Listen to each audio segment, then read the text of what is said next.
Man.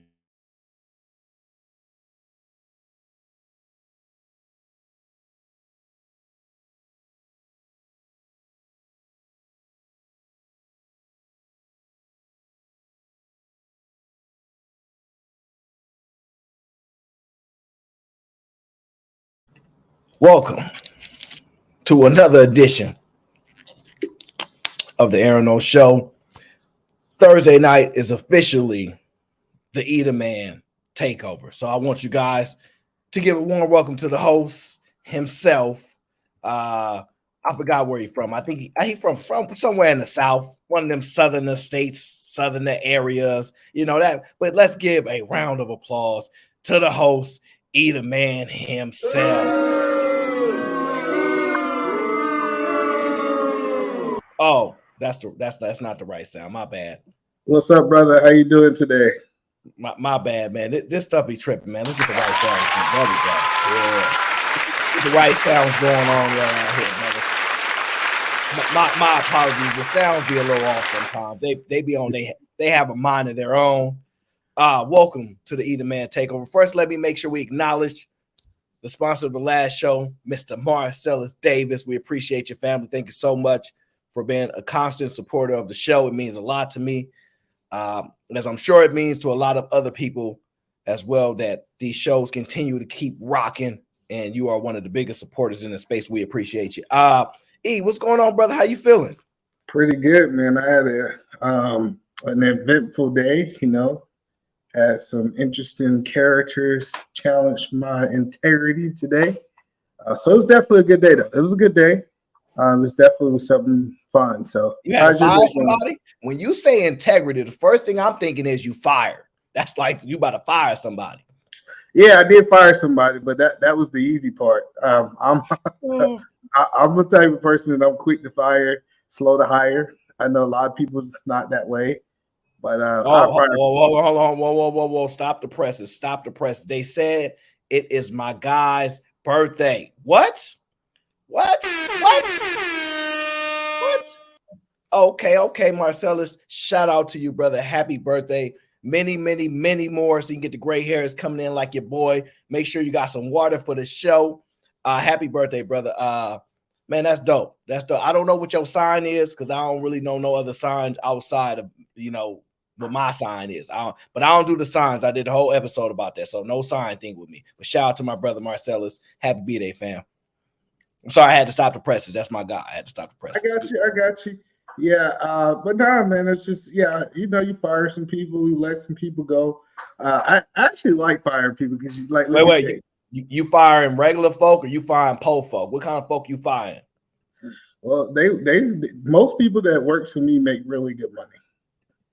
Okay, so that's what I like about it, because if you pay somebody $20,000 a year, when you fire them, it's a whole conversation. But I can hold you at a better standard if you're making 80, 100, 125. So definitely, I believe in firing people. But the best part about firing people, when people try to convince you that they should get fired. Like it's one of those conversations like, hold up, let's wait. Let's have this conversation on what I can do better. And I said, well, you didn't get the first warning, the second warning, or the third warning. And most people don't give you this many warnings. And now you want to turn around and you want to be in the situation that you think that you should do it. But I can say, Aaron, 100% that it is some people who have convinced me to not fire them that day. Now, they still got fired. I don't know. It's crazy. I've had people convince me like, hey, you know what? This week, I'm going to go and do X, Y, Z. And some of them do it. It's crazy. Like when people have that feeling that they about to lose their job, they then start wanting to do what they're supposed to do. I don't know. People be peopling is what I call it. That's another word. Peopling, another word I made up.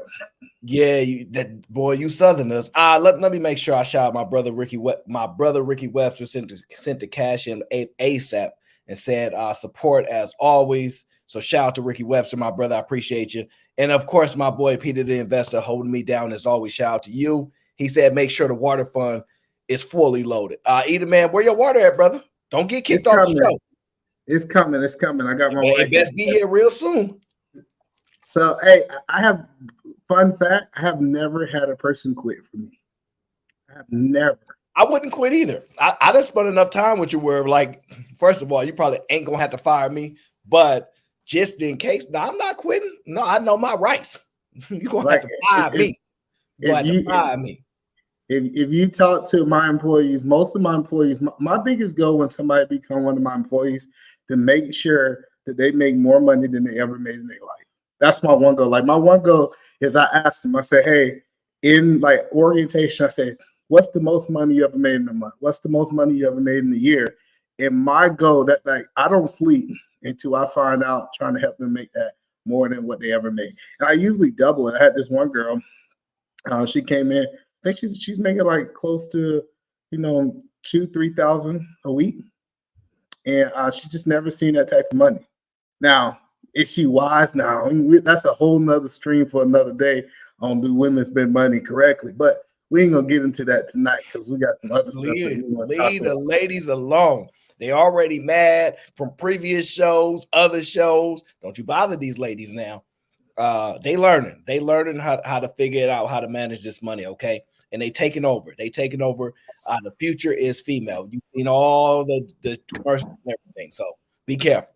You might be working for them one day. So actually what we're gonna do is we are gonna drop the link. We're gonna allow people to join the conversation, right? We're gonna give you guys a couple rules, right? So you guys can say you didn't know, right? First thing, hold on, either man got the rules all right. Hold on, slow down. Before you just throw rules on them like that, you gotta let them breathe. You got why is B Rose booing me right now? Why B Rose always booing me? What did I do to her? B Rose, I think B Rose should come up.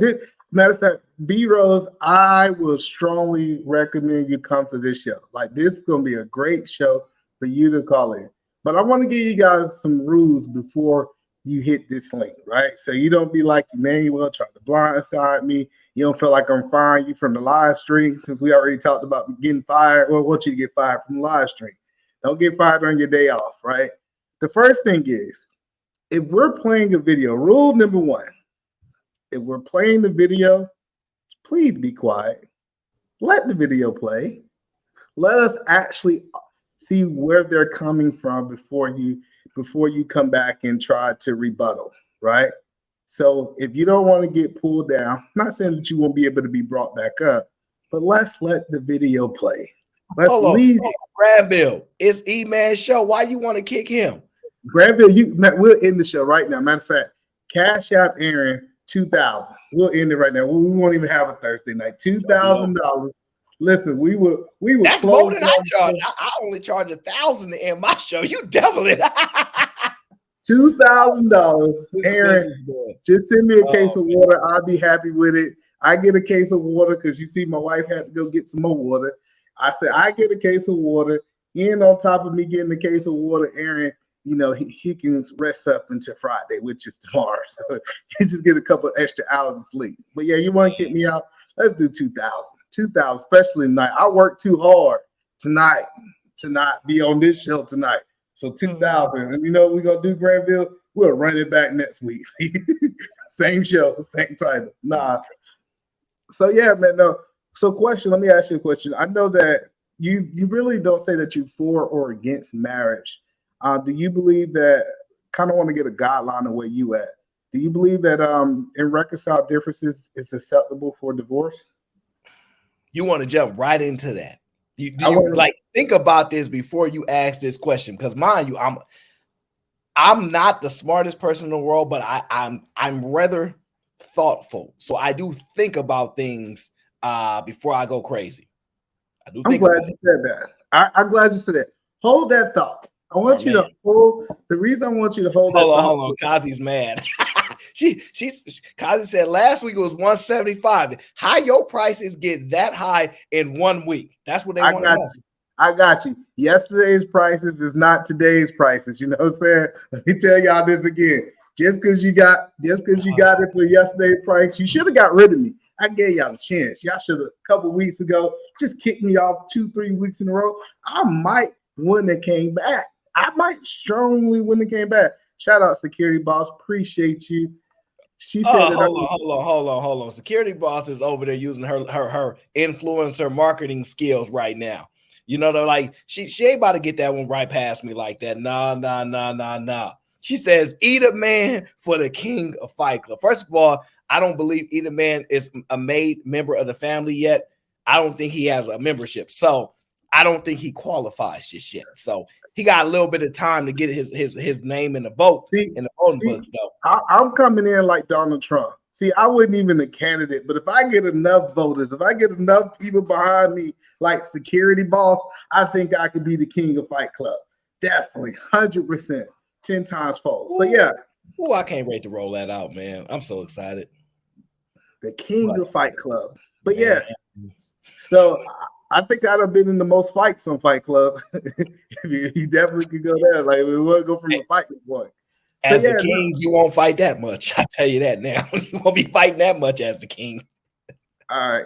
So yeah. So, but this is the rules, man. First of all, we want to play videos, and when we play videos, please don't cut people off. Let them get their thought out. If they're too long, me and Aaron will take care of it. We'll tell them that they need to wrap it up. We got a timer coming in the future where we'll show you that, but we want to at least get, a premise of where they're at, like a baseline of where they at, so we can respond correctly. That kind of makes sense.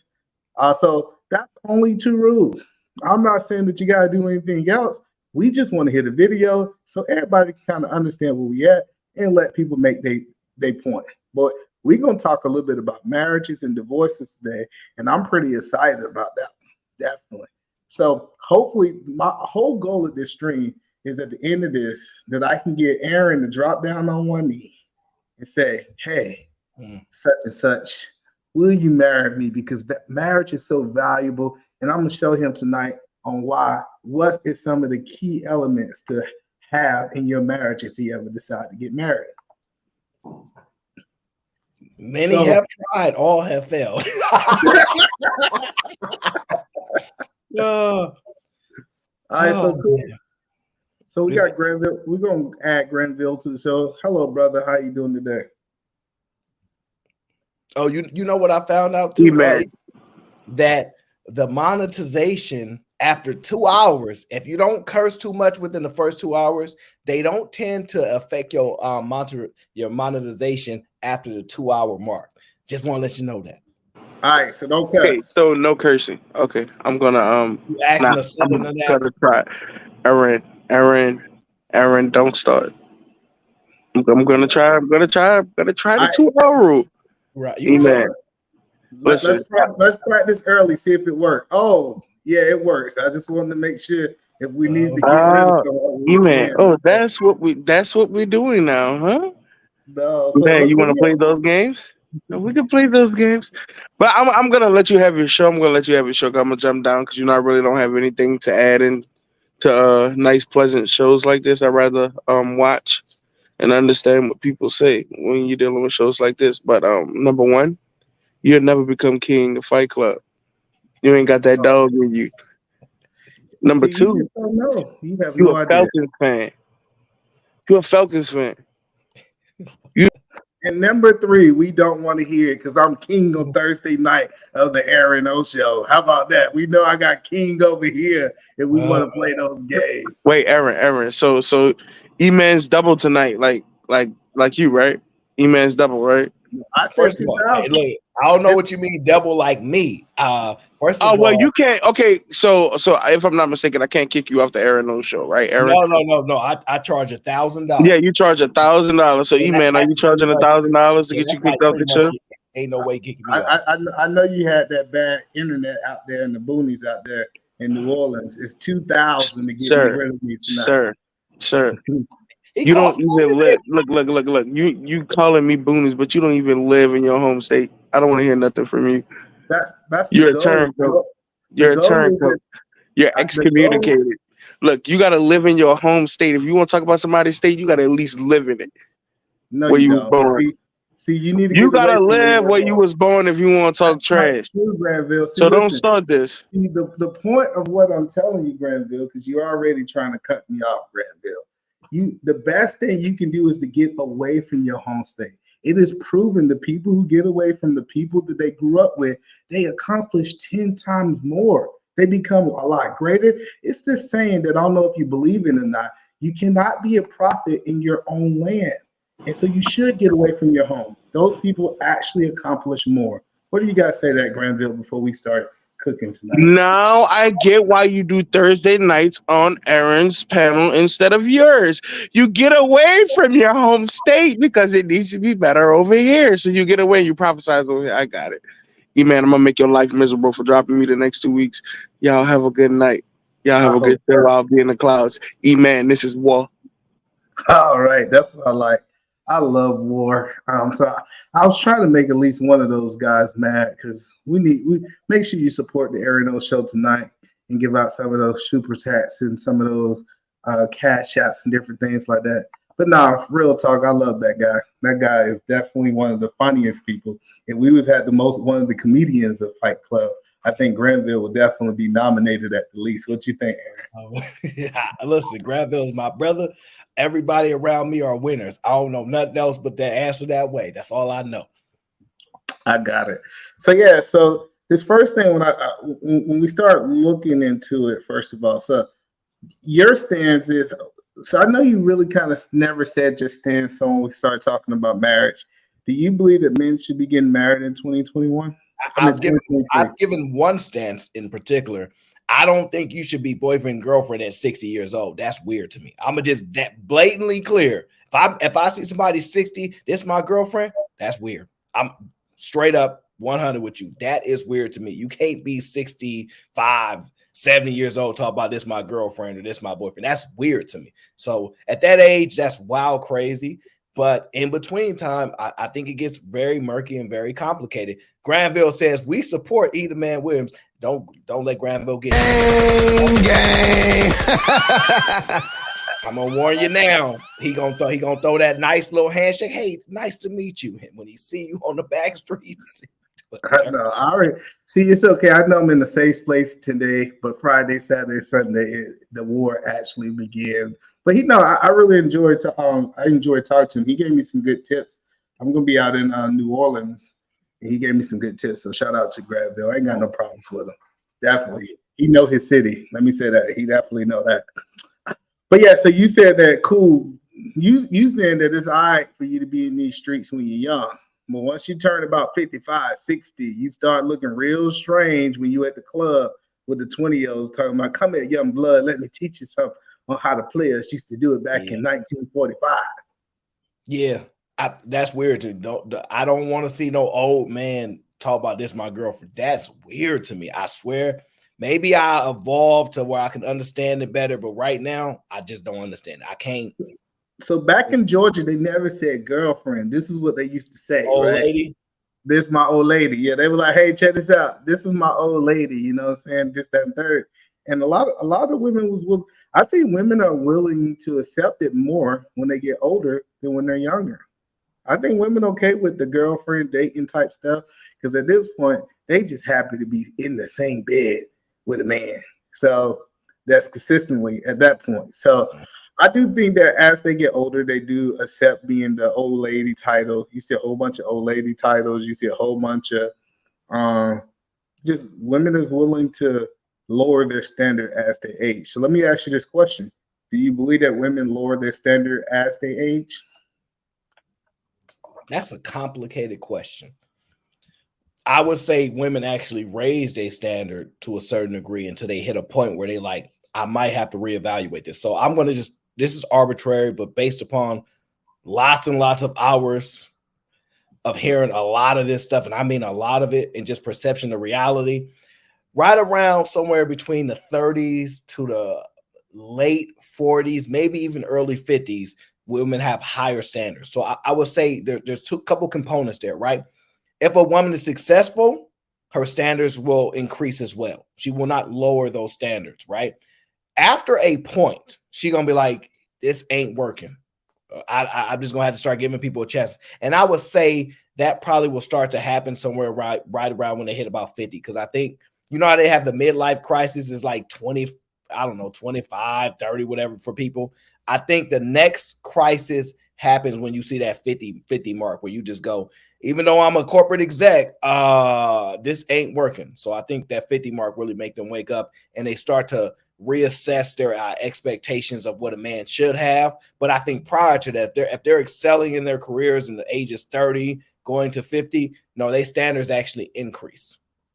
Well, Aaron, I think you off on this one. The reason I think that you off on this is because you say like corporate exec is like 1% of all the 50-year-olds. Like this idea but see, that was the kicker. Like if they start to excel, right? I just give an arbitrary title, right? But I'm just saying if they start to excel, start to make money, they will start to look at it like I'm not going down from this money until they get to a certain age where they're like, I have to adjust that. Well, see, I think around 50, 60, that's when they get that diabetes medicine. And then they start getting some copays, and then they start getting that high blood pressure medicine. And then that's when they start saying, hey, I really thought that I could do this by myself. I could pay my bills, but I can't pay for this medicine. I can't pay for these things. So that's what I'm saying. I get maybe the ones who's making $100,000, $200,000 a year, but I'm talking about the average woman at the average salary realizes at that age that she's going to need some help financially, because it's just not the rent anymore. It's also the rest of the things that comes with it. You know what? B Rose is trying to troll me. Talk about Aaron is off 2 nights in a row. I know I'm not. No, I'm not. First of all, I'm almost never off. He asked me a question, and I said, I think. When the difference is when I say, it's a whole nother story. I just think those particular women, they raise their standards. It travels up with them. They hit a certain age, they start to reassess that. Now, the other women, we want to speak to the average woman, right? It's hard to say when even the average woman starts to reassess that and go, I need to chill, because they're struggling. They're single. And then are they willing to marry a man within this level of success? So all those things are different components. I don't know. It's a really tough question. JJ is in the building, always trolling me. JJ, stop trolling me, all right? Do you know how much little time I have from work to get to you? All right. JJ says getting married is fine if you prepare and learn how to be married. How do you do that, JJ? Saying I do is not the finish line. There are too many resources for people to fail as much as they do. There's too many resources for people to fail as much as people are failing. I don't, like JJ think he's funny. No, JJ, I got fast feet. Me and you ain't working at the same. You working at 2-3 different speeds. I'm working at one pace. All right. You got a Corvette in your drive through. Okay. I'm working on getting a scooter. I think JJ do got a point when he talk about prepare. So when I was preparing to get married, I made sure that I put men around me that wanted me to stay married just as bad or even better than I wanted to be married. So when I said something stupid or when I brought something to the table that might not have been favorable, those men say, "No, bro, that's not in the best interest of your family. That's not in the best interest of your marriage. We want you to stay married, and we want you to be able to be like." I think they was willing to put as much work into me staying married as I was willing to do. What do you think about that? Having that right circle of people around you.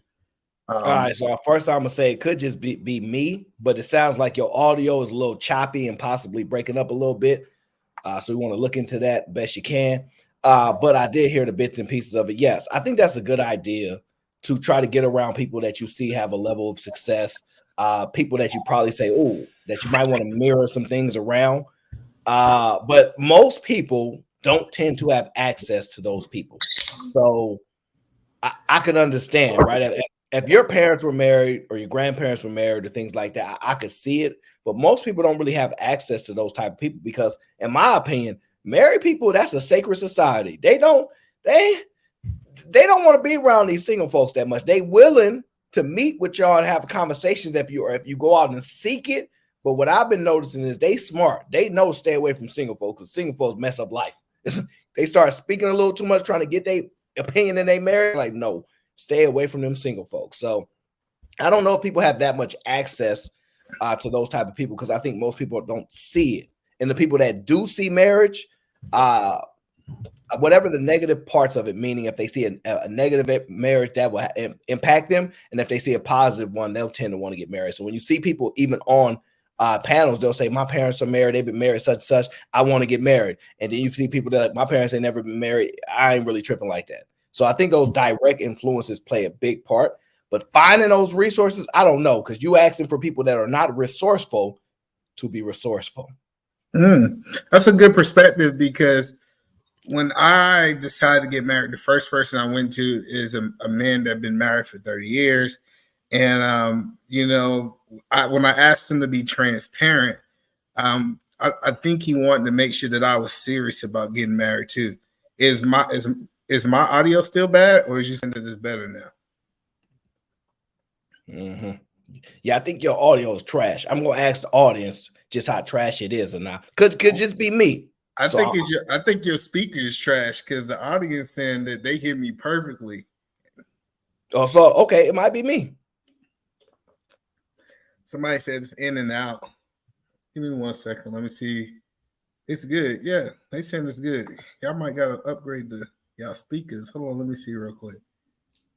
Yeah, I changed over. I'm on a whole different system than I started on. So hopefully that sounds a lot better. All right, cool. Okay, they saying it's fine. Cree is here. DB says it's fine. Hey, DB. All right, cool. And listen, JJ, watch them jokes, bro. Watch them jokes. It ain't funny. We don't look the same. I'm a darker version. All right, he's a lighter version. We not the same. All right, we not the same. They gonna stop trying to be funny. They think they funny. JJ, I'm watching you. But I know that's just what I think about that. It's a lot of different factors that go into influencing and impacting people. So I think there's just more than just the easy surface level view of it. I think there's a level of trauma that exists within people. So if they see negative things, they're gonna respond that way. Well, let's get into our first video, because I'm saying if you have people around you kind of like this, I think that you have the opportunity of truthfully and honestly being successful. Okay, let's dive right into it real quick. I just want to know like you do. Why don't you know? No, I'm new to break. You said 1 second? Well, 1 sec. I just want to make sure that we have the view that you want. Like, because there's a couple different layouts you can use, whether you prefer the side, whether you prefer the top breakdown.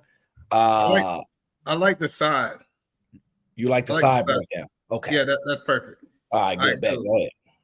All right, so this is what I'm saying. Imagine if we had people around us that had our back kind of like this. Let's play this video real quick. Breakfast. I don't know what's going on. It's all right. I'll explain it. Yeah. All right. Was going through a hard time. Cheated on my wife. My wife wanted to get a divorce. Charlemagne talked me into apologizing on the radio and calling her live. That was not Charlemagne. Lawrence, what the hell? Why would you ever? That didn't happen. Bad idea. What? But it was a good idea. I'm gonna tell you why. Bad idea because I put my business on the radio. Yes. Right? Yes. Right. Tyrese happened to be in town and heard some of the things that were going on. So Tyrese called to check on me and see what was going on. I was going through it. And instead of just checking and keeping moving, he stayed on top of it. To the point. All right, pause right there. Pause right there. The third. We have to make sure you pause maybe every 30, 40 seconds with this content, because these people have million subs and they don't play by the content. But here's an important part. I just want to know, is Jess hilarious marriage material? Because I know you saw her. I know you saw Jess hilarious. I think we got to have the conversation. I think I don't know enough about her from outside of a social media aspect, right? I know she dated Country Wayne. I know that it sounds like she have bad choice in men. You know, him having 10 baby mamas. He only got one kid. Country Wayne got 10 baby mamas. I like Country Wayne. Don't do that. Don't do that. Because listen, and wait. No. Country Wayne take care of all his kids. This what I ain't gonna get on him too bad because you don't know. Go watch his special. Go watch his Netflix special. Listen. Let's see if you just have that same energy, right? I like Country Wayne. You ain't gonna do Country Wayne. I'm not like knocking it, but for a woman to see a man that have 10 kids and then still want to have a relationship, which it profited her. Country Wayne bought her a house. You know, she got a house out the deal. So out of the time that they was together, that don't mean nothing. No, it's meaningful. during the relationship, but that ain't like, that's just Country Wayne. If you watch Country Wayne, he loved everybody. Like you can tell a genuinely happy person that looked like he got another chance on life, and he gonna live it up. He gonna run it up. So we got to be careful with these trolls too. So just to let you know, be very cautious bringing people up. Got you. If they're not speaking your language in the back chat, if they don't have any identifiable markers and things like that, I want you to use the cover to pull them up and then assess their voice. If you want them on your show at the end of the day, I'm going to be assisting you in all the ways that I can. But you got, I don't know, some of these people be very tricky. So, yeah. So, but before we get into that, I just think that I do think that women are evaluated by the men that they choose. If you make bad decision after bad decision, at what point do we can say that, hey, you don't know how to choose men, and hold you accountable to that? I say it, listen, it's very difficult for women that have had, and I don't even want to say she's bad at choosing men, because I don't know that actually, because her father of her child, they seem to have a decently to good relationship. He's in videos, they do skits. She's very, very involved with her son like that. She'll bring him along. I like Country Wayne. I'm not saying he's a perfect person. That's to be discussed, but he seemed like he does a lot of good things, but not perfect. I don't really see her not necessarily picking bad men. She might not pick the ideal man, but is she really in a type of industry where she can do that? Because reasonably, when you make the type of money she has, right? We don't often talk about successful women, right? But she can have a fear of somebody using her too, just like men tend to. And she's doing pretty well. So I could see how she would at least want a man that has something to lose as well. It's a reasonable argument. And not a lot of those men to be single without children that be willing to accept a woman that has a past or has a child that she brings to the relationship. So it's a lot of different factors there. Yeah, so unless you say she ugly. No, she's not. I actually think that she's very attractive. Like when it really comes down to it, from a look, say if I never heard her talk, I never heard her perspectives. Me personally, I think she's a very attractive woman. Like hands down, I do. I don't think she's ugly. I think I'm just thinking she's attractive. I'm just gonna leave it right there. Hey Rob, how you doing? Hi, help is on the way and Jesus is popping. We ain't finna talk about Country Wayne. We ain't finna talk about Country Wayne. No, not my baby. So I'm just saying, so do you think that Country Wayne is marriage material? Would you encourage your female friends to date Country Wayne? See what had happened is if they could pull Country Wayne, I absolutely would. Country Wayne is a good dude. Country Wayne got a good heart. Now I'm biased. Okay, y'all have finally heard. Whoa! You want wait? So you saying you would take you some Country Wayne if the circumstances was right for you? If the circumstances was right for me, and if he was a little bit taller, if he was a baller, if he he's a baller. We off with that one. So I got you. So what you're saying in so many words is that you're willing to. So I got it. So Rob, we done heard it official. If he got enough swagger, it's okay for the women to go for the. That's not what Robbie said. That's not. Thank you, Aaron. No, that's not what I said at all. First of all, I'm an avid Country Wayne fan. Like, I'm Country Wayne fan from when he was on Facebook and he was in a struggle. I'm a Country Wayne fan from when he was only getting like 100 views on the video. So to watch his journey, to watch his work ethic, to watch how he built up a whole network of people around him, to watch how he pulled everybody from the community, you can see where his principles and his ideals is. He made that ain't got nothing to do with dating that man. Listen, women love a struggling man, either man. This is why I laugh when women say, "I don't want no guy that's broke." Women love struggling men. No, we don't. No, we don't. This is the problem with it, right? The problem with it is we was told when it came down to R. Kelly, separate the art from the person, and I don't understand. When we talk about Country Wayne from a relationship point, I'm not saying that I wouldn't do business with him, but if I was talking about my daughter and I was like the man that she was going to marry, Country Wayne wouldn't make the list. I think that.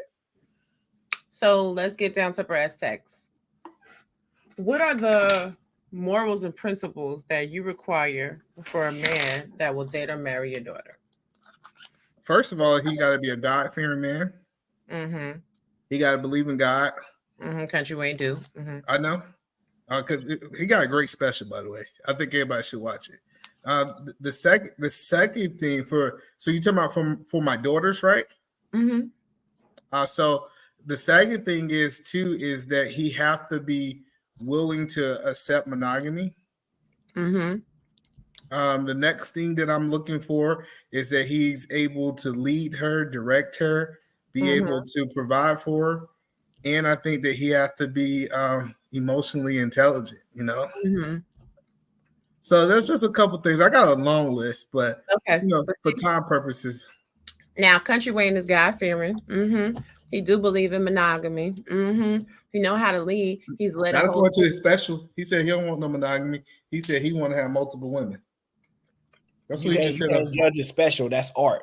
No, he said he tell the truth.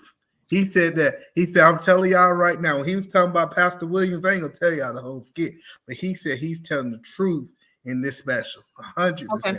Well, he knows how to lead, he knows how to provide, and he do have emotional intelligence. So therefore, he check off most of the list. Country Wayne, you know what I'm saying? He a good dude. He got kids, but they hither and yon. I mean, a lot of men got kids hither and yon. See his CC in the chat talking about he cheat, she snitching. So now, you know, girl, tell us about Country Wayne. Yeah. So when he talked about him cheating in the skit, like he telling the truth, man. I think Country Wayne is one of the truthfulest people out there. He said that he hated when FaceTime came out because his girl kept trying to FaceTime while he had another girl in the hotel room. And he was up at the camera like this close to. I'm gonna have to watch. You know what? I reserve my judgment until I watch the special, and then I'll come back and I'll talk about it. But I just truthfully and honestly think that it's men that are marriage material, and then there's men that are not. If we're talking about people going to stay married for the rest of their life, we got to have some type of qualifiers out there. That's all I'm saying. But is the expectation of marriage forever a real expectation in 2023? It's forever. That's why a lot of people would rather not get married. But I'm saying in 2023, when we're talking about 50% or more of marriages winding up in Didn't we debunk that on Chiqui's channel? Were you there that day when we debunked? It's more like 37%. That's a very small percentage. No, Flora. No, Flora. We are taking all facts given at face value. All right. We ain't doing that tonight. 50%. Not tonight. No. But seriously. With all these damn divorces and everybody talking about submission, expecting marriage for forever is a joke. Don't do it. Don't play with it. I don't think it's a joke. I'm a big advocate. If you have deal breakers, you shouldn't get married. If you have some things that you can't work through, you can't work out, you shouldn't get married. Point blank, period. I don't think you shouldn't get married. I think you should choose someone who could fit into that, because there are people who will meet your standards. You just have to hold them to it. You can't be shaky on it. Right. All right, hold on. Before y'all say y'all opinion, I want to get back into the video.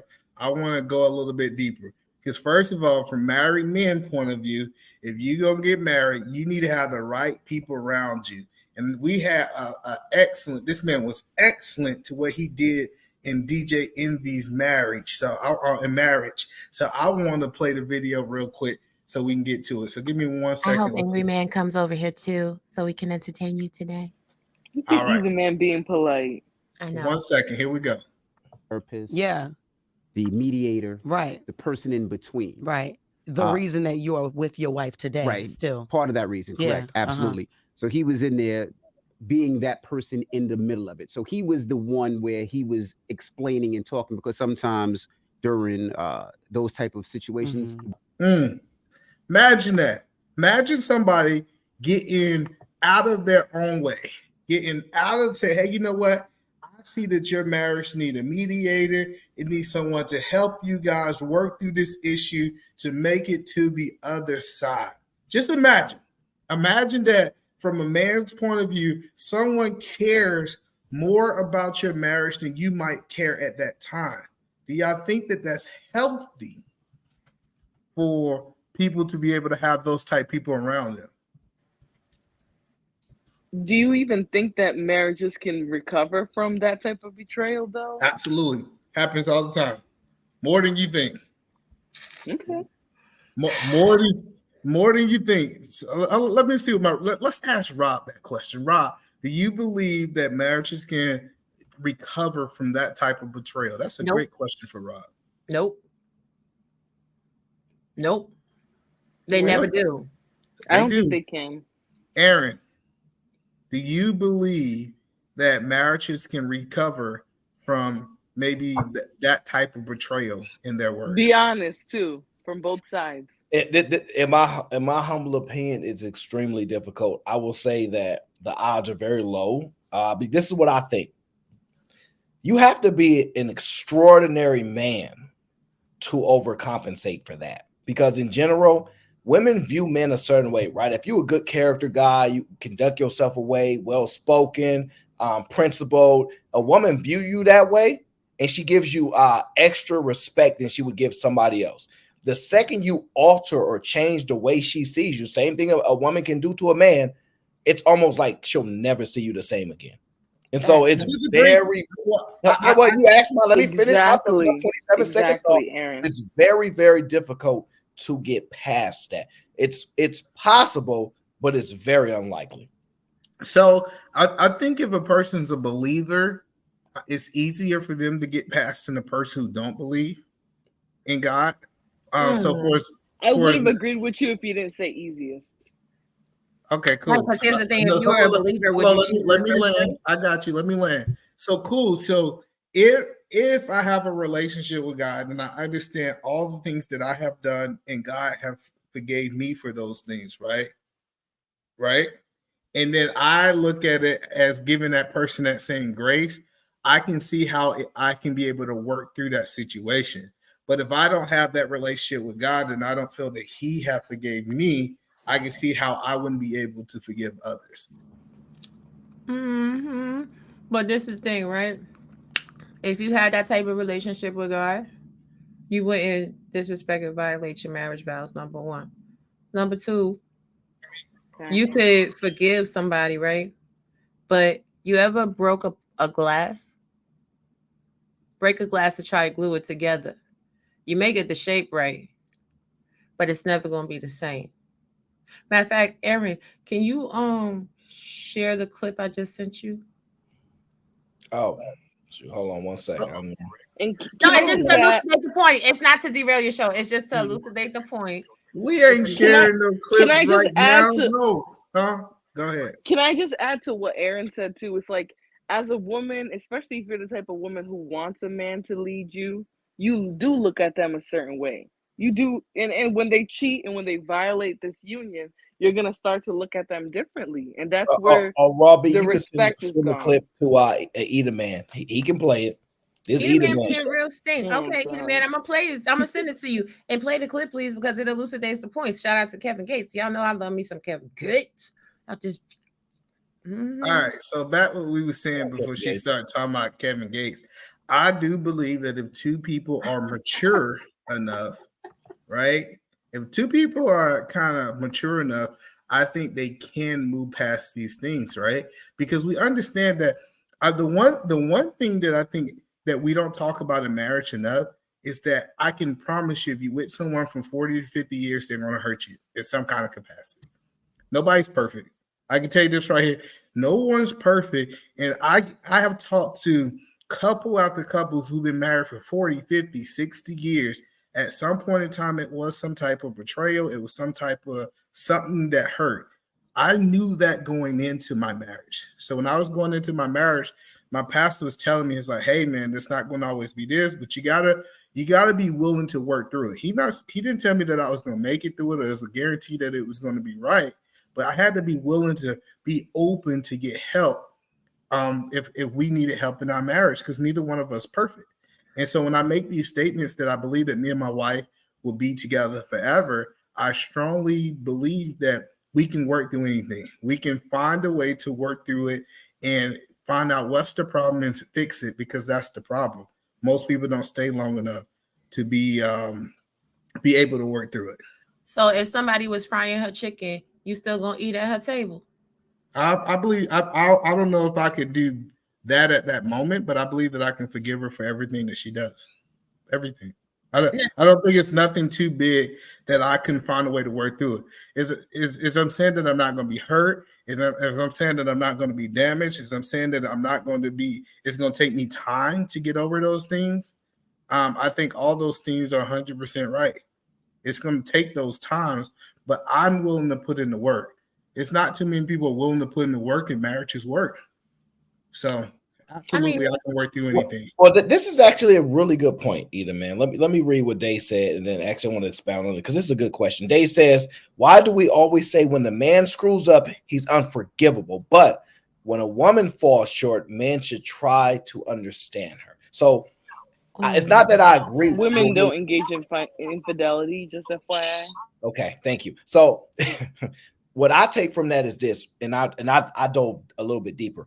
Why are we so much more willing to forgive somebody's past if they're not with us?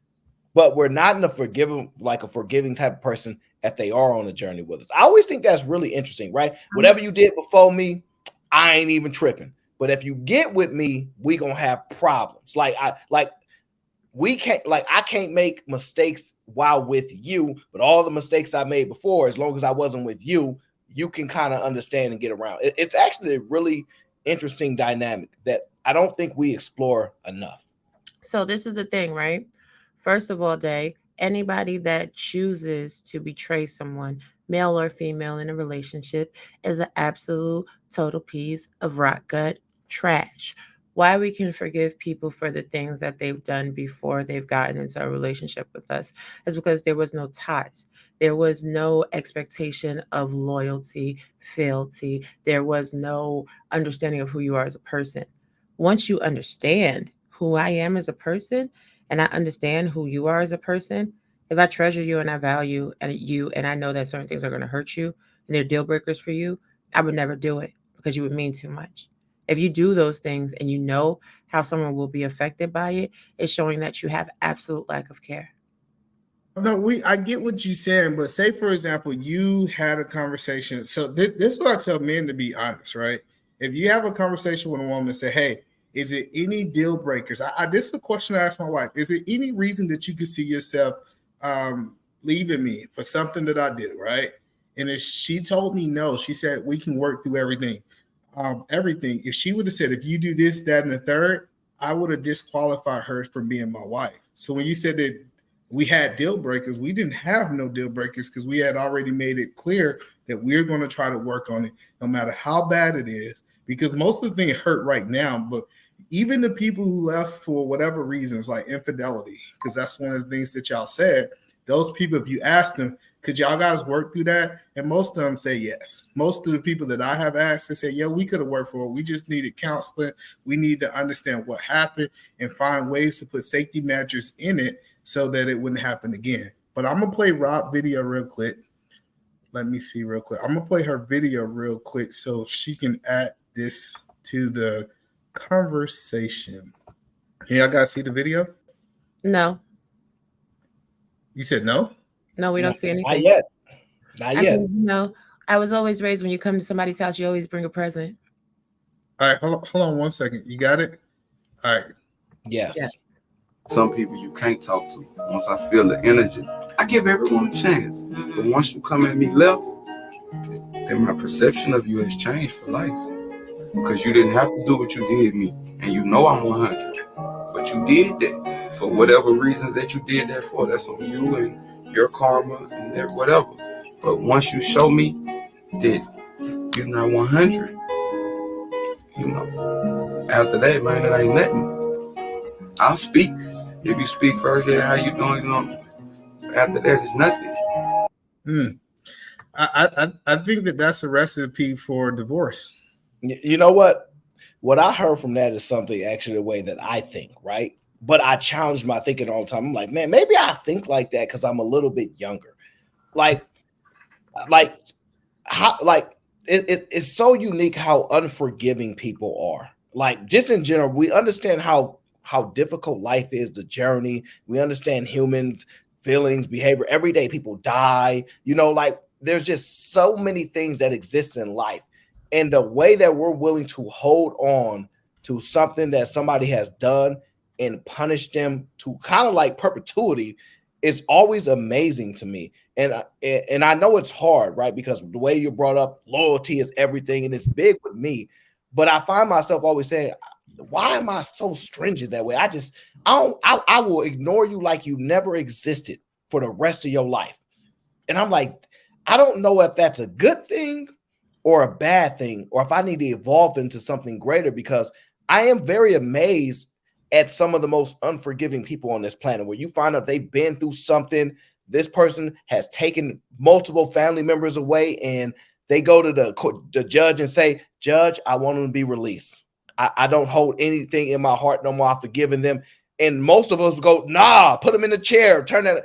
And so I'm always amazed by those type of people, how they can get to that space, that area of life, that thinking, that mentality. And I challenge myself to say, how can I get there? So I understand what Kevin Gates is saying.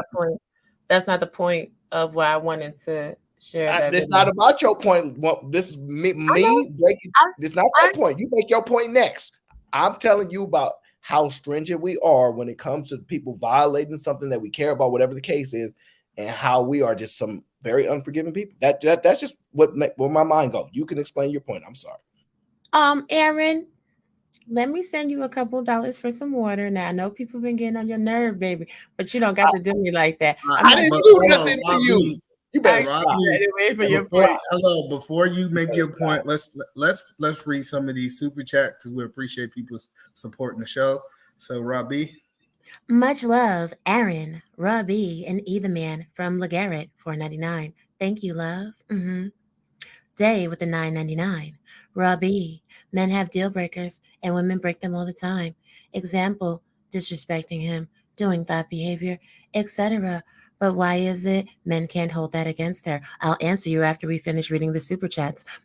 Matthew Pearson with the $5. Me and the wife versus everyone. She hurts me and I hurt her. That's life on 100. Now, first of all, to the point of the video, once you do something to betray someone, sure, you can potentially work through it, but it changes the lens that you view them through, which makes it hard to work through things, because that lens can be a lens that you no longer are in alignment with, and you don't want to be bothered with anymore. Today's question, no, baby, you can hold it against her. I'm not like Either Man. I'm gonna tell you the brass tacks, balls to the wall, honest, unfiltered truth. If someone is disrespecting you, if they're doing that behavior, you don't have to negotiate with them for them to be on the page that you are on. The person that is for you, is not going to want to risk losing you by doing certain things. So the reason that I say that's such a bad point, right? And it's just my opinion, obviously, is because these women, Aaron, don't have the same energy for their son. Their son can do anything to portray them, do wrong by them, steal from them, catch their hair on fire. And you know what they do? They forgive them. They forgive them 10 times. But when it comes down to their husband, it's a whole different conversation. And so this idea that, hey, my children can do anything, because I hear it all the time. Their children, you hear it all the time. Blood is so thicker than water, right? We hear them willing to forgive their kids for anything. But when it comes down to their man, they don't have that same energy. So this is the thing. A mother should never have the same energy for her child as her lover. And I find it very interesting that when we're having these kind of conversations, people always put into it a mother's love, yet they don't want anybody to mother them. If I carried somebody in my life, if I've grown them, pushed them out of me, and I raised them, I'm going to have a little more grace because that is a direct part of me. If you're somebody that I choose to be involved with, you're an outside entity, and I have chosen you, and we've had conversations, and we have supposedly gained an alignment. I should never love my man the same way I love my son. A man should never love his woman the same way that he loves his daughter. It's crazy. It's odd. So 1 second. Shout out to Security Boss coming in for the married team. Hey, I figured you need some marriage knowledge up here. Yes, be the man.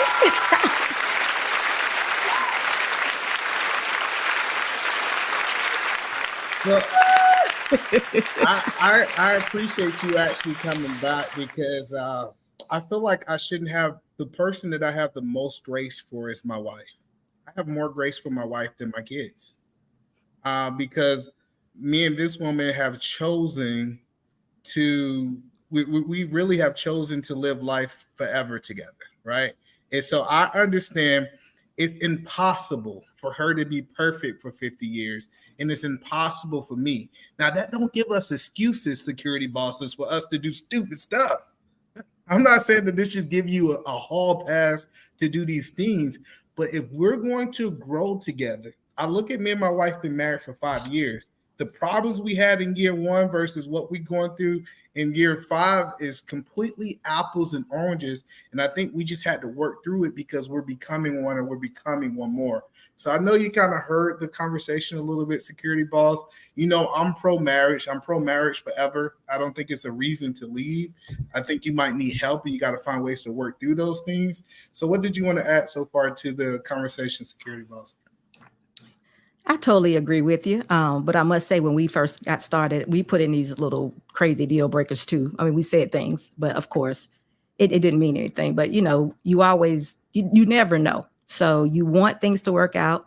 You have this covenant, you make your commitment, and you believe. And as long as you all have the same belief system, things should really work out.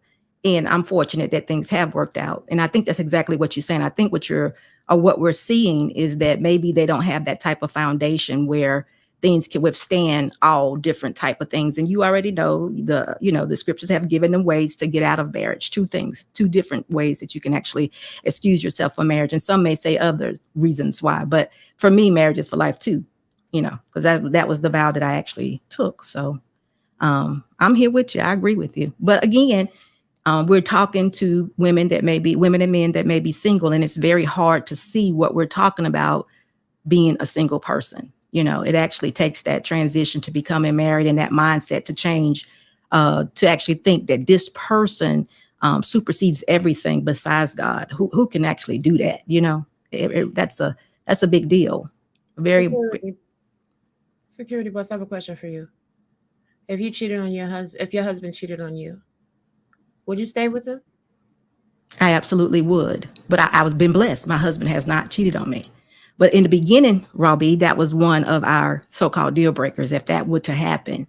But again, like I said, though, my husband, he has the same goals as I do. I am his second wife, so he doesn't want to experience, or he did not want to experience anything like that either. So his covenant, his commitment was with God. So he wanted to be pleasing also. So it was, we both had things that were invested. It was not such a selfish endeavor going into the marriage as, we can absolutely be very selfish and all about us and what we want. So we kind of had things that were just, we're not doing that. That's not going to happen. And that's just kind of where we were. So that kind of was my point. If a man is following God and he has himself in a proper alignment, the likelihood of him stepping outside of the marriage is not very likely. Well, so there is. Go ahead. I'm sorry. Go ahead. So there is not really a call to forgive him, because his belief system is not going to make him do things that require that level of forgiveness. So I think women just don't understand that a man in his 20s, say somebody who get married at 18, for example, versus a man that got married at 35, it's going to be certain things that are just different factors. Like it's just different factors. I have a friend that got married and they was in college, talking about, Him being faithful in college was a lot harder than him being 35 working in the job. You know what I'm saying? So I get your perspective, but if you got married to a woman at 18, y'all trying to figure this out, you really don't understand marriage, especially if you didn't come from a background of understanding those things. I think that you should work through those things. Now, you got the right to do what you want to do, but like I said, maybe we should change the vows that I will stay with you as long as you don't do X, Y, Z. Or as long as until I get selfish. Because not only with the vows and the commitment that you have to do relationship very well when you're married, meaning you have to protect your marriage. A single man or woman, you can't do, now y'all, everybody gonna go crazy. You can't do every Friday night out with the guys, because that's that influence that may allow you to have a weak flesh. A lady can't go out these girl trips and be away from her husband 5 and 2 weeks or whatever. You can't do that and think that you're going to be solid in that commitment. So you still have to protect the marriage or the relationship. And I think that's where we fail. We go in, we say things, and we have all intentions on doing that. But just like Jesus forgave, that's the expectation. Oh, I accidentally, or this happened. It could be, just that easy if you don't protect and always be vigilant in what you're doing. And I think sometimes people don't. They just put it on auto. They'll go to work with beautiful women, or they'll go to work with handsome men, and men be smelling all good, and men walk by, they sniffing. You won't go say, "Hey, hun, I'm feeling a little weak today," or whatever. We won't do that. We'll just, "Hey, how you doing? What's your name? What you got to eat today?" or whatever. And as long as that man doesn't respond, we're good. We're still in control of ourselves. But let him start responding, or let him start paying attention, then we may get weak. So then guess what? That woman who never had any intentions on doing anything. Prime example, that movie Temptation. That young lady was like solid in with her man. He was a good man. He took her for granted a little bit. But the first man that didn't, she was on an airplane. Y'all know what happened in the movie. So listen, on some points that you just said, I agree. I think that hanging out with single friends is an issue. I don't think that trips are an issue, because I think you always need time to miss your partner in a relationship. But, temptation comes a dime a dozen. And I still fundamentally believe it's about the connection and the commitment that you have to the other person. Well, I think temptation. Go ahead. I'm sorry. Because if I'm committed to somebody, I don't care how fine you think you are. I don't care how good you think you smell. I don't care what it is that you have to offer. Whatever you have to offer is nothing compared to the person that I commit to. And I think the issue in relationships and marriage nowadays is people don't spend enough time delving into who it is that they're committing to. They don't know the causality, the why. Well, I think temptation for men and women are different.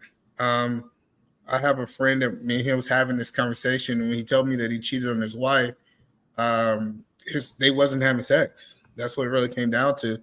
And they let the devil come. Well, I don't want to go from a spiritual point of view, but they let the enemy get into their marriage. You got to be mindful of those things, because it's not only is my responsibility as the husband, it's also the wife's responsibility to guard the marriage. And we don't talk about that.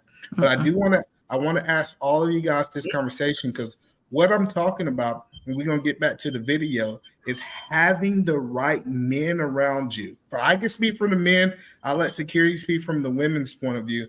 But me having the right men around me, wanting me to be married more than I want to be married myself, even in my weakest moments. Like when I call certain guys, they be like, "I want this for you. Now you ain't going to mess this up." And I got to be open with them telling me those things and talking to me in those ways. So, security boss, do you think that you should have women around you that are willing to want you to be married just as bad as you want to be married? Because I don't know how it works on the women's side. No, absolutely. Very selective, all married or widows or something of that nature. But definitely everybody has to be of a like mindset. I wouldn't entertain women that are single, or women that are negative, controlling. You can always tell. So yeah, I agree with you. I don't think that is any different. If there was I think it was a TikTok video where the lady gave the example of a girlfriend was hanging out with her friend girl, a married woman and a single woman. And she's like, let's go out to dinner. And she was like, I need to call my husband. Girl, he gonna be all right. See, they don't understand how that stuff may affect the woman that is a married woman. And, when they do want to, chime in with their husbands, then they'd be like, why you got to do all that? See, that all that comes against being married. It seems so simple, but all that is a negative influence, because maybe not that day, but someday soon she may feel like she's missing out on something, or she may feel like, wow, my husband is controlling me. Why do I have to do that? And it could be just a point that he wants to make sure she's covered and good, be careful. You got this. What should I do? Should I come and pick you up? Is it going to be late? Are you going to be drinking? On those things. So, you have to definitely be careful of the people that you keep around you. I actually say make it very limited. I disagree, because you can find gems and wisdom and direction even in single people. See, sometimes it's the single people that will give you the different perspective of what is happening in the real world, in real life. You know what I'm saying? To keep you focused on your marriage, number one. Number two, women got to stop being followers. You can have any type of friends you want to have. Stop following people. If you have a certain standard within your marriage, within your relationship, to tap in with each other, why do you need to check in with your friend group and say, oh, hey, girl, yeah, just let me know. Oh, okay, you want to go to dinner? Hold up real quick and do what it is that you do.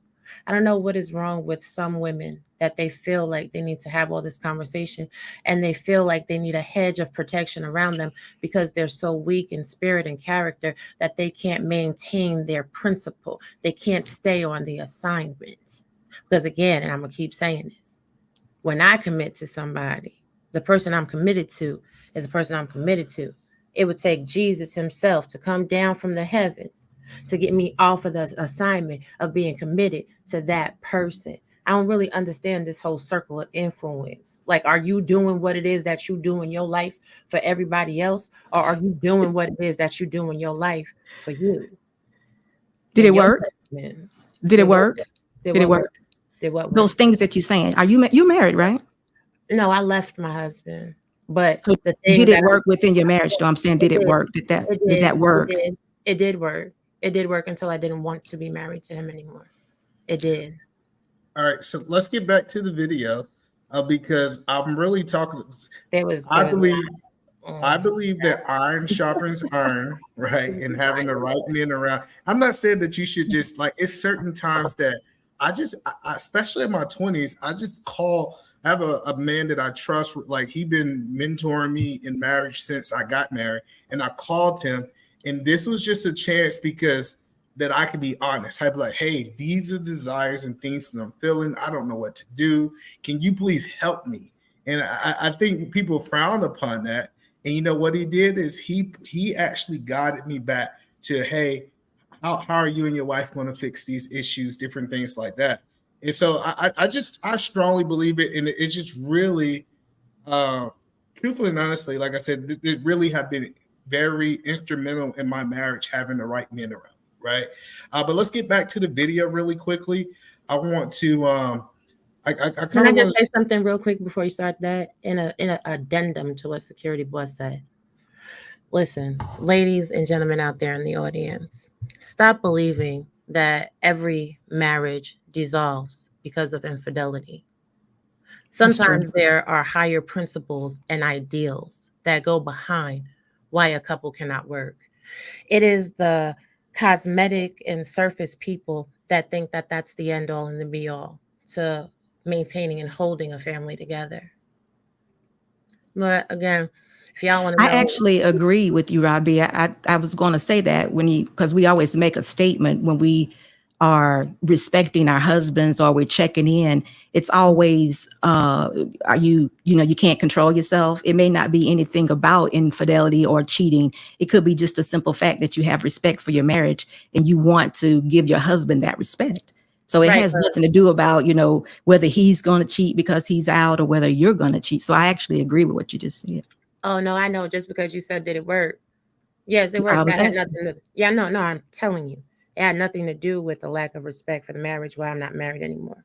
because it's like the low key insinuation.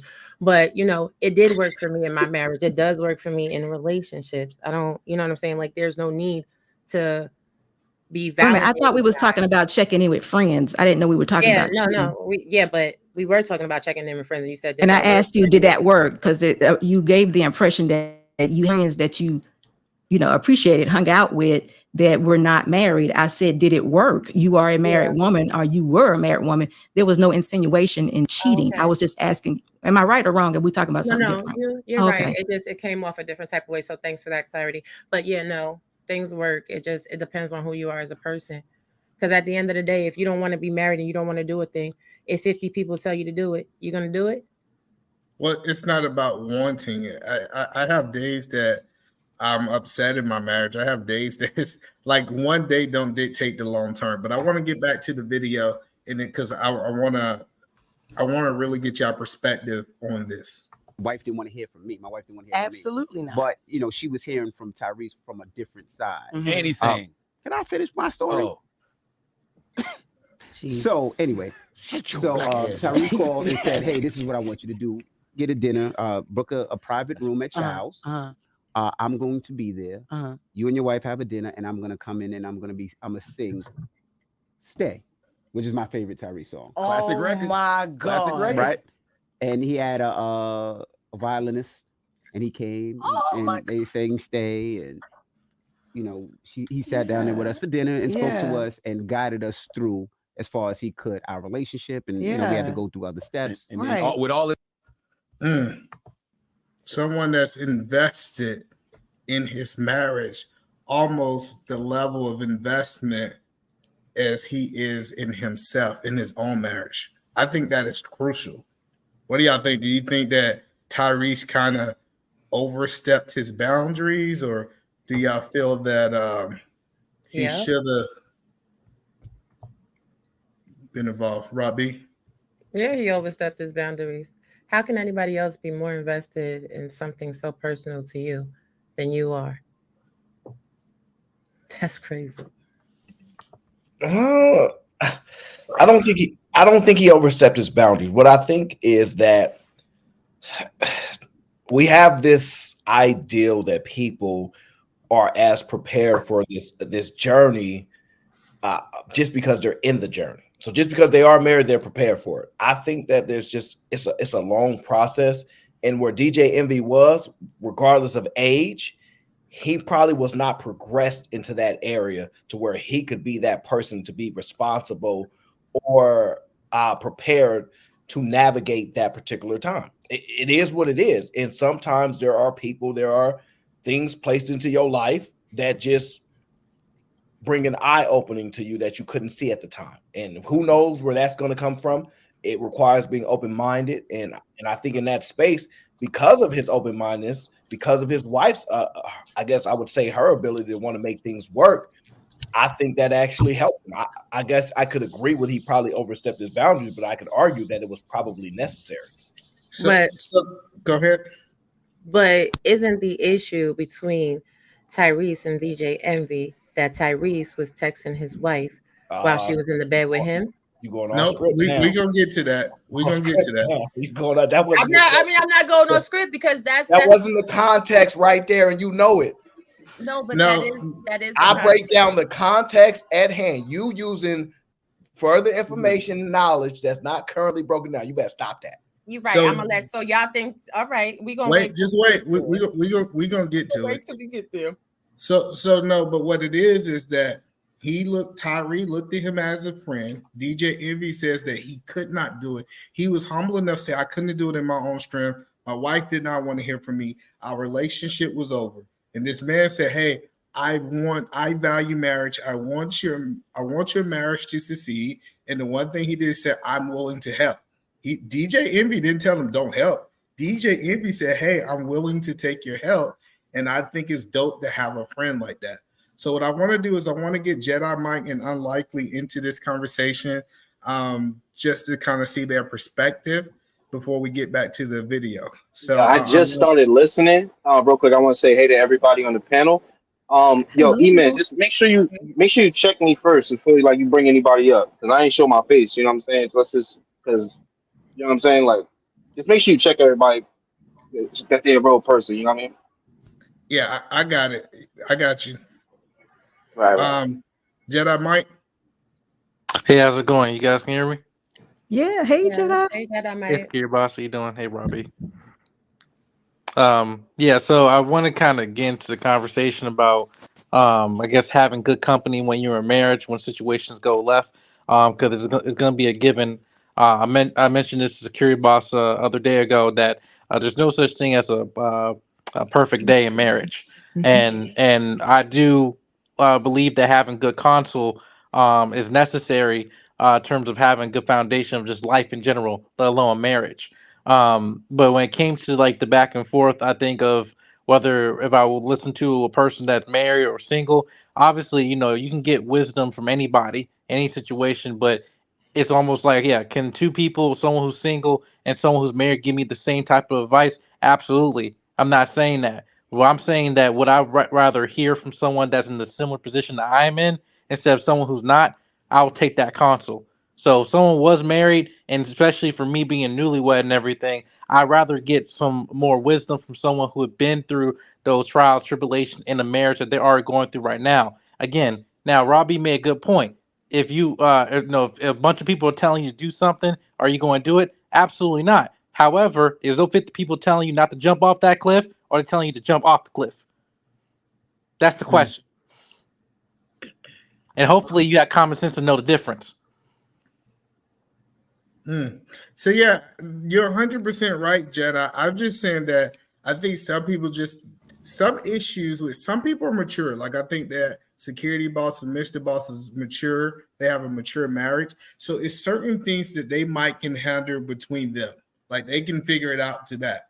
But some people might not have the examples. They might not have the role models. And I don't think, especially if you vet these people, I'm not talking about just letting anybody speak into your marriage, because I completely disagree with Rob. Like it's certain people, they can give me the best advice. I'm not open to hearing. You know what? I understand where they at in their life. I understand the things that they have accomplished, and I'm not willing to let them speak into my life.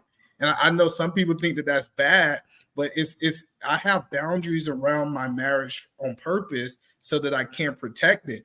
And that same person that you let speak in your mouth can get away from you and be speaking negatively into that marriage too. They might could just be telling you what you want to hear.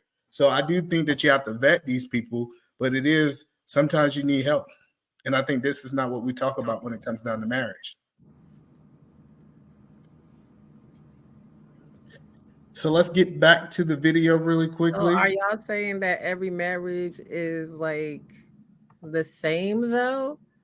Because the things that work for security boss and her husband, do you think those same exact things will work for you and your wife?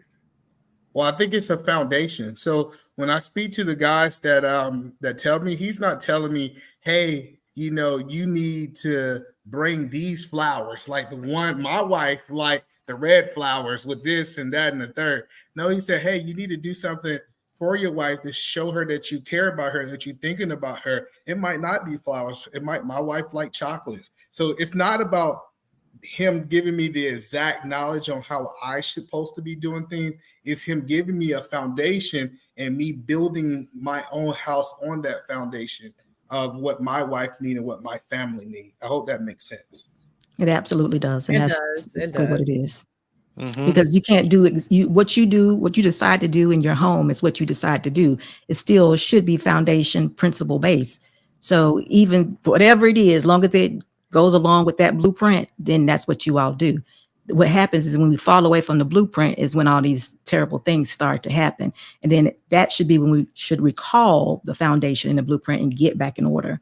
So, so to both of you, if you both have friends that have known you all your life, that have seen the progression of your marriage from dating to, you know what I'm saying, wherever your relationships currently are, and they're not married, they're single.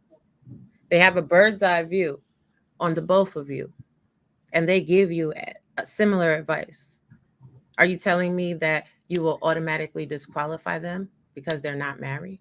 So I have boundaries with my friends. See, I think a lot of people don't know how to have boundaries.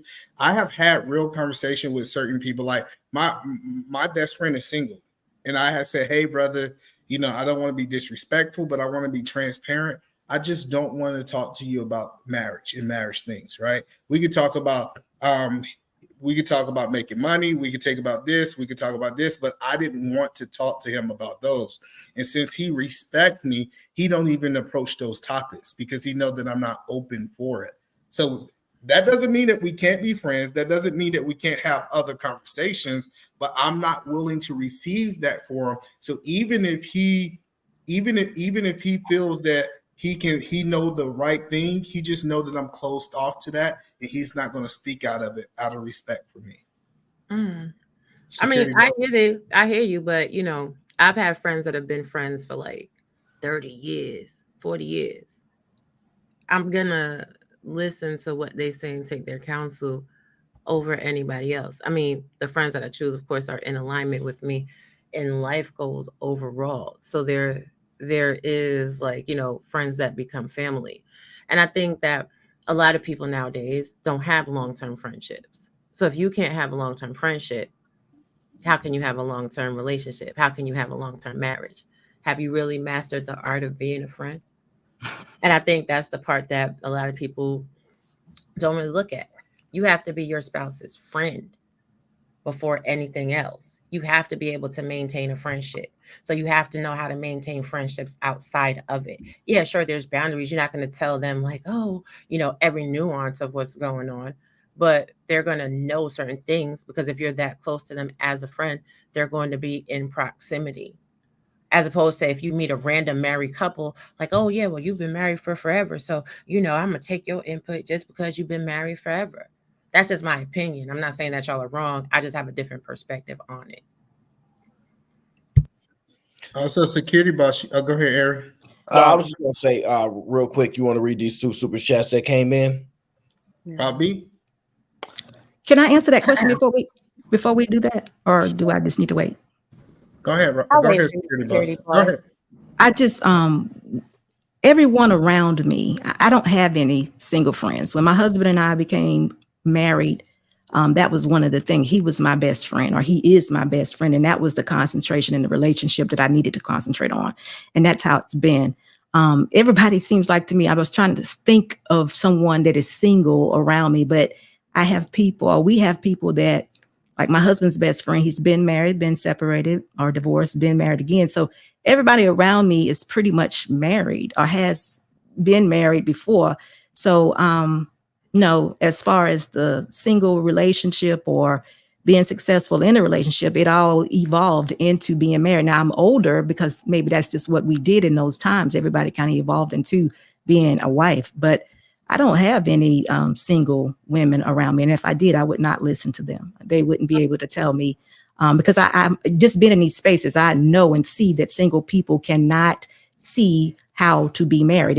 Now I'm not saying that you have like a married person that's single now they may be able to, but single people do not see what it's like to be married. It's obvious in these spaces. And once they do get married, case in point, Jonathan Barronville, their whole mindset changes, and to hear him talk now, to hear him speak now is like wonderful. And I haven't heard Jedi yet, but I know he has those same stories. So just to hear the change from being single to married, it lets me know that single people cannot see what it's actually like to be married. So no, I don't think they would play a large role in my decision making. And that brings me to my next question for you, because you did say. Before we ask the questions, let's get the super chats out of the way. We don't want to get behind. Look at it, $1.99. Jedi Mike is Mike. Oh shoot! Marriage, politics, and sports with the $10. The notion that people around you, Quinn, in your orbit, does not have an impact on your thought process is ridiculous. It also doesn't matter how strong you think you are. So, security boys, you said that your husband's friend, was married and he got divorced. So y'all didn't stop being friends with him when he was single, right? He's married, divorced. I think he's been married twice since we've been married. Yeah, no, we did not. My husband did not. But in the time that he was separated, or I should say divorced, he it's distance, but he would call, like when he meet a new young lady, he would always say, listen, guys, I got to bring her around. We have to have these conversations. So he would always introduce us to whomever he was interested in. He had one young lady who he was going to marry. She actually passed away. So there was some recovery time and all that for that. But he doesn't come with any type of advice. He's always coming to say, hey, I like this partnership. I like this, because he's like a brother to me. But on the other side, I don't think my husband has there's not anyone that he can say that's like a sister to him besides like my real sisters. So it's the opposite way. The men, but I have a brother.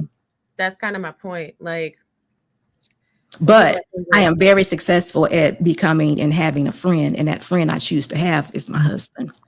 That's what's up. I'm not, that's what's up. But like Callie Bev said, single friends kind of call out the nonsense, because single friends let married friends know when they're doing things out of pocket, because, they themselves are seeking to be married as well. And I think when you're married and you have single friends, you have to keep them close in proximity if what you want from your friend group or, for people in general is to be married, because that is a way to influence them to be married. So it's a different relationship. I'm going to say this, and I'm going to let Jedi Mike get in there. It's a different relationship. I have single friends, but they don't give me advice. Right. I'm typically the one giving them advice, right?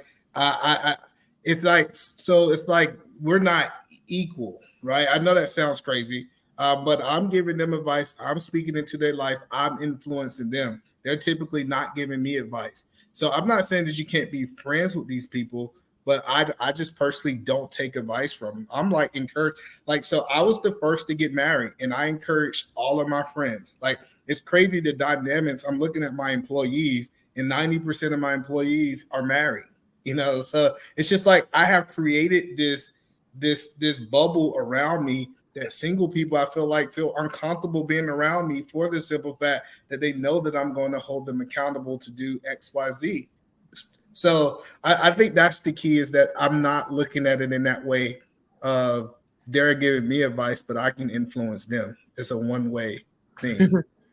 I mean, I hear you. Like I don't disagree with you. I think these are good conversations to flesh out different perspectives, because everybody looks at things differently. I think that friendships are often about reciprocity. I think if you have boundaries about your friendships and, taking advice from them on certain things, then that's cool for you. But to sit there and say as a whole, somebody cannot give you advice, it's kind of dismissive. Just saying. Yeah, probably. I can be that way sometimes. That's that good accountability. I love it. Yeah, I'm not scared of accountability at all. That's who I am. When you do that, you don't have to worry about people. It is what it is. I know that's why I should have married about friends. Mm-hmm. I'd like to add that what Robbie made said something about keeping your single friends proximity, because it might lead to them being might want to be in committed relationships. I would say part of that is true. However, when it was a time of season, me courting my wife, I had to be in this almost season of solitude, because what was around me was not promoting marriage. Once I was in my courtship, got engaged, then eventually got married, all of a sudden just that influence around me being in a committed relationship with my wife then transcend to everyone around me, especially like my fraternity brothers. Now, majority of them are in committed relationships, because they come to me say, hey, Mike, we're proud of you. We actually see this work. They didn't thought this was actually able to happen at my age before, or at least they didn't see that common, especially in Black couples, right? So we have them over in our place for dinner and stuff like that, and try to establish that environment of committed relationships. And then they're still in college and everything, but we just try to promote stability. Now, did I cut them off because they were single and I wasn't? No. However, just once I was in my courtship, I had to remove myself for a period of time, because I had work to do. Once the results was able to be shown, and then that influencer was able to come on them. So all right, I might want to do this. Like I had one of my line brothers say, Mike, I see you and Tamika, and I see now Marcus and this and other guys, they're all in a committed relationship. Maybe I should try to, stop playing around, be serious. I'm like, yeah, let's stop playing games and win stupid prizes.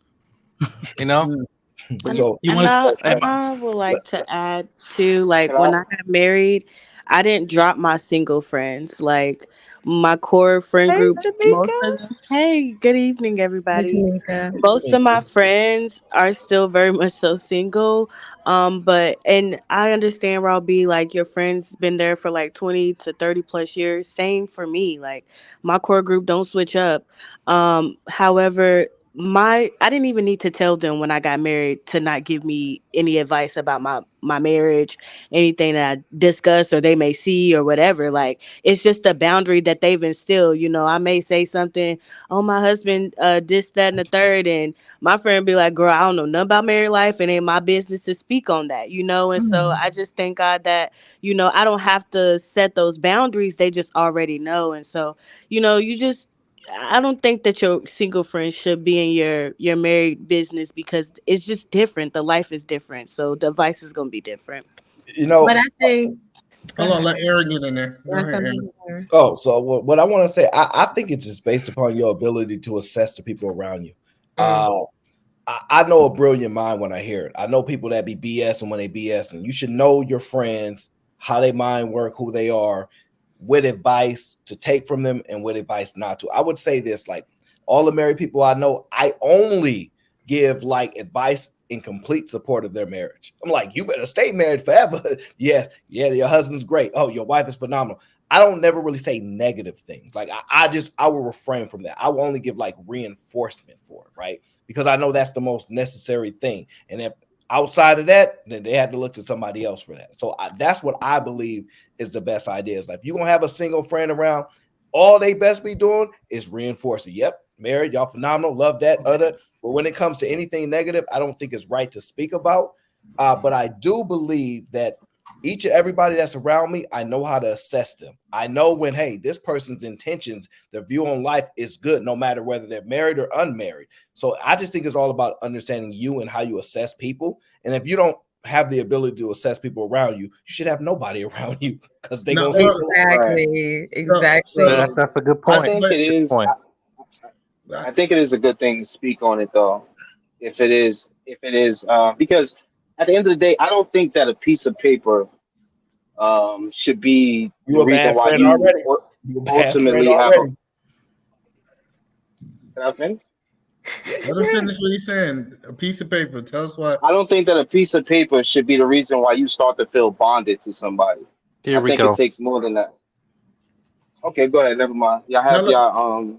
So, but you unlikely, I agree with you. I disagree. Listen, you know why I disagree with this piece of paper stuff? You know, we don't call our degree a piece of paper. We don't call that prenup just a piece of paper. We don't call all the other legal documents a piece of paper till it comes down to marriage. We don't call money a piece of paper.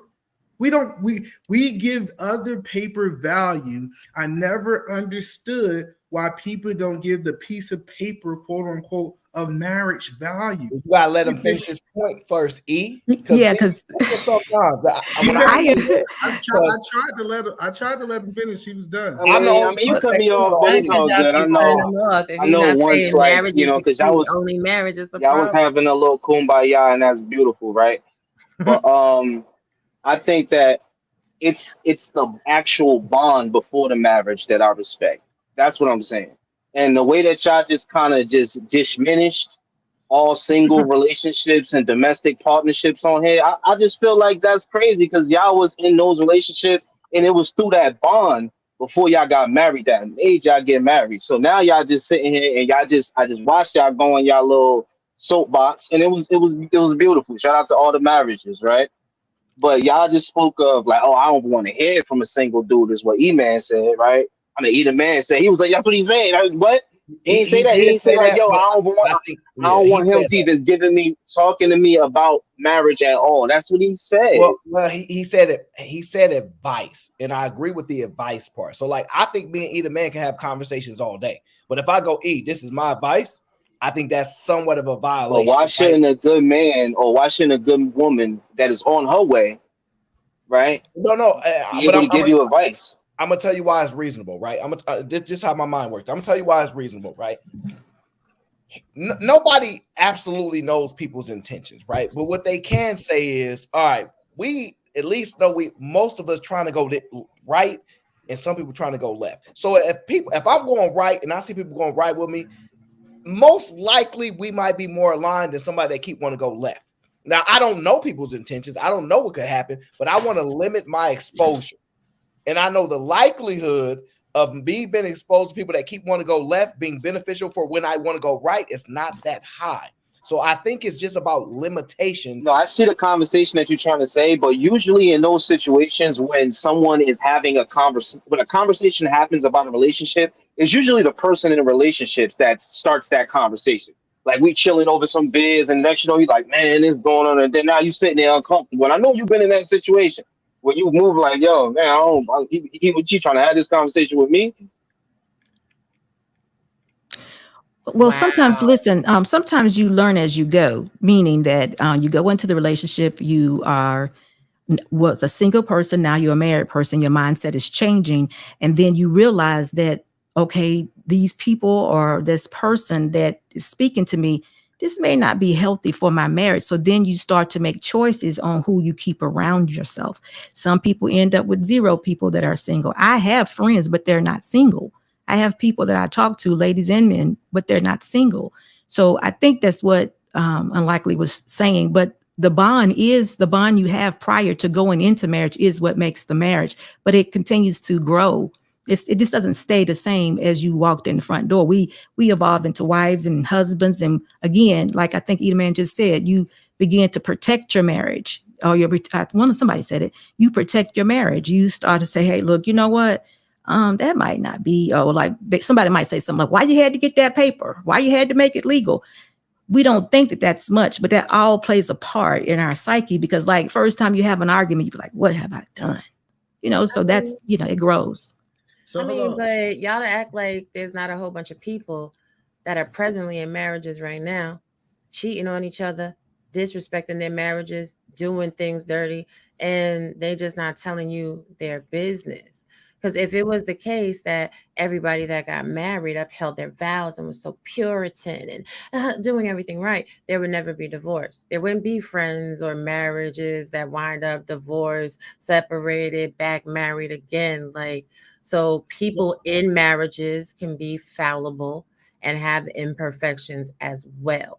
So ultimately, like Aaron said, it's about your ability to evaluate, your ability to chew the meat and spit out the bones. And again, everybody can do whatever it is that they would like to do, but I'm just not a fool of the mindset that just because somebody has a title, that means they got the best advice or that means they got the best thing going on. So it's different levels of vetting. So first of all, it's a difference between a theory and lived experience, right? So if you haven't been married, you're speaking from theory. You have no idea. And this is just what I stand on. Like if you've never been married and you're trying to give out married advice that you telling what you think work, you really have no evidence of lived experience, right? The second thing that I'm gonna say based off what you said is it's multiple levels to vetting. My first vetting is, have you ever been in a successful marriage? Then I'm vetting those people too. Just because you made the first cut doesn't mean that you're going to make the third and second cut. For example, if it was a person not doing the right thing, not upholding their vows, I might cut them too. And then what I'm going to do is, what we're really talking about, I have 4 guys. We ain't talking about that I'm just running around here talking to all these married people. I have 4 guys that I have seen. All of them have been married longer than 20 years that I vetted. And the one thing that they have been is they was transparent. They told me things that would be wrong. And I think having those 4 guys from a man is a very intelligent thing to do. Hands down. Sorry, go ahead, Aaron. I'll be quick. Is it possible? Because I don't know if marriage is so uniquely different from relationships, but is it possible the conversation can have components that are just relationship based that's not necessarily completely separate from a marriage base? Let's just say your wife is complaining that you always leaving your stuff on the ground and you telling me, right?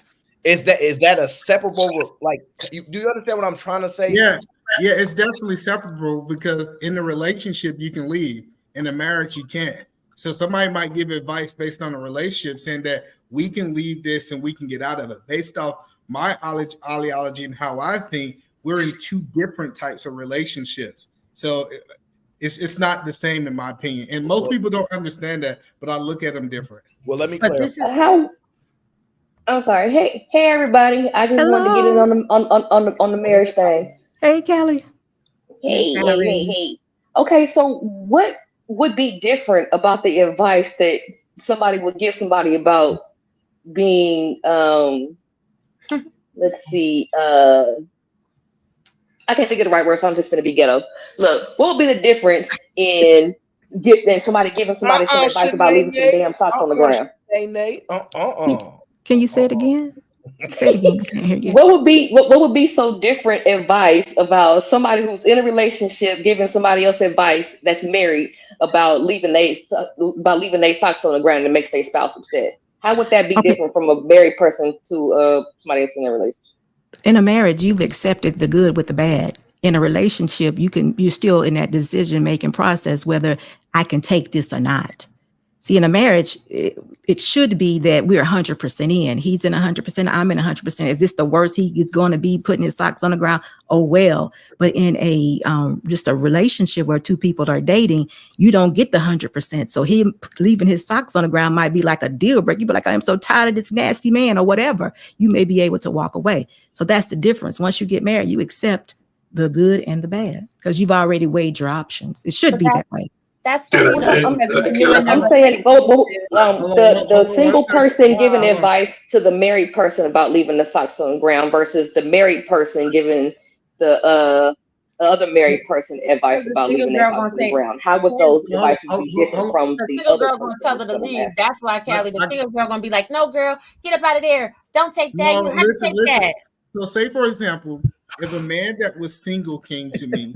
I mean, if a man that was just dating came to me and a man that was married came to me, I would give them two separate advices, right? If a man is in the courting stages and he finding things that he have found that he can't deal with long term, I would advise him to leave. I know some people might be against it, but there's no way in my right mind that I would advise somebody that's married to leave because the difference. But why would you advise somebody to leave over socks? Right. Like, why would you do that? Hold on. Well, if you let me finish, I will. But Payne, hop in there real quick, then I'm gonna really. What's up, Mr. Payne?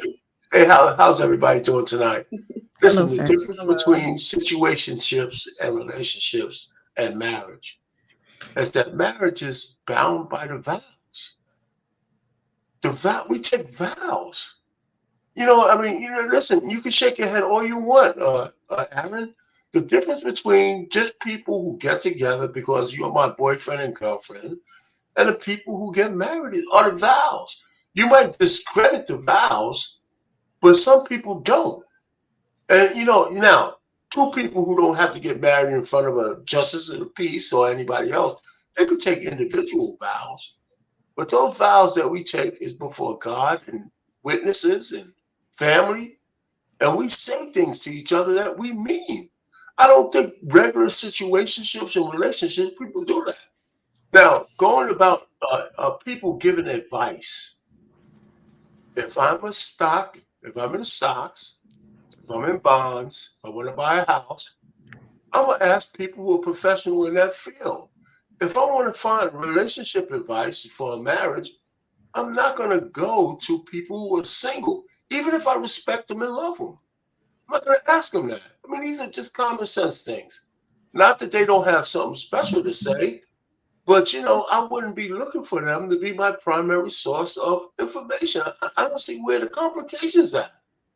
This is straightforward shit. When you want to have advice for things that you're doing, you find people who are experienced in that field. And that doesn't discount that you have great people around you who may not be in that field, but they're not versed into telling you if a single person I have is friends, and I do have single people with friends, and I want to know about football, I want to know about stocks, bonds, I can ask them. But I want to know about marriage. I'm not going to ask people who ain't married. Well, for clarification, Mr. Payne, if I tell you that, like, I'm married, but I ain't go to the courthouse. I mean, I'm married. I'm telling you, I'm married. Is that an acceptable thing, or do you have a minimum? If they're lying? No, not about lying, right? Because wait, how is that a lie? Like, so for instance, no, I'm asking you. No, but that's my point. Like, if someone is telling you that they're married, that's their belief. They believe they're married. Is that something that you can invalidate because it doesn't meet your criteria of what marriage is? I'm asking you a question. No. Listen, but if a person, if two people come to me and say they're married, or a person said they're married, I'm not going to ask them. I'm going to assume that they went through a traditional marriage unless they tell me they didn't. Right? So if they said I just went to a justice of the peace, you got to say some words in front of a justice of peace. You also have to have a witness. No, so it's not like you just walk. I don't think you're understanding what he's saying. He said they woke up today and said, we married. We ain't gonna do no paperwork. Just you mean like a transvestite saying I'm a girl and they have a Johnson? Is that what you're trying to tell me? Are we trying to make that equivalent? If a man wakes up and say he's a girl one day, and he's got a song that's bigger than mine, he's still a man. Y'all blowing it out of proportion. What are you saying? Let me give some clarifying. Thank you. Let's say people believe in God, right? They don't believe in the government aspect. And you guys be judgmental if you want. I don't care. This is based upon the question. They tell you, yeah, we got married. We took our vows the way we do it in our belief in God, but we didn't go to the government to get that signed off on. But we recognize our marriage. God recognized our marriage. They tell you we married. Is that an acceptable thing from you, or is there a minimum requirement? Let me tell you why I say yes. You know why I say yes? Because the vows are in front of God, not the state. The vows are in front of God. Yes, they are. Yes, they are. I'm not disagreeing with that, but no, if you didn't go to the state, I ain't taking you. No, the state. No. Maybe I'm different than you. The state doesn't matter to me as much as the vows you say in front of God and your witnesses. I know it might mean that to you. Damn, he just gonna shit on my little marriage then, huh? Hold on, E. Because I want to get Security Boss and I want to get Cali Bevs. You don't agree with me, but I think there's a separation of church and state. Of marriage. I want to know if they don't recognize people who have been married, if they don't do it the way that they say they should do it. No. Not you. The vows in front of God are more important than the state.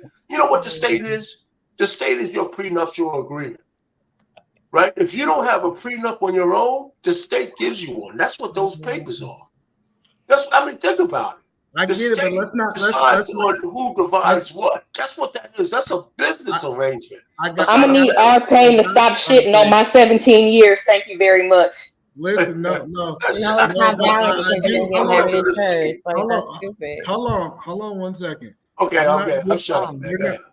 We're not discrediting what he's saying, but Aaron do have a point. We want to kind of see a baseline of what Security Boss and Cali say before we dive into that conversation. So I'm throwing it back to you first, Security Boss. If somebody say, you know what, we went to our prayer closet and we got married with no witnesses, no God was there in spirit. You can give him a witness, E. Don't do that. No, because I don't know a pastor that'll marry you without doing it through the state. I don't know any. It might be pastors out there that just say, I'm gonna marry you and we ain't gonna put it in writing.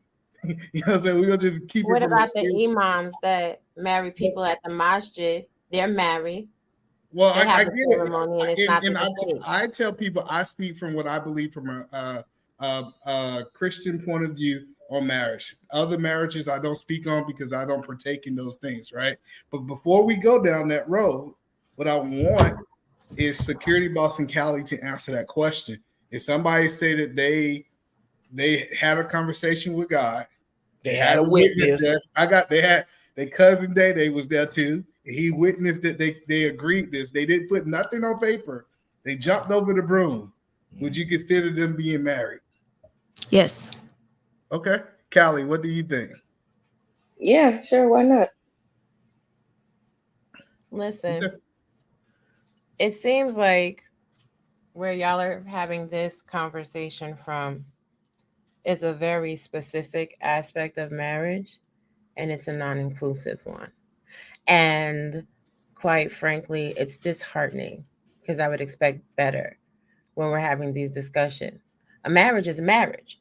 Now that we're getting into the deeper into the conversation, certain marriages are not acceptable. Certain marriages are not worthy. Oh, you can't speak to this marriage because that's not your aesthetic and whatever else. And it's not cool because underneath Christian marriage, some people would view second marriages as not viable at all either because it shows that you had failure in your first one.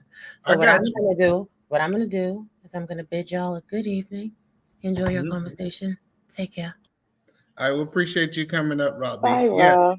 And what it really comes down to is that it's getting good. Where'd she go? Yeah, no, it's okay. She can leave. Because you came up here shitting on everybody else's marriage besides the one that did it like yours. We can't cuss. I'm sorry. Allie, we can't cuss. 5 minutes. 5 minutes. We was almost 5 minutes to get past the 2-hour mark without cussing. I'm sorry. But I told you I was going to be ghetto because I couldn't find my words. So I told y'all. I really messed on people's marriages. I didn't think I did that. No. Well, yeah, you kind of did, but it's okay. It's okay, Arpain. I'll charge it to your head, not your heart. So when people is the one who came up with this kludgy thing. I didn't. No, listen. So when people, because I had a person come to me and they said, "Do you believe that Muslim marriages, right, or work, or this, that, and third?" I said, I can't speak on those because that's not the type of marriage that I am. I'm not saying that it doesn't work. I just don't speak on it because that's not the way that I went. It's a totally different path. But that's the point that I'm telling you is we're not saying that it worked or it doesn't work. But I'm just saying is what I'm speaking on is what I have experience with and what I have knowledge in. And I think some people can't separate it. They think that I'm supposed to speak on these other things that I'm not going to speak on because that's not what I believe. But before we get back into it, I don't want to go too far away from the actual video, right? Miss Barry, can you come on camera first so we can verify who you are? Because we got to be protective of Aaron O because he's been cooking up a little while. We want to make sure that you are a real person. Oh, Sherry is a real person. Oh, Sherry. Oh, that's Sherry. I didn't know it was that Sherry. All right. Yeah, hey, Sherry, how you doing? All right. Before hold on 1 second. First of all, Miss Sherry, we're going to let you get in there and we're going to let you express how you feel. But I want to get back to the video because I want to respect some of these married people. I know they ain't going to be up here all night with us. And there's one really critical part that I want to get to in this video. So let's go to this next section of the video and then we're going to let you jump into, okay? So give us 1 second. Perfect.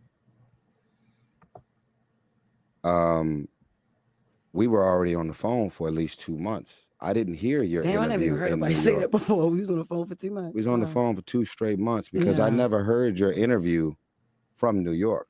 That happened for me for LA. Oh, from LA. Yeah, because when you announced it, it went viral. So I was able to hear the apology on the gram. So that's when I reached out to you. And then this is something I've never told you. You remember when I said, hey, man, make arrangements to get the whole house cleaned, the housekeeper. And then I said, I'm going to set up the room, come meet me here. And we organized all of that. I text you and I was like, yo, man, I'm on my way to New York. I got a bunch of interviews and meetings and label. I got to go run in label, go this and that. That was all a lie. I flew in town just for you and your wife. He flew in town just for him and his wife. He stopped what he was doing. He saw that their relationship was falling. And since he valued him as a friend, he made his marriage a priority. Do y'all feel like that's a good friend, or y'all feel like he overstepped his boundaries? Okay, so let me try and catch up here. So Tyrese is on the phone with the wife, but the husband is his friend. No, that's not what happened. All right, so you wasn't here. Okay. First of all, you need to show up on Thursday. Yeah, I said first you need to show up on Thursdays on time. I'm gonna say that first. But what happened was, long story short, he had cheated on his wife. Him and his wife wasn't talking. What Tyrese did is, as a friend, he got involved. He kind of was like a mediator, trying to get them back. He sung a song. He basically brought them together. And DJ Envy, out of his own mouth, said there's no way that they would have been together if he didn't help them. So can I answer really quick? And then maybe you haven't said anything. So he just mentioned that he had been talking to DJ Envy for 2 months because they kind of made it seem like it was a real quick thing and he overstepped his boundaries. So if I'm correct about that, he was talking to DJ Envy himself for 2 months on how to put their marriage back together. He gave him advice on how to do something nice and not selfish for his wife, clean the house and do all that, because in his mind, he was putting together him coming out and singing, saluting his wife. Am I right about that? Having like a little mini concert for his wife. Is that what his intentions were? So he sung this song, "Stay With Me." So he was saying, "Stay." I don't know if you know the familiar song with Tyrese, "Stay With Me." He was telling his wife to stay with her husband. SUB boss. When I was a little girl, I used to do wedding you know what I'm trying to say. And you used to put the flowers together. You used to put the bouquets together. You was all for weddings. Are you hearing me? So what she said was that when she was little. Hold on. You're not going to cut me off, son. I know you want to make yourself more important. First of all, we ain't doing that over here. Obviously, you wasn't here and you don't understand that this is my show. If I can cut you off, if I choose to cut you off, right? Matter of fact, we're going to let you save that for Fight Club. We ain't going to even address it. How about that? But I do want to say to Callie, do you feel that he overstepped his boundary by helping out his brother that was struggling in marriage? Not necessarily. So help me understand what you mean by when you say not necessarily. Well, it's a bit much for my taste personally, but just getting involved and it kind of depends on what kind of friends they were, how long they've been friends, all that kind of stuff, what their relationship was like, right?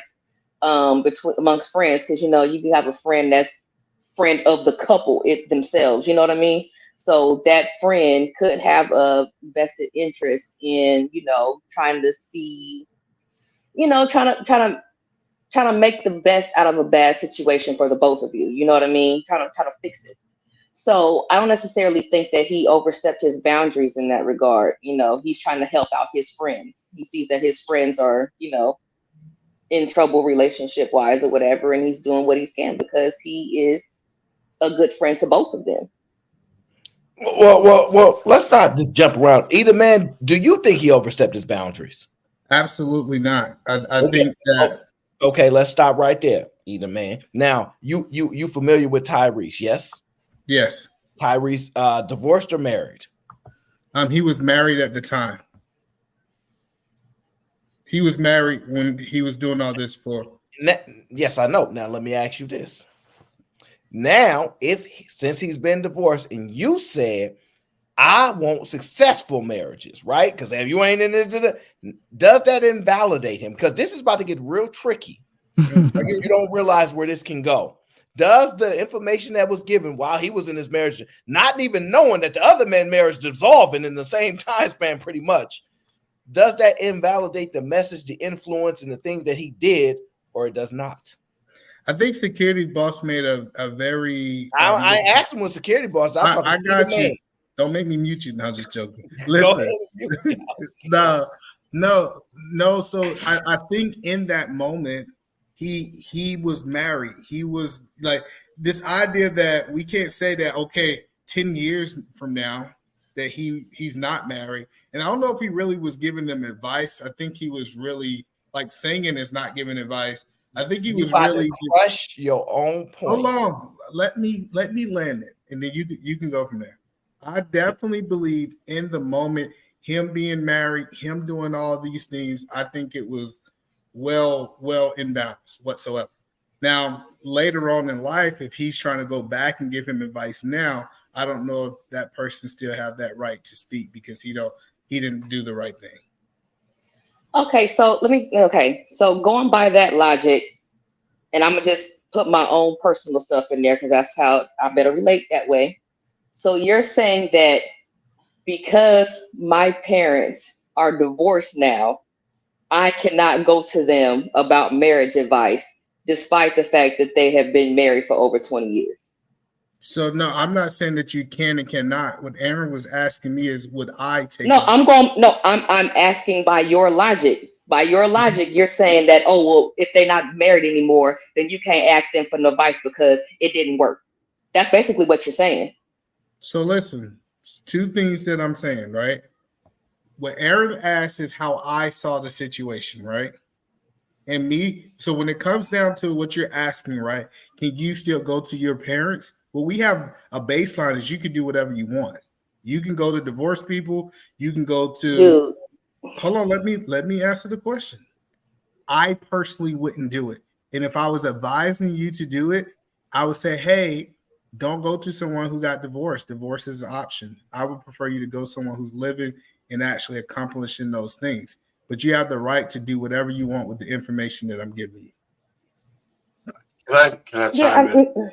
Let me Go ahead, Arpane. This is ridiculous. Isn't this his second marriage? Isn't this the same Tyree that was crying on the internet about the first marriage and his little girl and all that kind of stuff? No, wait. There's no way that either man would say that information is valid, important, and all that. If the man been divorced in the past and unsuccessful, that's my first salvo.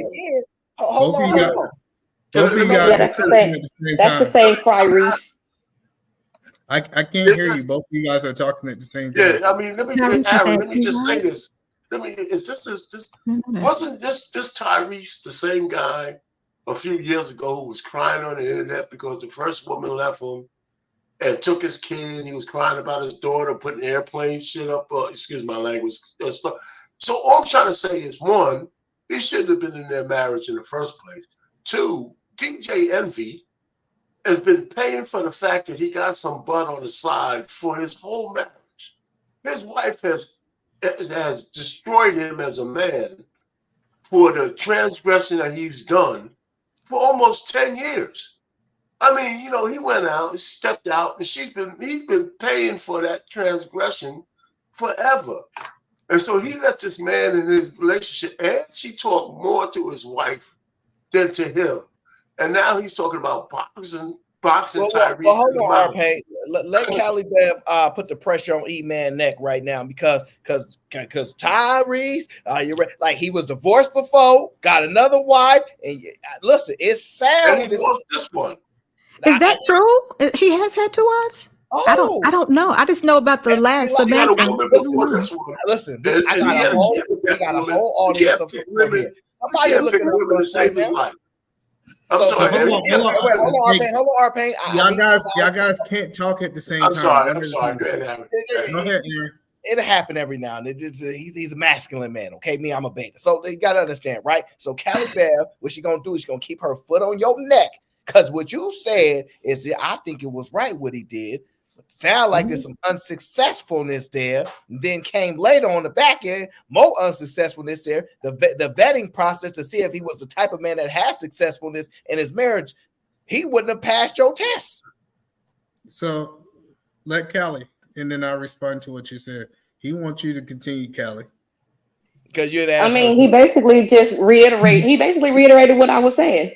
So what you're saying is if you don't have a successful marriage, then you can't give any marriage advice. But at the same time, you was all good with, letting Tyrese do whatever he was doing. He can give advice because he was married at the time. I mean, that's crazy to me. All right. I think your current status mattered to me. Now, it might not matter to you, right? I have seen people go through divorce, and divorce can make a person bitter. It can make a person hateful. It can make a person a lot of things. So a lot of people might be speaking out of their current situation versus giving you the best advice. And me being able to realize that reality is, I'm typically like, my parents are divorced. I don't talk to them about my marriage. We talk about a whole bunch of other things, but we don't talk about it. I have created a group of men that I trust and that I have put around me to give me that advice. And I'm not willing to take advice outside of that unless I vet them and bring them in. E-Man, you ain't making no sense. You can't. I'm making a lot of sense. So let me give you an example. I mean, you're really not. I think that Mr. Boss might be a great man that can give great advice on marriage. I think that he might have the resume to do it, but how my life is set up, I am very selective, first of all, of who I take advice from. And unless I vetted him, I'm just not going to take his advice. I'm not saying that he's not qualified. I'm not saying that he don't have the knowledge to give it to me, but the people who really protect, who speaks into their marriage, I've seen have found a way to be able to make the distance. If I ask you a question, and the only people that are qualified to do that are married people, whether or not they got a sugar honey iced tea marriage or not. As long as they married, they good. Nope, they can that's give not you what advice. I said. That's not what I said. I said the first thing I see if they are married, and then I actually vet them even farther to make sure that they are qualified. The 4 guys that I counsel with are qualified. I'm not saying that there's nobody else in the world who's qualified to give me advice. I have closed my options to receive that advice from anyone else. We're not talking about you. We're talking about your logic. We're talking about your logic. I'm not saying. Can I Go ahead, Arpane. Go ahead. Email. She hit on something. Okay, I'm saying to you that Tyrese being married probably still doesn't qualify him as the best person to give advice to anybody about marriage. That's what I'm saying. You know, because if you know his past, if you know his relationships with women, they're always troubled. I mean, the guy has a past. He has this marriage which broke up and is nasty. She's taking him to the bank. His prenup fell apart because the arbiter hurt him, and he's crying on the internet about that. I'm just saying that's one part of this thing. The other part is DJ Envy and his wife. You know, going to a man to try to save their marriage, and DJ Envy is a whole nother story. His wife has been making him pay for that infidelity for years, and she still is. And so all I'm saying is, so all I'm just trying to say is, whatever Tyrese done is one of those things where this meaning of no good deed goes unpunished. It takes a long time for people to understand that. So he was trying to do a good deed, and now he's being punished for it by both of them.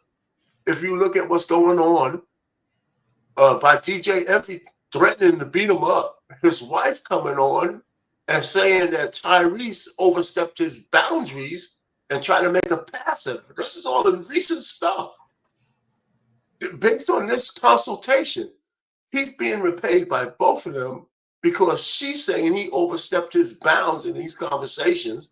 And DJ Envy says, my wife told me you made a pass at her, so I want to punch you in the mouth. That's what's going on now. Because you dropped a bunch of points right there. Whoa. I'm just telling you, it's all over the place. He said that he said something that was disrespectful to his wife. I didn't hear what that something was, but let's just go back a little bit, Harpay, because you said something that I want you to explain just a little bit better. Because what I recall, and time goes by very, very fast, I understand. But the relationship that I remember that DJ Envy had was a very open, when I mean open, I mean out in the space, in this world, with a young lady named, oh God, I can't remember her name. Yeah. You know what I'm talking about, with her. And he was a married man, and he was taking her everywhere. And, you know, he was not conducting himself as a married man, and she was not a side chick. She was it. Am I hearing you say that all that happened? They got over it. Now the wife needs to get Erica. Erica Mena was his woman for lots of time, long time. She did a whole something. She cussed the wife out, cussed him out, just embarrassed everybody when she was doing some kind of shoot. But are you saying that happened? Tyrese got them back together. Now the wife needs to go on. No, not for that. No, not that part. You didn't say the part about they got back together, but the part I'm getting to is, are you saying that now that everything is okay, his wife need to just go on with her life and just leave it alone? You say stop having him pay for it for 10 years. Or I'm not understanding that part because I don't know. Forget about Tyrese for a second, all right?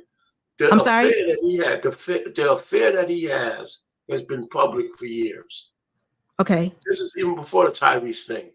Right. And his wife has been making them pay for that affair forever. Okay, stop right there. Stop right there. What I'm saying stop right there. Stop right there. No, stop right there. Stop right there. Stop right there. Yeah. Stop right there. Go ahead. What do you mean? What do you mean his wife is making him pay for that affair? The guy has been doing penance forever. She's embarrassing him every time she gets. How about your woman? Okay, security boss. How about your woman having you sit next to her and have her tell everybody in the world that you haven't given her orgasm in 10 years? Okay, stop right there. Stop right there. Like a big dummy. They write a book, and she's telling the world, my husband is an inadequate lover. He hasn't given me an orgasm in 10 years. Okay, stop right there. Just stop right there, because I wanna make sure I'm following you, because I don't think you heard what I said. He initially humiliated his wife for I don't know how long with this Mina young lady. I don't know how long. He did that. So for however long he wants to be in that marriage, she may feel the need to drag him a little bit. I don't really know. I'm not even saying I agree with it, but we can't call the shots on how long it takes for her to get over it. Yes, it does. Yes, I could. Oh, well, guess what? It ain't working. It ain't working because DJ, I don't know about that. One second, RJ. Hold on 1 second. 1 second.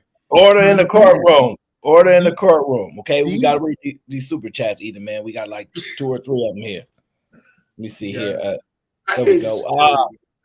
What does that say? You had to read that one, either, man. I ain't got the Southern dialect for that. I would have the church turn to chapter 8, verse 6 from the book of, I ain't going to say that, after the section from the choir. Oh, that's funny. Go ahead, Aaron. Oh, man. B.O.B. says, I'm trying, but I can't see either man, bless his heart, having options to cheat. Sidebar, ask Callie how she spelled internet. I don't know why. Leave me alone, Bob. That's my homie. John the Analyst says, that pregnant remix messed those dudes up. I don't know nothing about this pregnant stuff, so I'm lost on that one there. But yeah, I'm with security boss on this. He was messing with a ratchet chick, and it was public.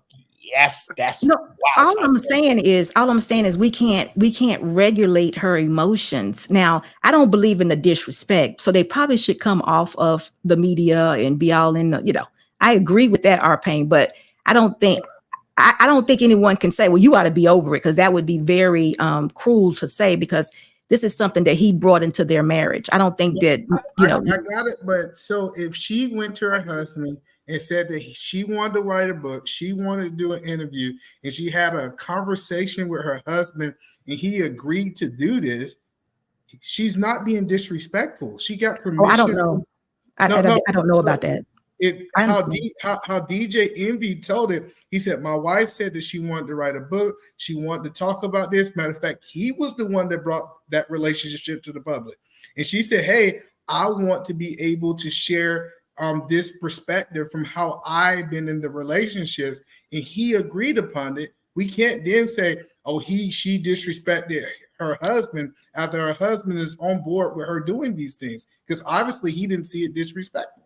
I've been dragging him. That was the word at our page. She's been dragging him for years, and I'm just like, that's a little bit. Especially his marriage. Listen, that including the 31 days that she was away from him, probably getting a cheek slapped by somebody. Listen, let me tell you, man. I'm on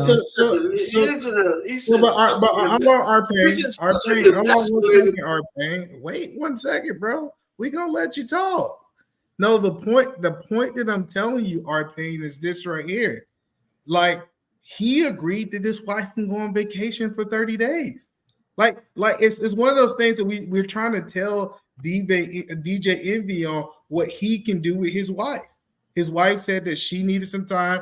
This was a traumatic situation from her, And now what she's saying is something really, really simple. Is this is what I need. He said, I will give you the 30 days to get yourself together. That's not being, I get you can say, well, she might have had sex on vacation. Yeah, you can assume those things, but he said that was he was willing to give her space. And he had the affair years ago. Years ago, she's dragging him around like a puppy dog, man. Let me tell you, he's a laughing stock of all the men out there. Okay, he had an affair, big deal. You know, if you leave him, leave the man, leave him. Take his money and just go. It's better than being emasculated in front of the public forever. Stop it. You know. All right, R-Pain, I don't want to hear nothing about that 80% divorce rate no more from you. I didn't say that. I didn't say that. I'm just saying. No, I'm just saying for the future. I'm gonna keep that in my archives. I think I don't want to hear nothing about no 80% divorce rate no more. Lifelong browbeating from your wife because you got a little bit of butt on the side. You might as well be on your own. R-Pain, that wasn't a little bit. It was highly publicized. Okay, That's not like maybe it was good. Maybe it was fantastic. Yeah. Listen, Man, R-Pain, you talking about dragging? He basically drug her around on the tabloid streets for a long time. What are you talking about? And you worried about her dragging him, talking about she ain't had no orgasm. Okay, that's comparable. And that chick has disrespected her. Erica Mena is very disrespectful. I'm sure DJ Envy had a real good time. Clearly, women that act like her must be a fun time. But boy, she is very disrespectful, foul mouth. Like that's not. It's not like I'll take you that, but he doesn't listen. At some point, a man can only do penance for so long. Even the Catholic Church tells you to say a couple of Hail Marys. Damn it, stop it. All right, let's move on, Edie, man. So to your next point, brother. So, R-Pain, let me ask you this question because I haven't heard a couple of your takes. So, are you saying that irreconcilable differences is acceptable for divorce? There's not irreconcilable differences. Infidelity. No. Just follow me. I want you to answer my question. No, I think there should be. I don't believe in no fault divorce. I think there should be reasons for divorce. I think that law needs to be changed. All right. I'm glad you said that. So based off what you're saying, because we're transitioning, Callie, are you saying Jeezy is wrong for leaving his wife? No, his wife. No. We're going based off the paperwork. No, he shouldn't have put irreconcilable differences. He should have put exactly why he's leaving her. He's leaving her. But you listen, that's not how that works, does it? No. You are assuming. No, I'm not. You're assuming that you know why they're getting separated. No. You asked me a question, right? Irreconcilable differences. Well, irreconcilable differences mean you just don't want to tell people what your reason is. No. See, that's what that is. No, it doesn't. This is what I asked you. Listen, it's simple. I mean, Jeezy is leaving his wife. He's leaving his wife, and the paperwork says that it's irreconcilable differences. Right. Are you saying? I want to catch you on record. Let me make sure I snap this. Is Jeezy wrong for leaving his wife for this reason? He's not wrong because that's what the law currently says that he can do that. No. You asked me a question. I'm not trying to dodge the question. You wouldn't let me tell you what I think he should do. Right now, you can't say he's wrong because the law says he could do it. And I'm saying that law needs to change because he has a reason for doing it that's not irreconcilable differences. He just didn't have to put that down because the law says he doesn't have to. Hold on, Callie. This is why I don't take advice from anybody, right? Because now I'm wrong or you're wrong. 1 second. Listen, I heard you say these women should not be leaving these men for this. Divorce rate at 80%. Hold on. you just said today. I like how you said that. Listen, you said these women should not be leaving these men for this reason. And then soon as a man do the exact same thing that a woman is, now you want to give excuses. You want to come out and say, man. You put words in my mouth. If security boss is wrong, listen to me. Listen to me. You can't have it both ways, brother. You can't have it both ways. The women who leave their men because of irreconcilable differences, I don't like it, but the Lord says they can do it. That's where I'm coming from. So for Jeezy, I'm giving him the same credit. I don't like it, and you won't let me tell you what I think, because I'm saying that he has a reason, but he can get away with it because the law's written that way, and I don't agree with that. But he should have the same leeway as all the women do. I'm not trying to be inconsistent. I'm telling you. I have a clarifying question, because I honestly don't know. I came up in the era after irreconcilable differences were an actual thing. But my question is, if you say that you are leaving because of infidelity, do you have to prove that in order for the divorce to be approved? Is that how it worked? If they get rid of no fault divorce, you have to prove certain things, because you're going to go in front of the judge and make a claim, right? If you're going to make a claim, you're going to have some proof. Well, we're jumping all over the place. Right. Redirect the point you're trying to acquire it, or did he answer it? No, he didn't answer it. I sure I did. Well, I could have sworn that our pain was just saying. Irreconcilable differences is just that you don't have to go through all of that process of having to prove why it is that you're getting a divorce in order for it to be granted. And irreconcilable differences is basically not having, the state in your business as to why you are separating. Exactly. And Whitman said that that's what they needed, because otherwise they'd be trapped in a marriage, because they would have to prove why they grieve. And that's the weak right. That's how I understood what irreconcilable differences was. I just want the men to have this same energy. So, because we saw this, we saw Tia. Hold on, no, listen. Wait, so Edmund, do you disagree with that? Listen to what I'm saying. I heard y'all talk about Tia. I heard y'all go in detail, talk about that's not a good enough reason for her to leave her husband. No, see, that's the point. Like the point that I'm saying is, if y'all make y'all decision based off gender, y'all don't stand on the same point. No, listen, y'all do not stand on the exact same points if it's a man versus a woman. And that's the biggest problem that I have with most men, is that they say that it's different because of the gender, even though the paperwork says the exact same thing. It's a little bit more. Hold on, RP. It's a little bit more fair though for the guys, and I'm gonna tell you why. A lot of these women don't have to pay no alimony. They don't have to pay nothing to separate. The men just say, "All right, we go our separate ways." That don't tend to happen the opposite way. So it's more reasonable for a man to do it than for a woman to do it, solely based on the outcomes that actually take place. Women tend to not just say, "All right, I'm gonna go my separate way. You can keep your money." This and that. They want to take. See, the man that you just referenced in the Tia Mowry situation didn't take. It didn't take. No, listen. No. Because most dudes ain't paying no alimony either. But no. What are we talking about? Wait. See, Kylie, you talking to me now. Be careful. We talking about celebrities and people that are in the public eyes. This or who we break down. We're not talking. He's specifically talking about them. And but Eric, the reason you're wrong is because in my example, Tia didn't take nothing from her husband either. No, but that's the point. That's not the point, because she's in the position to be the one that's getting something taken from. He could have took something from her, and he didn't do it. Happen. And I'm telling you, the inverse, it typically does happen. Right. So that's why it makes more sense if a man, all right, walk away. Now, if you tell me that the reconcilable differences and she don't take nothing, she don't try to take anything from him, I'm like, okay, these might be the same causes. Let's see if that's how it transpires.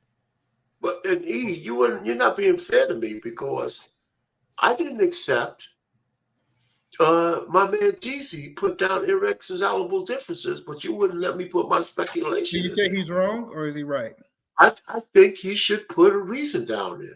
No, I'm just saying, I think he's wrong, but he's following the law.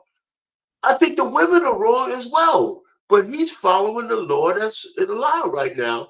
But he has a reason for leaving her. And he didn't put that down. He just put the blanket statement like the women do. I don't agree with that.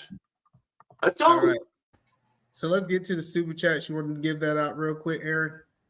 Of course, J Hub says irreconcilable differences. Aaron, when you country, it's hard sometimes. When you country, you got that thing. You can't. Your tongue don't go right. I'm with you, E-Man. I'm with you. Oh my gosh. Irreconcilable differences should be an option. Shouldn't be an option if children are involved. You should have a serious reason. I disagree.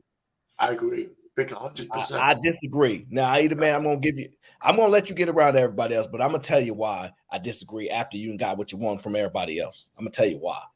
Go ahead, because I really want. You really want to hear the reason?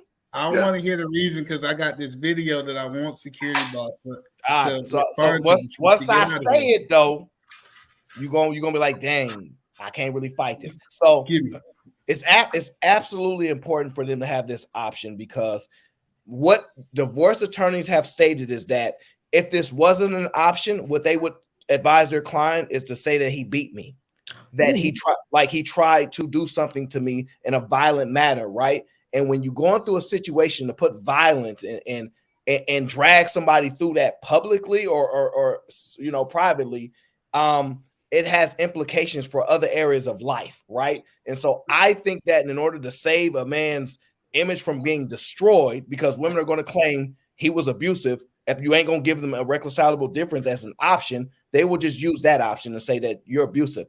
And that is very, very dangerous to apply that to a man. And then if they have to get out of a scenario, it's like, think about it. It's like a rat that's stuck. They will say you are worth them if they have to. So I get. So that's really a response to our pain, because our pain said that we should change it. I didn't say that. I never said that. I'm not talking about changing. I don't think that's a good enough reason not to change it. Women are lying like that all over the place. What you just said, Aaron, is going to come to a sharp end. Women are starting to lose the grace of believe all women because of what you just said. They're going to have at least a police report or something to prove that this guy's going to continue to believe. RK, let me ask you this question: do you believe that the men are in a moment where they're just believing all men at this point? Nobody believes men about nothing, especially you black men. Get the hell out of here. So you just accused old girl of cheating because she went on vacation for 30 days. So yeah, we in the era of men believe all men. We are in that era. Listen. I could speculate that she was having a little girl trip on. That don't mean she did it, but that's not what I think. So what? Well, yes. So I believe that we are in a believe all men thing, because most. And don't relax. I said, oh yeah, she got. So RP, you think it's good to? You do think it's good to put out rumors or to create these scenarios that really are not true? I don't know. I mean, I'm asking a question. I'm saying, do you think that's okay? Like for us to make those, because it happens. My speculation is wrong. I can dig that, but I said it anyway. That's what I think she was doing. No, I think that's and I thank you for that. But I think that's a real problem. Us and our speculations, we try our hardest not to understand what's real. We always, we say all day, about the 50-50 marriage. And then the next thing you hear is that, and half of those people are not happy. You have no idea what goes on in people's homes. So again, that's a terrible speculation. And you got caught up in that one night too. But that's a terrible speculation to make, because we don't know what's going on in individuals' homes. And instead of just taking or accepting 50-50, get divorced or stay married, however we want to see it. So I really think that, we just try hard to make what we say true, instead of just accepting, just gaining the knowledge that's been put out there and just weighing that, instead of just, making up our own interpretations. 31 days, people will think he was clapping some cheeks. Y'all think a girl's trip for 2 days and somebody getting some? Y'all think any kind of girl's trip? Women would think Payne, somebody's cheeks. Come on, Mr. Payne, come on now. As soon as I say that I go on a girl's trip, y'all automatically think that we out here, me and my girls is out here either scissoring or doing something with some other dude. I would never think about that. You or a security boss, I wouldn't think about that. But it doesn't matter. It shouldn't matter. I got it. See, But it shouldn't. But the thing is, it shouldn't matter whether or not. Oh, I wouldn't think that about you. You know what I'm saying? No. If anybody says that they on a girls' trip, dudes is automatically thinking that somebody is scissoring or they having an affair or something like that, and that's not even fair. So yes, I think that we are in an era. I think we are in an era. I would say that I agree that we are in an era of believe all men, because the way that this space goes, is that all of a sudden, out of nowhere, she decides that she wants to get a divorce. Like the men are perfect little angels walking around with halos over their heads and stuff like that, and she just up and just ripped the rug out from underneath him out of nowhere. That's how divorces are spoken about in these spaces on the Black YouTube by the Council of Online Niggas. That's what it sounds like. I got you, Callie. Thank you, Callie. Hello, RJ.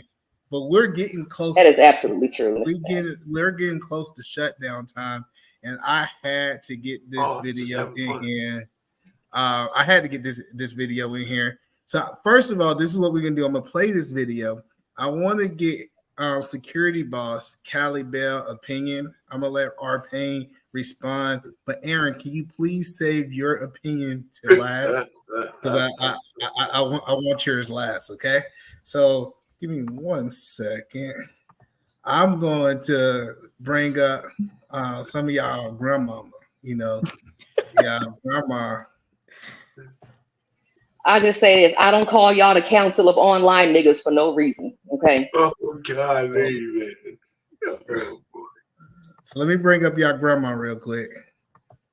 Oh, yeah. I have to say that thumbnail is amazing, either, man. Shout out to the thumbnail guy, whoever did that. Shout out to them. Shout out to Aaron. In our society right now, Black women are making a lot more money for the most part than Black men. Right? There are a lot of Black men who are successful, but for the most part, Black women are making the money. So if you can find love, if that man works, at whatever job, and is a good man and is good to you and honors the house and honors his wife and does what he can, because his gift may not be your gift. Exactly. That is okay. That's not somebody who's beneath you. Yeah. That's somebody who came to live. So if that man loves you, and that man honors you, and that man might not be good at making money, but he might be good at other things, should women look at them as their equal? I start with security boss. I think women should look at men, good men, as being men. I don't think money makes a man at all. And he didn't say he wasn't good at making money. He just said he didn't make as much money as she did at this present time. So that doesn't mean that he doesn't have very good earning potential. It just may not be, equal to her salary. But I don't think women or men are equal in any way. And I just don't think money makes a man. I think there's so much more to men as far as their provision than their weekly paycheck. So let me ask you a follow-up question before we go to Callie, right? So what if he said he was limited to only making $40,000? Like you was the person who had the opportunity to go out and make a whole bunch of money. If he didn't have the earning potential to make $100,000 or $80,000, should that be a problem here in 2023? Again, it's not for me because y'all know I'm a one-pot person, so I still would have to qualify him on if he's actually a man, if he's a leader. Is he a provider of all those other things? Is he praying over me? Is he a God-fearing man? Does he honor me, like you said? Or is he some man that I met just wants to have sex? Did he ask me to marry him?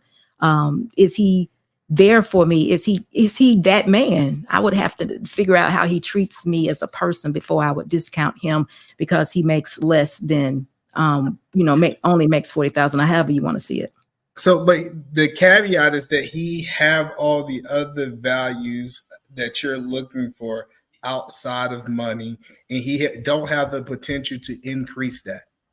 He's going to be 40,000 for the rest of. He's going to work out at the plant. He might go up to 60,000, but by the time inflation get there, it's going to still be 40,000 for that time. If that's the most that he's going to be able to do, and a woman, not you, a woman would have to pay majority of the bills. She have to hold the family down financially.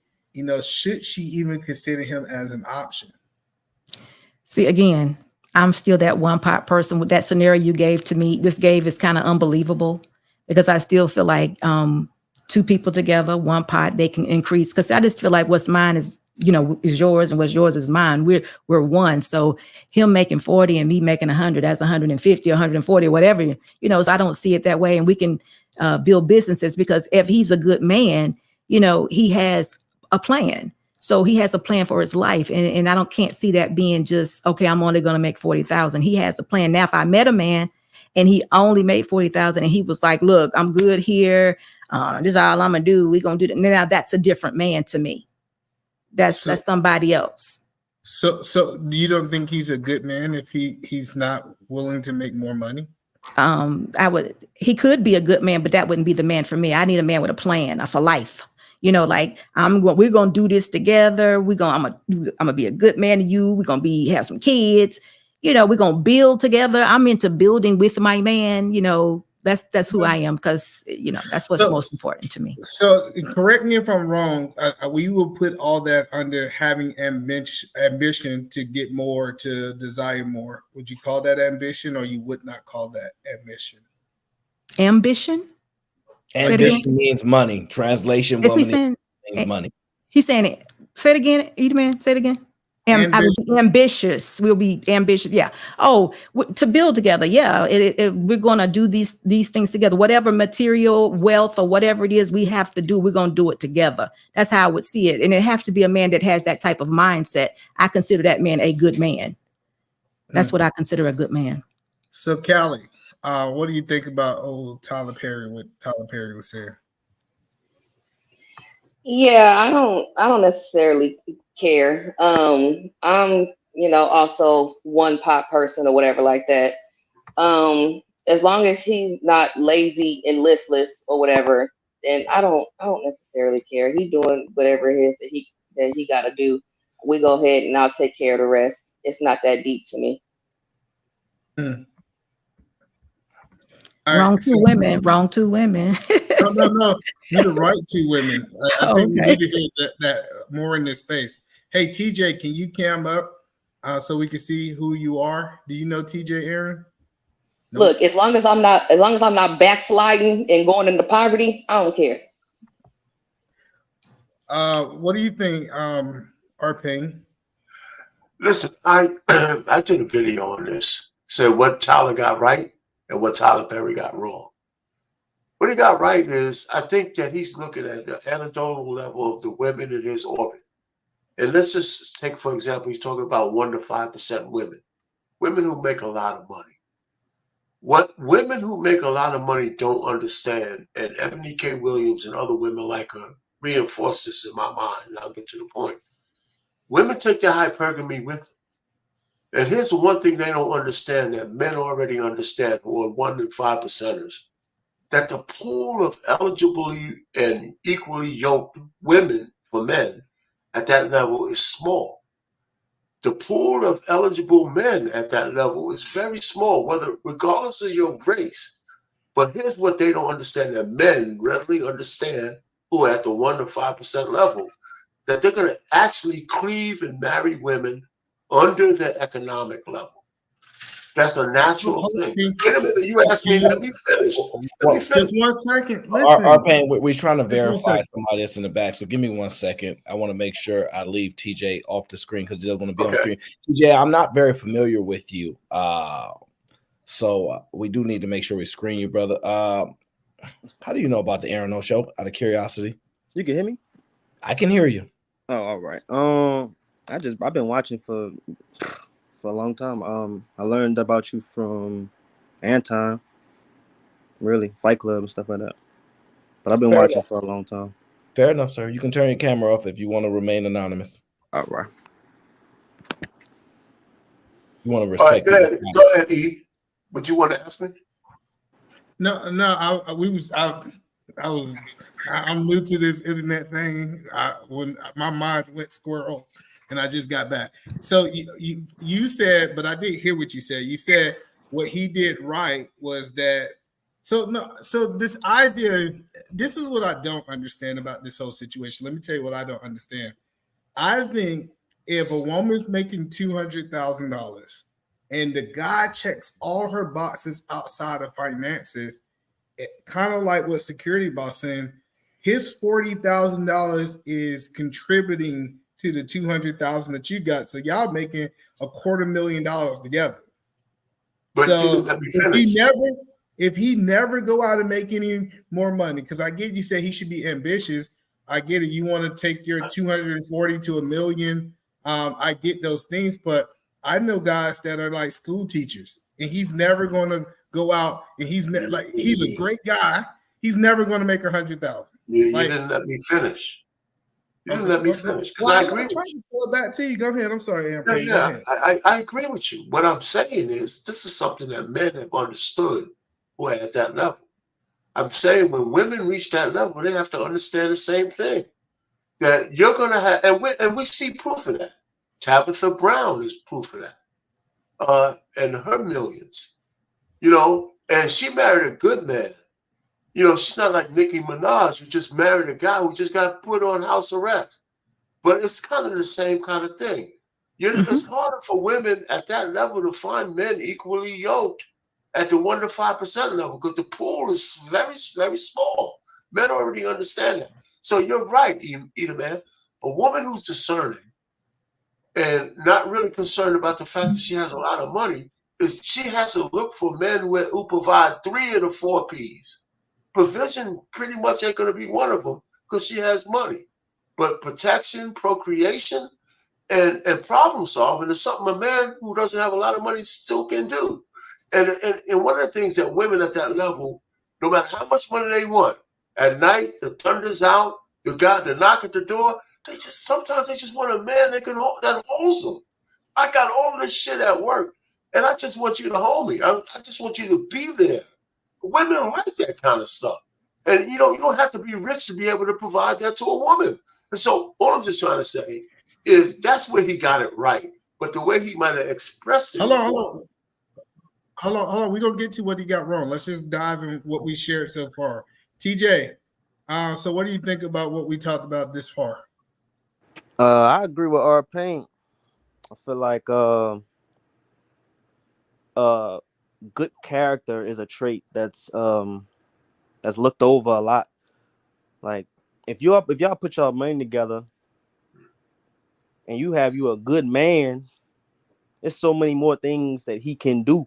You could take care of the bread, but like at the same time, he's still gonna be the fixer. He's still gonna handle all the man stuff, regardless if he making 40K or not. And I feel like that's why a lot of relationships don't succeed, because character, morals, whether he's a God-fearing man, that's not at the top of the list.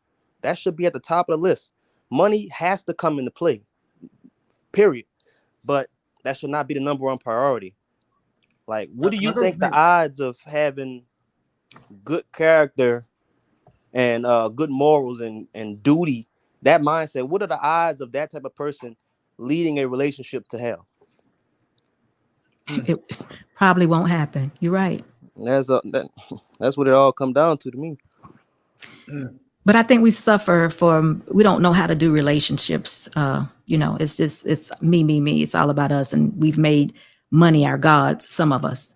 So, the things that you're saying is hard to see. So. All right. Aaron, what you think? I have many, many thoughts about this, honestly. But the truthful answer is it's a reality for Black women. I study this stuff. I literally look at the economics. I look at the income. I look at the rates.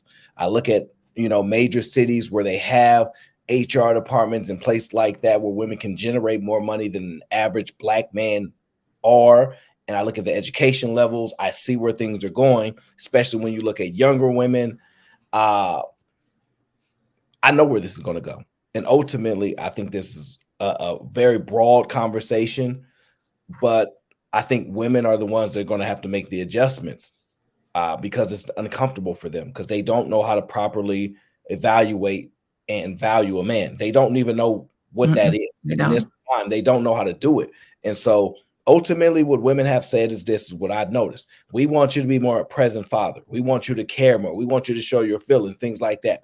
Now, in order for that to occur, right, you're talking about comparison of women's nurturing, etc., of women that have had an excessive amount of time to craft the world looking at mothers as stay-at-home mothers. I know they like to believe, oh, Black mothers, we always had a job. Yes, okay. If that was the case, if y'all was always working, y'all wouldn't be asking to be stay-at-home moms. But so like that's not really the case. They spend an excessive amount of time around their children. They may have nannied other people's children. They spend an excessive amount of time around their children. Men have not. And the things that they're requesting would require for that to happen. So, for example, men would have to be stay-at-home dads. They would have to have that same time frame that we've given women to switch these roles. If y'all want to have the ability to make as much money as men do, you have to assume the responsibility and dynamics of the environment of society what men do. And this is uncomfortable for women. They're like, I don't really know about all this. This is not normal. Why can't I just get a man that's on my level? And they don't realize that we designed society for the man to make that kind of money to take care of his family. So if you're a woman to make that kind of money, that should take care. Oh, no, they're not no take care of no family, not no grown man. They haven't evolved. They're requesting things from men, evolution, emotional intelligence, all these things, yet they want to stay the same. They're not evolving. The only thing they're doing is making money, but they're not evolving. There's a big difference. And so ultimately what I believe that which is necessary is that women have to adjust to what either find out what a man is or adjust to what their understanding is. Because in my opinion, the type of women that make money need a softer man, need a man that's more agreeable, need a man that adjusts well better than a man but they're unattracted to that, which is so weird. They instead would want a man that they think is on their level, but he's not going to be that agreeable. And your aggressiveness and things like that, you don't know how to interchangeably turn that off and on. It's been proven. So they are the real problem in this. And I know we like to say the men are the leaders and we argue whatever you want. They have not adjusted well to the times. That's at least what I've noticed. Y'all like that I saved Aaron to last because he always coming up here dropping those nuggets. But I'm going to get you into that just a second. I want to play just a little bit more of this video before you respond, okay? Love you at your worth, right? Yes. And as long as he's secure in himself to know that, yep, she makes most of the money. All I can pay is the light bill. As long as she's comfortable enough to say, I'm going to cover the mortgage and all the other stuff. You've handled the light bill, baby. You can take me to dinner every now and then. That is fine. Yeah. Is that acceptable, right? When we come down to it, and I'm going to throw it over to, I can't see your name, 80. I see it now. Ronald, I want to throw it over to you. Is that acceptable for a man to say, hey, I'm going to provide all of your other needs and I'm just going to pay the light bill and take you on dates every now and then? Yes, it's acceptable. But one thing is that it's much better for a woman when she's younger compared to when she's like in her 40s or 50s, right? A younger woman will be more kind of like what we call foolish for love, and will be more acceptable. So that if she start making more because they have like a bond already, she's not going to care what all of her friends say and stuff like that. A lot of times it's peer pressure. Hold on, I just want to understand. So, because I think it's proven that younger women are not making as much money. It's usually the older women who've been in their careers a longer time. So, are you saying that if the younger women made a lot more money faster, like in their 20s, the younger women are out earning the younger men? No. What I'm trying to say is that, for example, let's say a woman is going to school to become a lawyer. Right. And she happened to meet, let's say she's like 25. She's going to school to become a lawyer. She meets a man that's like 26, 27. But he has like a regular job. She's going to out earn that man. But because that when they met, they kind of like probably like around the same level at that time. that when they fall in love, you know, it'll be okay. So when they turn into their 30s or 40s and she's making a lot more money than him, it'll be better. But for older women, it'll be hard. I think you're missing the point. It's different between if they start dating at the same level and then they move on to that. That's not what Tyler Perry was talking about. Tyler Perry said that she's already getting the bag. She's already making $250,000 a year. What he says that if she find if it's a man out there that check all of her other boxes, and for example, he's a plumber and he's only making $40,000 a year, it's a big income difference. She should be open to look at him as her equal and to be able to get with him and build with him. So it's not that they got together as they was younger. What it is saying is that they are already a big income gap. Should they be dating? They should, or they can, but it'll be hard. It'll be very hard for a woman in her 40s to date down. That's just the way it is. It's good advice, but it'll be hard, very hard. So you said that you think it'd be hard for a woman making $200,000 to date a man that's making $40,000-$50,000? Absolutely, it'll be very hard. Like for the example, way the mindset is, absolutely. If she riding around a Mercedes, it'll be very hard for her to holler for a man to holler her. That's in a like a lesser car. So no, I just see that. I think that's the hard part. Maybe because I do live in a different reality, and I see it so often here in Seattle. You see a doctor dating a plumber. She's a doctor. She's making $200,000, and when she talk about that plumber, she talk about that plumber like he's the best thing since sliced bread. Like he's not making 40 grand either. He's making more than that. But you don't agree with what Aaron said either, man? I didn't that disagree women need with to Aaron. catch up. That's what I said. They need to catch up to where their position is. Can I ask a question? Understand what you're saying. Well, I didn't say catch up. I'm sorry, security I boss. didn't say catch up. Hold on one moment. B Rose. B Rose, is that you? Yes, sir. It's me. I'm ready to troll on your panel instead of the chat. Hey, Z-Rose. Hi, Callie. Hi, security boss. Hello, how are you? I'm good. Go ahead. I'm sorry. Actually asking a question to the panel. Yeah, I want to ask the question because I hear that we're talking. It seems like we're talking about two different women.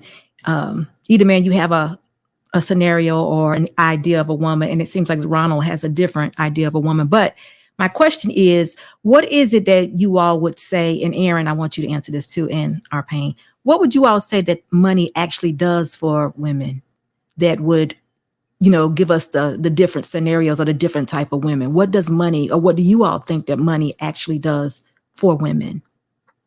It's Them part having of their own security. money. It's part of the security. No, I mean them having their own money. Just them having their own money. What does it do? Do you want the philosopher Aaron to go last, or you want me to go first? Oh, I don't care. I just wonder because y'all just mentioned two different types of women. It affected women. We gave two different types of scenarios. Like Edelman said, he sees it all the time. So that tells me that those women who are high earners where he is at, the money doesn't affect them. It's just a way of living, or they just earning money. But then Ronald just mentioned that it's a form of security, and it's almost like I don't know. I don't want to put words into your mouth, but you tell me. I just wanted to know what it. It's also a sense of pride. If you making like $200,000, that means you worked your ass off, and so that's why you have the nice car or the fancy house or something like that. It's a sense of pride also. But I think these women are wiser. I get we get caught up in the celebrities in the space, but I think they don't make decisions. So the female doctor that I'm talking about, she don't make decisions out of being desperate. Like she don't come from a form of lack because she have money. Like she wasn't in a situation that she felt that she had to move. Like she didn't have to move fast to close the deal. Like the guy that she married, like 40,000, like you said, might be. I think he make like 70,000 as a plumber, and I know the type of doctor she is. She make close to 200,000. It is a big gap there, and I can be from the outside looking in, but it doesn't look like she treats him different just because of the income.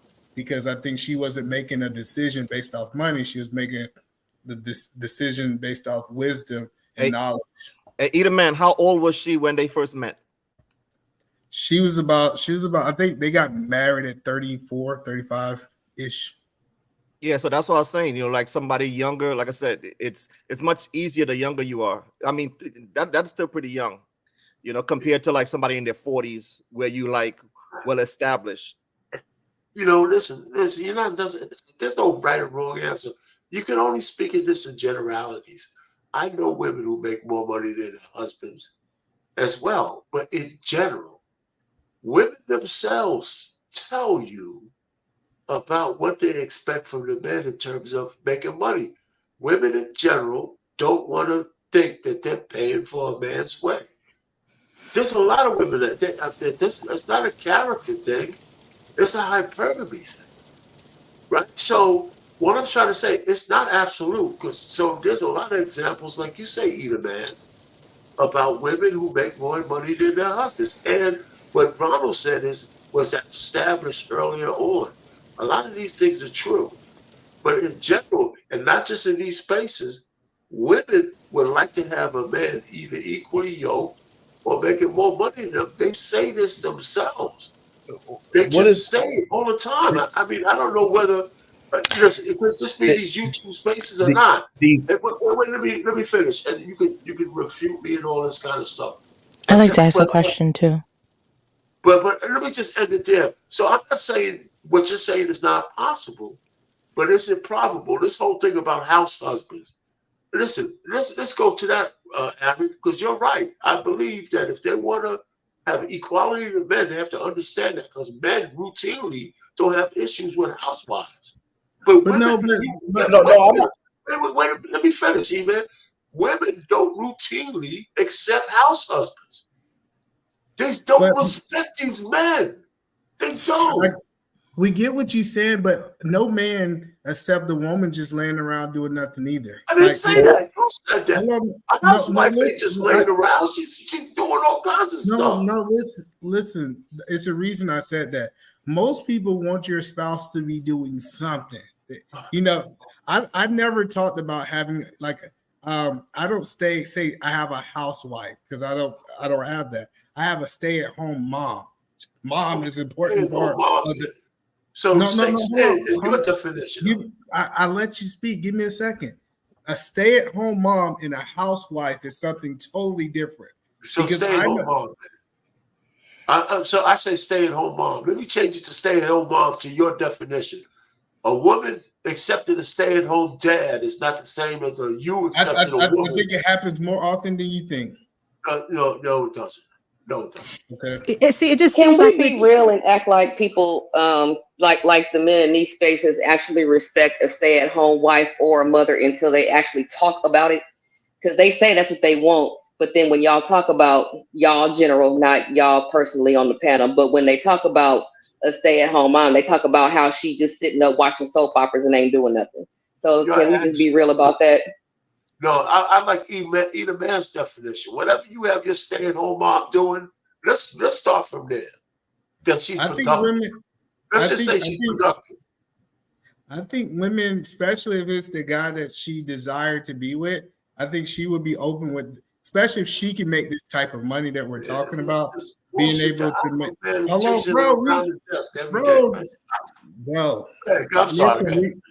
we letting you respond to what I'm saying. I think women will be open to it if she desired to be with that guy.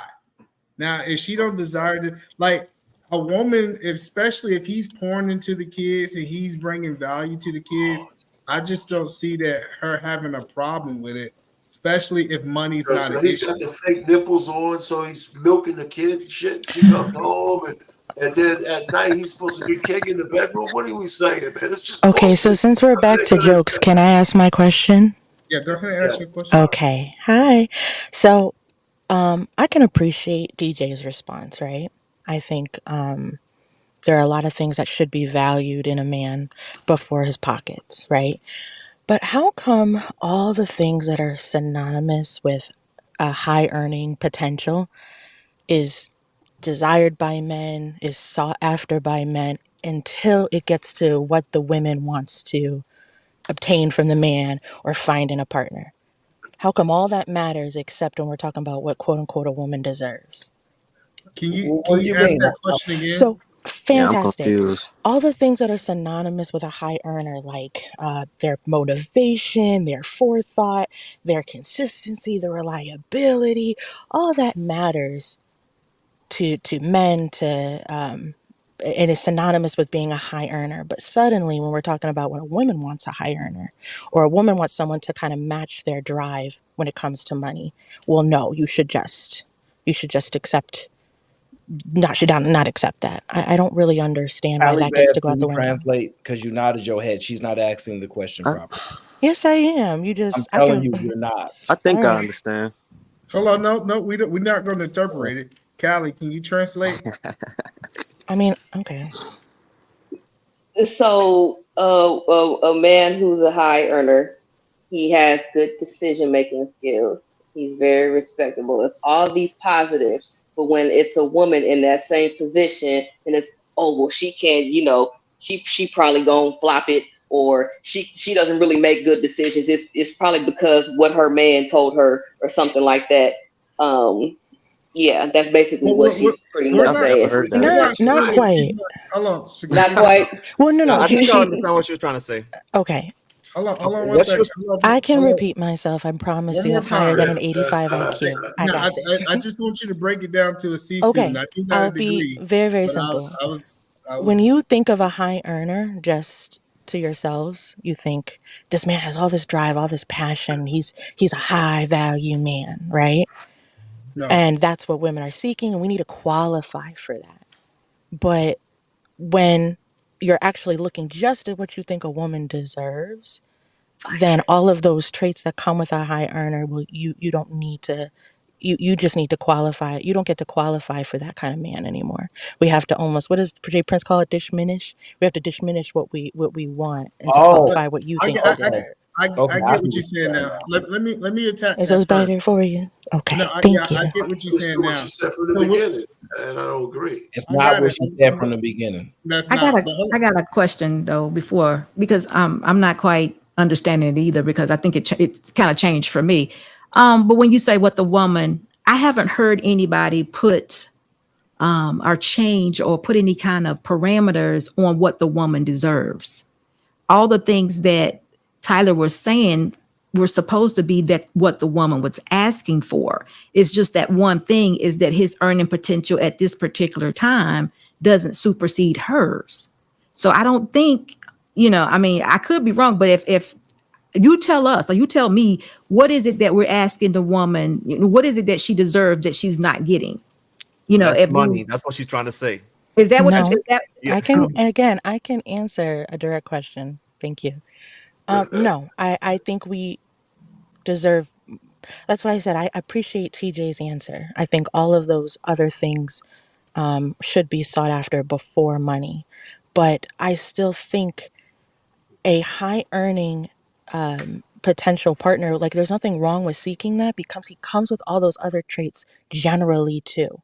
So when a woman tries to, why are you shaking your head, Aaron? You don't think it's synonymous with all those other traits? No, No, because they always say, the oh, go ahead. mistaken piece that you have is that you're right. They come with those qualities, but then if you come with those qualities, they're combative. So like, there's a reason why a man is not actually seeking out a woman that makes a lot of money and things But like again, that. there you go for qualifying what the woman deserves when No, we were just I'm standing not from the talking about woman. deserve. I'm telling you, it Mhm. is combative to a man. So for you to want that, those men will reject you. This theory of power couple stuff is only sold to people. One of the two what you should want is complementary. Sure. All this high level, like I'm just as competent as my man, I can do this, is actually a bad idea. You want to just be complementary. So why can't those traits be complementary though?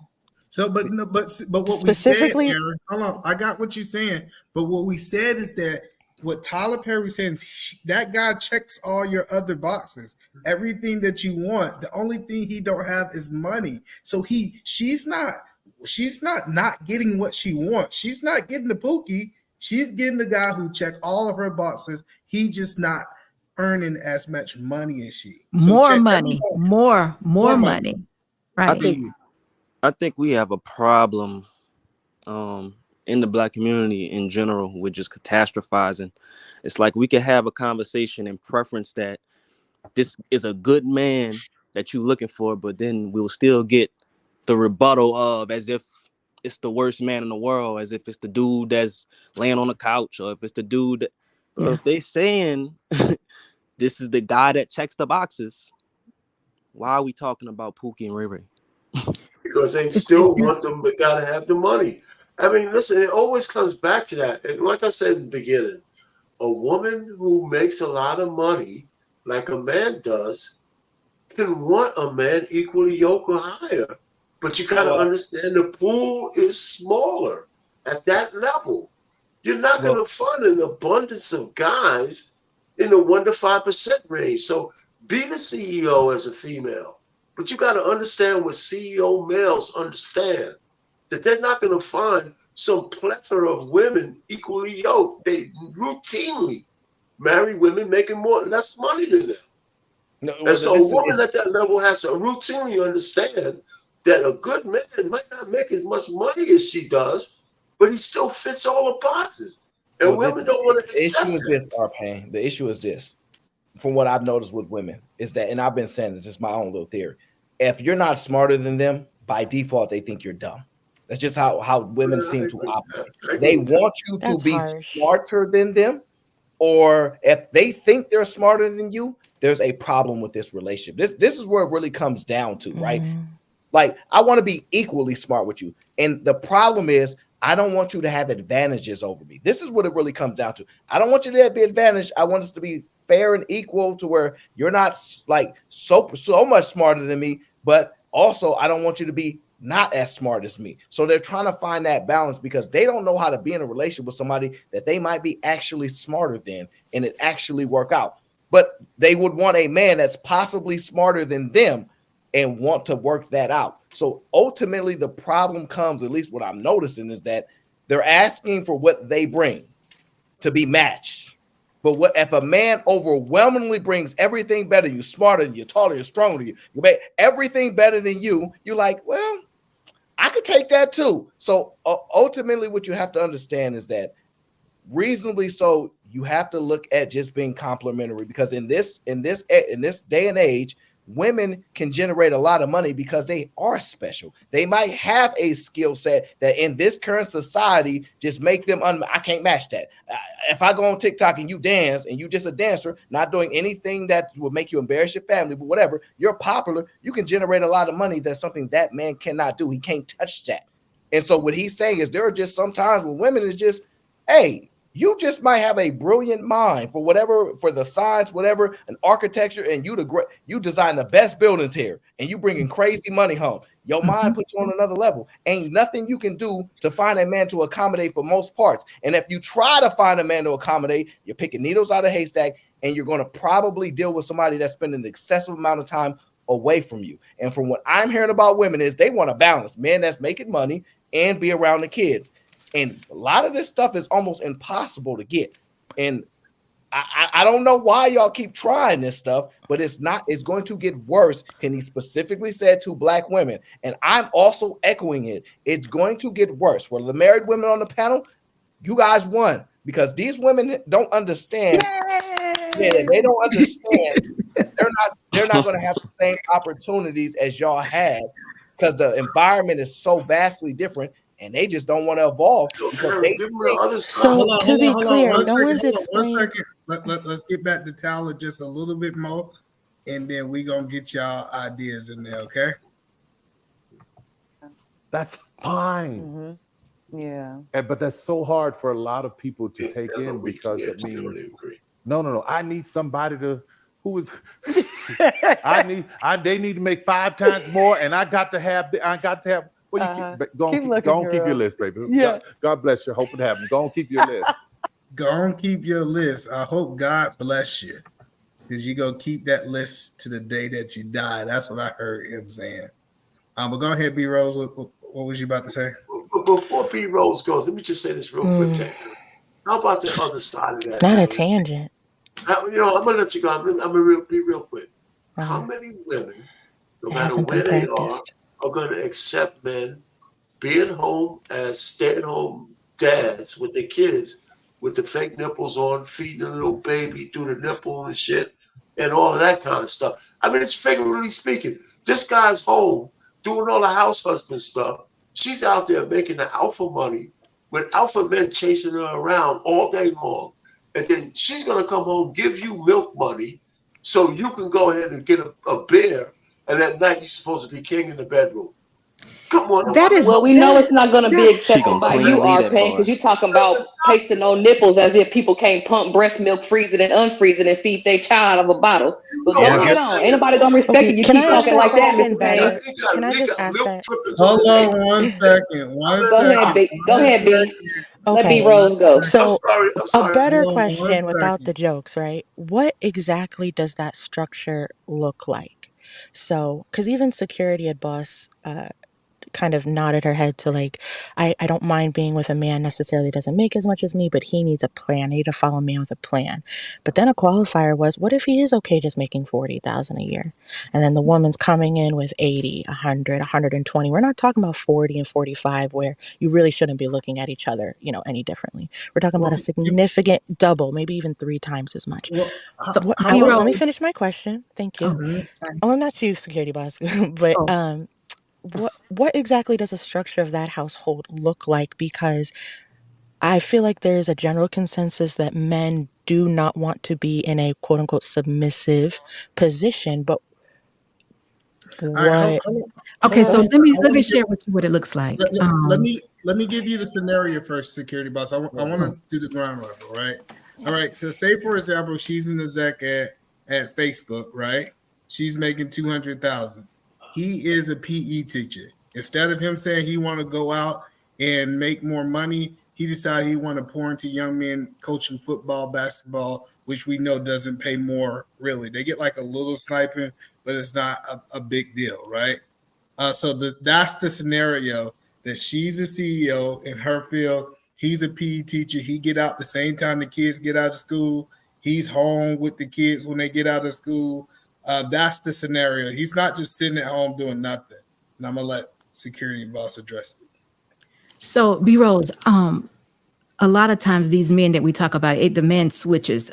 Initially, when we talked about it, I was talking about I think Tyler is talking about a real man, a man who has a plan, a man who is not someone that's going to lay on the couch, not someone that's not going to work. It's just at this particular time, his earning potential is less than that woman. What that looks like is he's still the head of that household.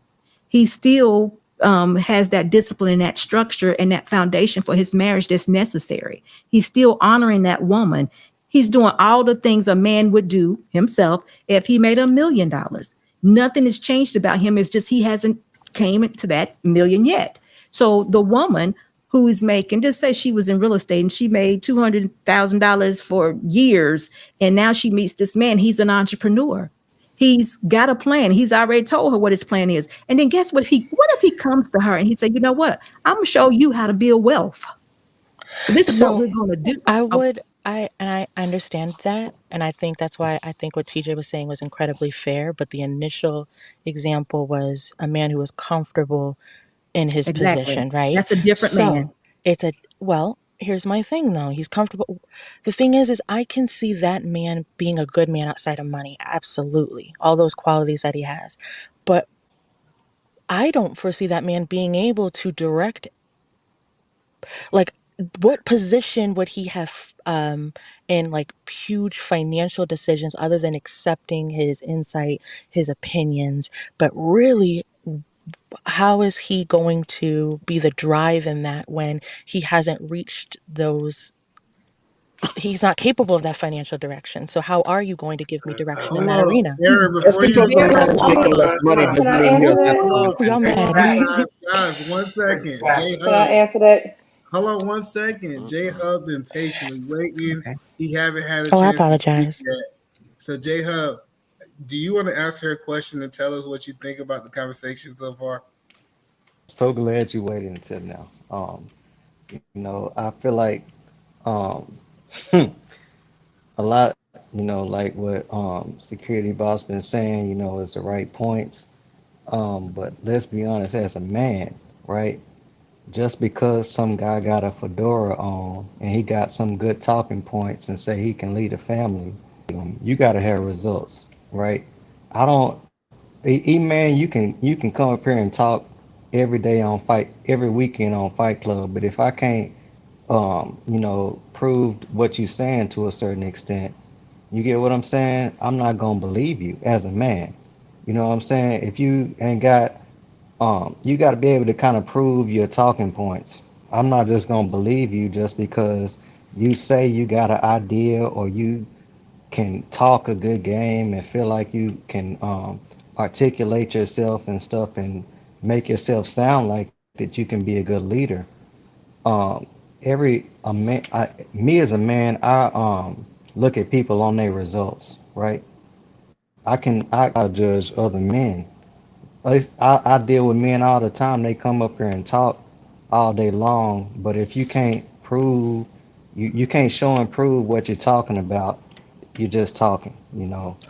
So is that proof in your But 6 figures? Is that how you prove it, with 6 figures? About like the same thing. Because yeah, that's not a good no, measurement. no, no, not Terrible. not just that. You got to be a leader Oh, amongst men and other stuff oh, too. okay, I got you. So being a good leader, good father, what I'm saying, somebody that you want to choose, it's a lot of stuff that a lot of attributes and stuff that you would look for, right? But just having a talking point or being confessed, right, is not the measure that you should look for. It should be the results. You know what I'm saying? I look at it? Can I see some tax returns? Can I see So you know that's what I'm money saying? Can again. I see Money. no. Can I see tax returns? Can I see all of the? Can I talk to people that's around you? What groups of men are you? Are you in a fraternity, right? Are you in other groups of good men that I can validate that your success? I'm not just gonna believe you. I don't believe anybody. Me personally, I don't I just look. really like that. Let me get Callie in there because I want to respond to exactly what he said. So, Callie, do you want to answer B-roll question? She was saying that if you ain't making the money, how can you manage the money? That's what I heard. And I could have heard it wrong. Let me say that. But she's like, you ain't made 250,000. How do you know how to manage 250,000 at that level? That's just what I heard. Go ahead, Callie. Well, I don't necessarily think that your income level determines whether or not you know how to balance a budget or whether you have good spending habits or not. Just like how we run our house here, he's the CEO, I'm the CFO. Just because I'm more detail oriented or whatever like that, I balance I balance the checkbook, old school way I balance the checkbook or whatever, all that kind of stuff like that. And he just tells me pretty much what it is that he wants to do, whether or not, because I mean we've been in this thing for over, 20 some odd years or whatever total. So there are times where I made more. There were times that he made more. His position in the household never did change. You know what I'm saying? Regardless of what was going on. So that's just kind of how it could look. You know what I mean? And I think it's just dangerous. I think it's dangerous with this mindset because I know guys in the militaries are the best leaders I ever made. And the military got a cap. They just not gonna make more than 60,000 unless they are across seas, giving it like fighting. You know what I'm talking about? But they have the leadership quality. They have the qualities to do it. I think what we need to really start talking about in this space is debt to income ratio. I don't want to go into a financial thing, but having somebody knowing how to manage 40,000 the right way, if he got $400,000, I think that if he understand percentages and debt income ratios and different things like that, he will be able to have that capacity. And I just so that's kind of my mindset when I come down to it. Is that There's another way to prove it, though. money to be But yeah, do it. Like There's what's another the way to point of prove put it, though, either Yeah, man. do it. People don't know, but a lot of financial advisors that are hired by these big corporations don't have money. especially when they first start out. What they do is they follow the criteria of the company laid out and tell them this is the process, etc. They don't actually have money, but they manage people's money all the time. Y'all just But then, don't know. do they reach those goals though? They eventually earn good money. But that So- wasn't the point. No, though. that is the point. That's exactly the point. They do. I absolutely agree with the military option. But you know what the true leaders in the military do when they get out the military? You know, they don't put themselves in a crazy financial circumstance. You know what they become? They find a high earning job. They start a business. They put themselves in a better position. People who showcase those leadership skills do so. They don't just talk about it. They don't say they have it. They do that. That's not true, because most dudes leave the military and go to a government paid job, which is not like a high earning income. It's actually known that people in the military have 2 retirements because they go from one government job to another government job. It's like a really common thing. So it's only a small percentage actually become entrepreneurs. I understand that I am a minority by starting my own business, because if you take a platoon, it's only 5 of us became entrepreneurs, and the rest of them just went out and got jobs at the post office, jobs. Our police department. But I think that also, I think you're missing my point. I'm not just talking about, I'm talking about all this. Again, I came in speaking about all the skill sets that come with high earning. I think that is incredible mental fortitude and reliability. Him saying, you know what, I just retired from this one career.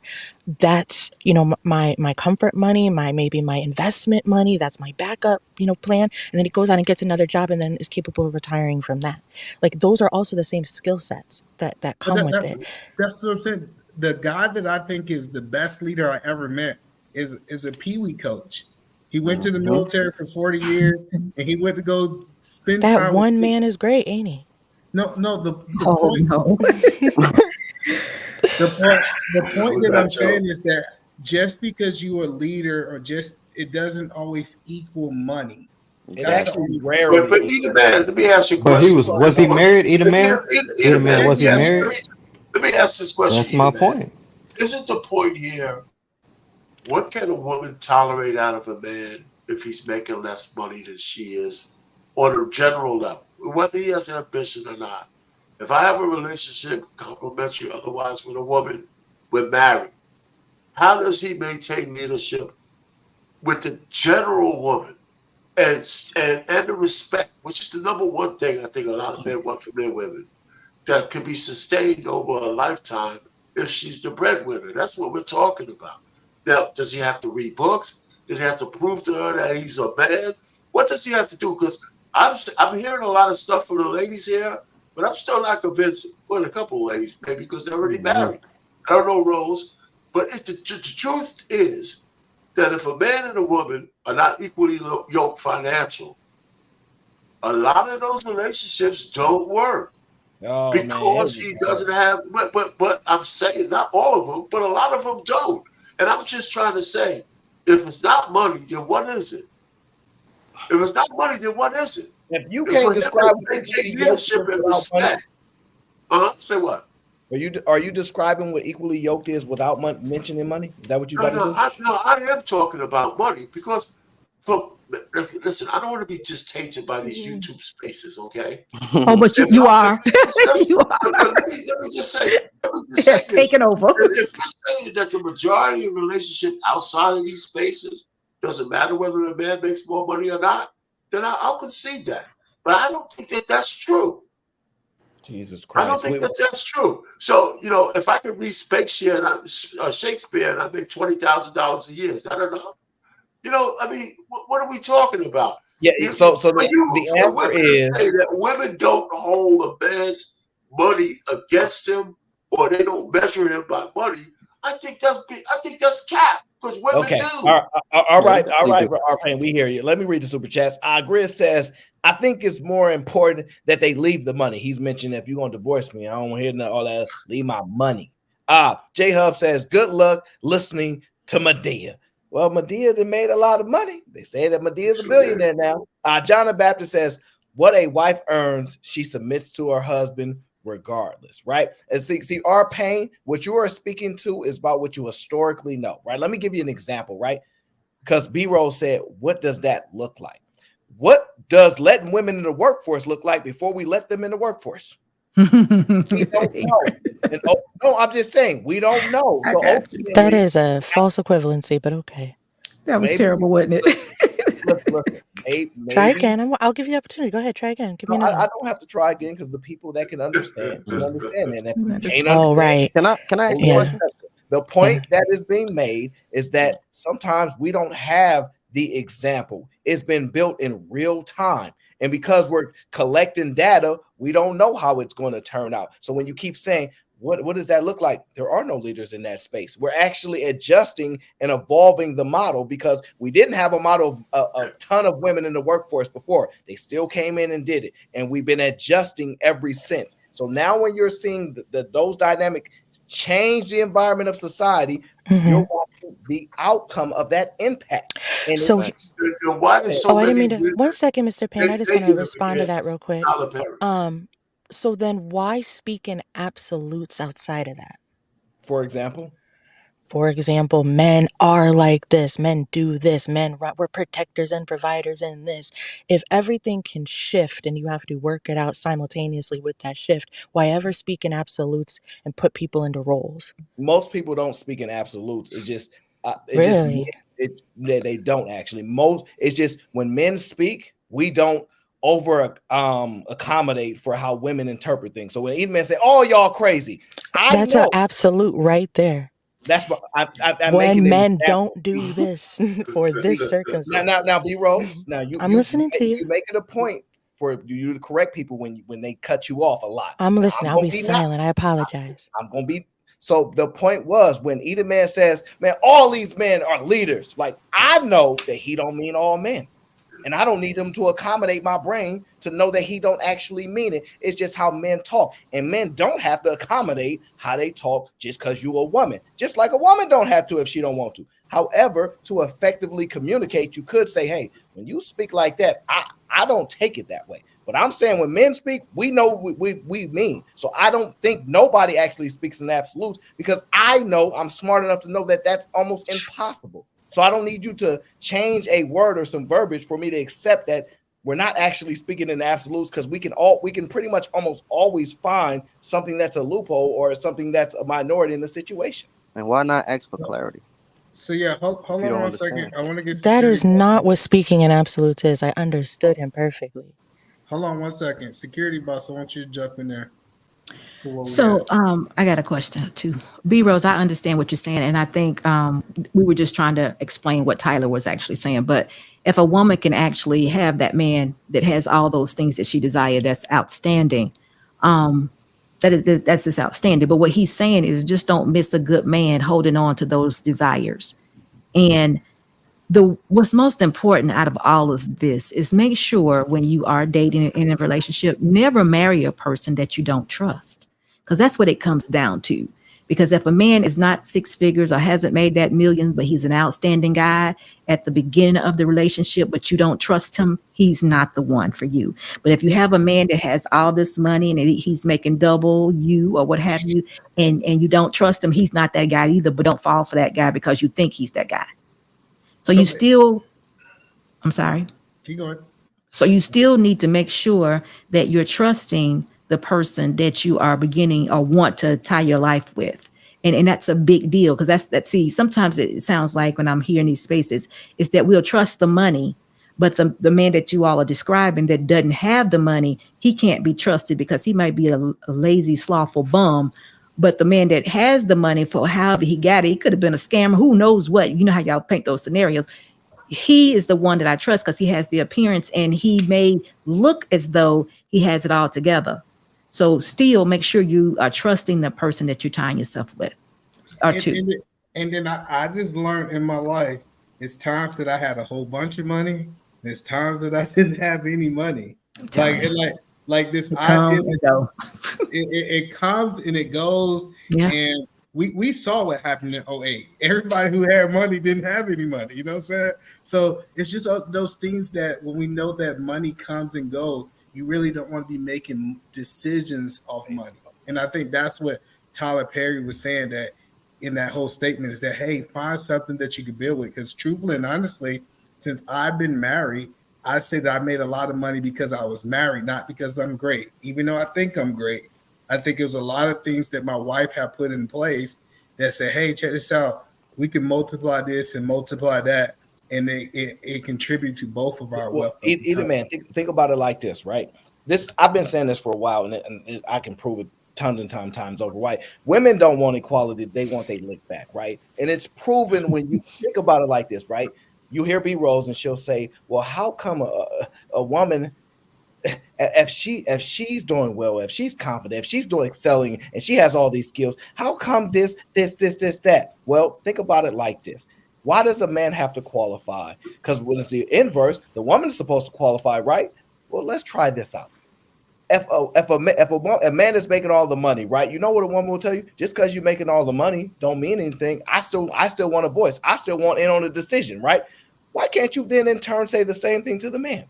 But that's not what was presented. What was presented is you got to qualify, or maybe you don't get to speak so much into the conversation. It's like you literally hear it in their voice every time. They don't want equality. I've been telling y'all for the longest. They want they lick back. That's all it is, because they're not actually talking about ways to actually make that relationship work.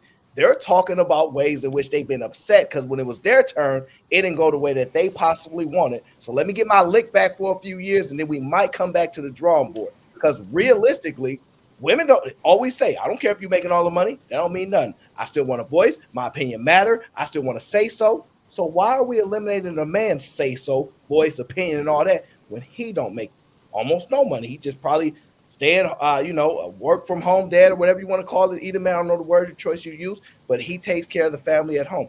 Why then invalidate it? Because the goal is not to get to that solution, it's to get revenge. Gang, CBG full of fit. Tell that little nigga we just dropped the bread. The sniper you waiting outside for that air. My game to the and I know they gon' blast. You learn how to do that on your own? Gang, gang. Good night, Mr. Payne. Gang, gang. I did not even do that. That's crazy. He learned how to do that on his own. Go ahead, Aaron.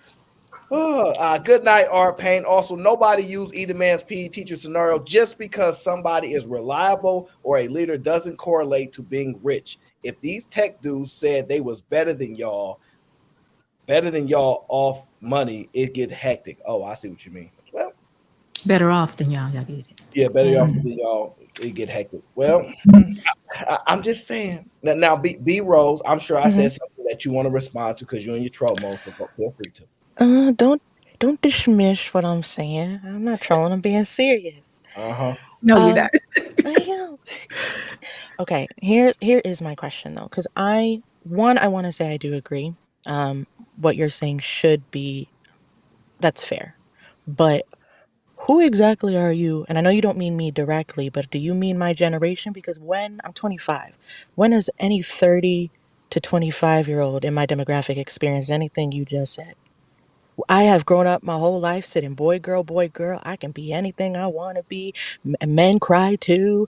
When is that even applicable to me? And then most 50-year-old women are married and, or they have, a great relationship like Security Boss. I would think. I mean, they're the last generation to have that statistic. So who are you talking to?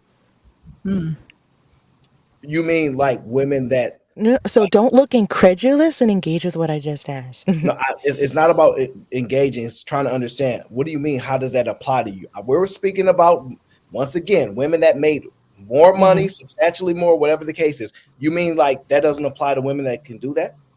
No. So do you remember what you just said? All of those characteristics, all those qualifiers? Yeah, sure, absolutely. But who are you talking to when you say that? When have I ever experienced those things that maybe Security Boss's generation experienced? Okay, give me the example. I just told you. I mean, are you talking to the millennials? Talking to the Z's? Yeah. Talking to the X's? I think all of the millennial men are still have the expectation that the women want them to make more money than them. That didn't go away. Like just because they are required to be emotionally intelligent and do all this stuff, the money you don't have to debate it. It's literally studies that say women are finding men financially unattractive, and it can't be because men are making more money than them. So, like, yeah, in your time, that article applies to women like you. Yeah, because that's the listen, I tell people, the men all the time, patriarchy hurts y'all more than it hurts us. This is all these okay, fine, we'll take patriarchy out of that narrative hurts you more than it hurts us. Because that narrative so poorly applies to my generation. I don't even understand why it's still circulating. So what narrative? Patriarchy? no, did you not remember your little spiel? Like No, being you're not. equal. Broke. She's I talking don't know about broke what you're trying man. to speak to. Are you talking about being equal? oh God, I can't ask my questions if he doesn't remember what he said. This isn't going If well. you remember what I said, all you have to say is when you said this point about this, you're responding to that. No, it's not fun like that. Exactly. No, you have to remember what you said, Aaron. It's not about my inability to remember. It's about I know what you're trying to do. I'm not going to assist you with it. Oh, because okay, well, that still validates my point. Then that makes me feel like I was right. That's fine too. Thank you. You feel how you feel, but the audience will decide. So yeah, but what it really comes down to is that I just think that just like men who make a lot of money, typically say a dude's making 300,000, he don't have the expectation for that woman to make 300,000. And with that type of money, it comes certain levels of responsibility. And some of the women need to say, hey, since I'm making this type of money, maybe I need to consider someone at a lower income. I mean, I don't get this. I don't necessarily understand.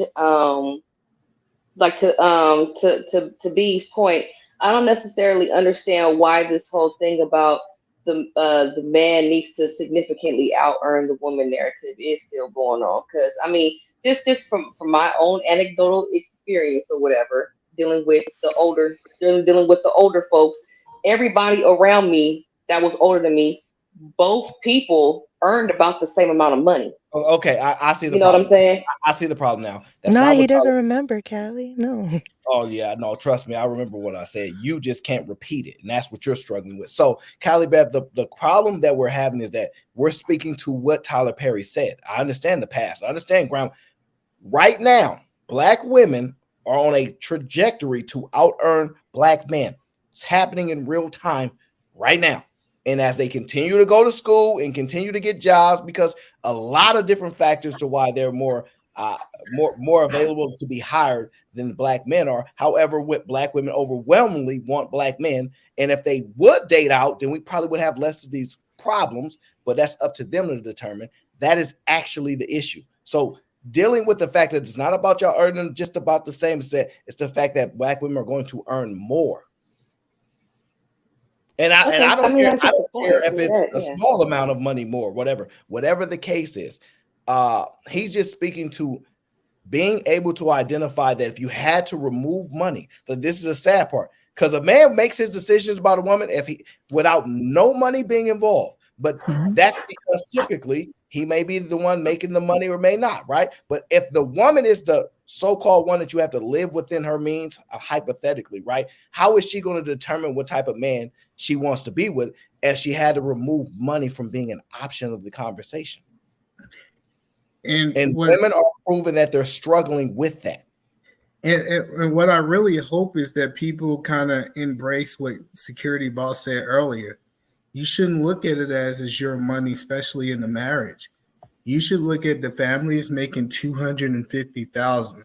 But what have been proven is most women cannot look at it that way. They said, I'm making $200,000, he's making $40,000. It's a problem.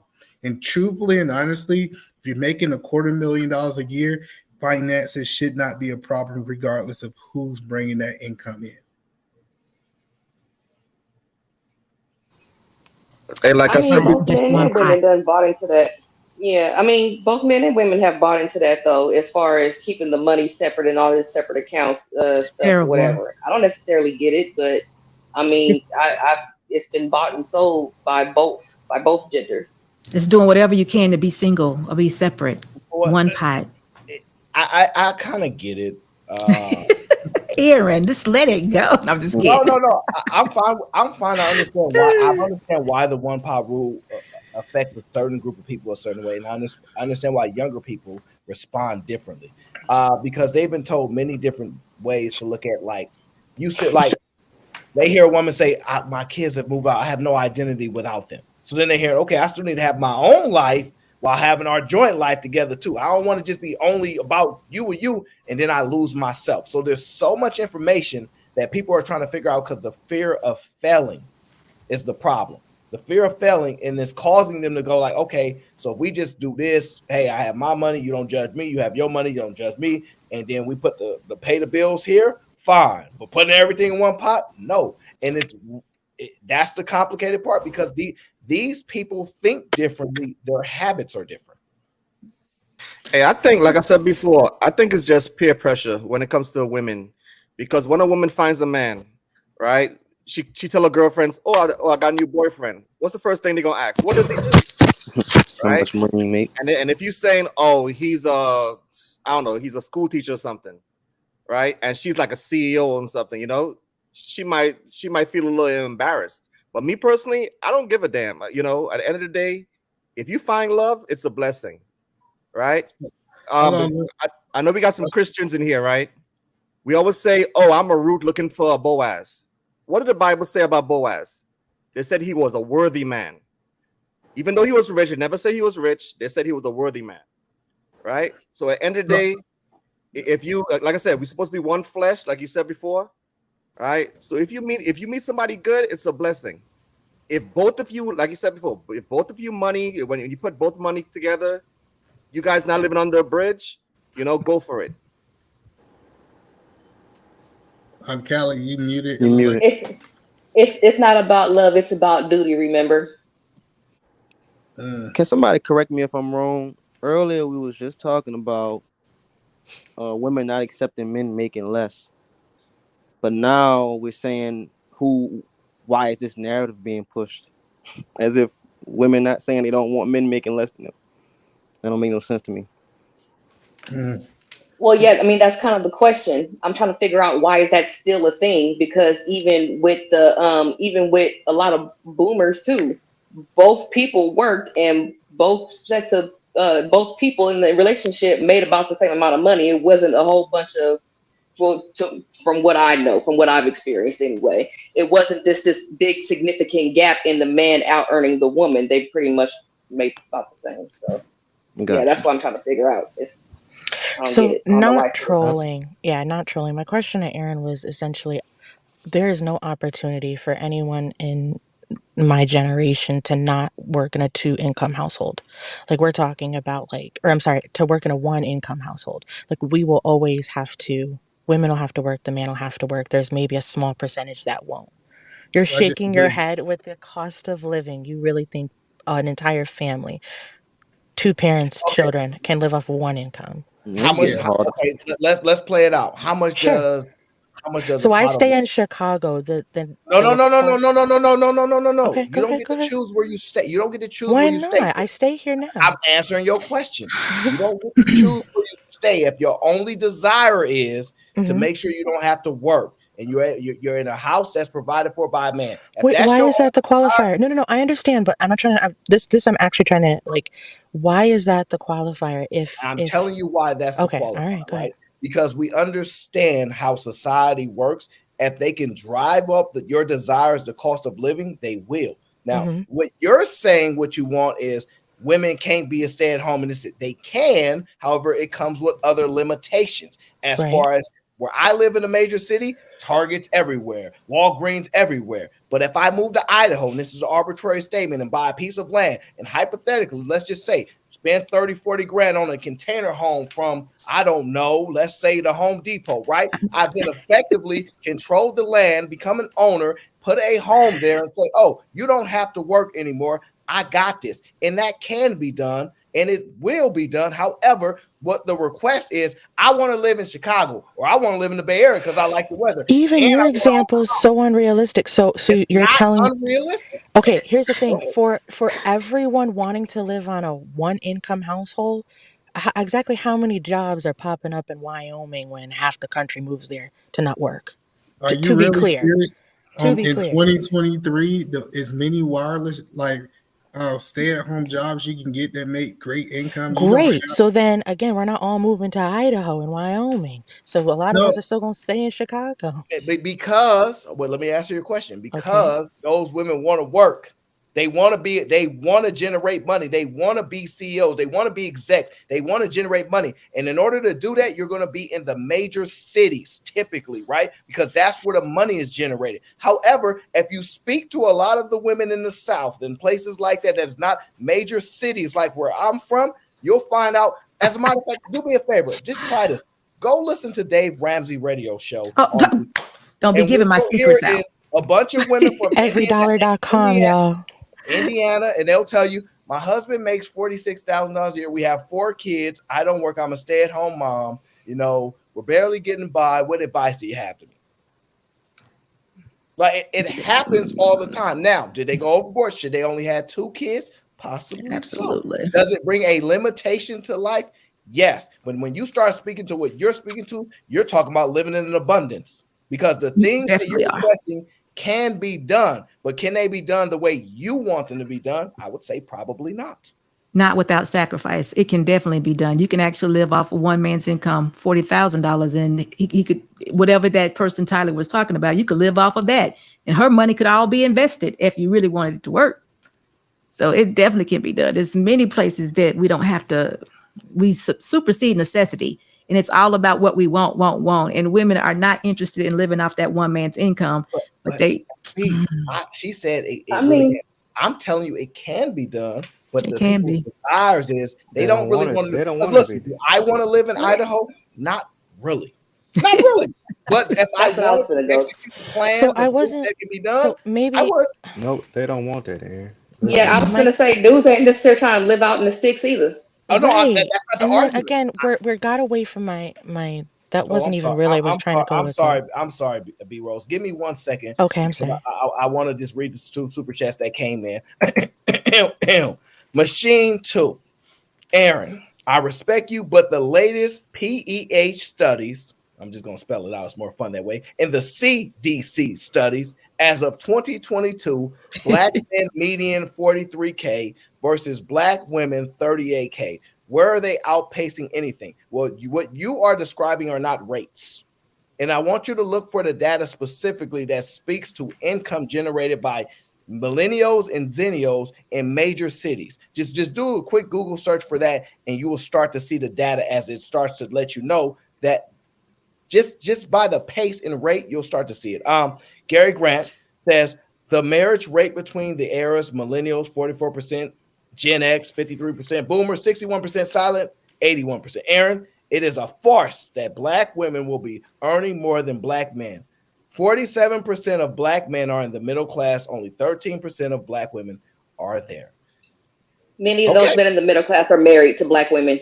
Okay, Gary, thank you. I'm not fighting this back. Listen, I'm talking specifically about younger people in general. If you look at the rates and you look at the data, they will tell you that women are outpacing younger men.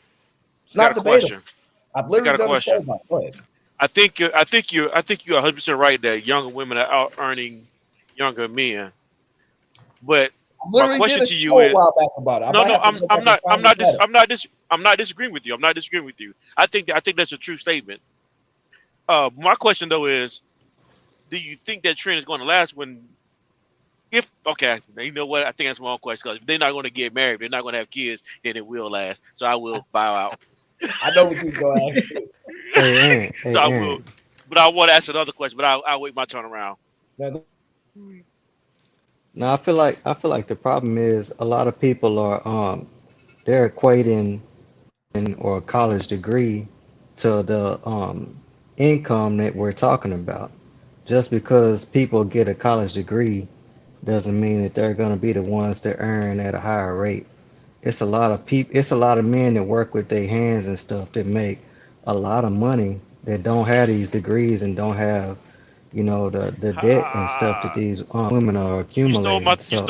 You stole my thunder. Yeah, I stole it, and I'm gonna run with it. I stole it. I'm gonna run away with it. J-Hub. Let me add context to it. Go ahead. Nah, not okay. I'm prepared for that question, but go ahead. No, I feel like I said, I know a lot of people that's out here that you know, don't have college degrees and is making a lot of money, you know. Regular men. That was a good That's argument. actually most black men Well, don't have college good degrees and argument. they still out earning men, out Well, that earning the women. was a good argument when women didn't have access to the information that they do now. They're not just going to school no more for basket weaving degrees. They starting to learn. No, They're you like, didn't. oh, I got to be careful with that. Now women are hearing, I'm not supposed to do that. And they are adjusting.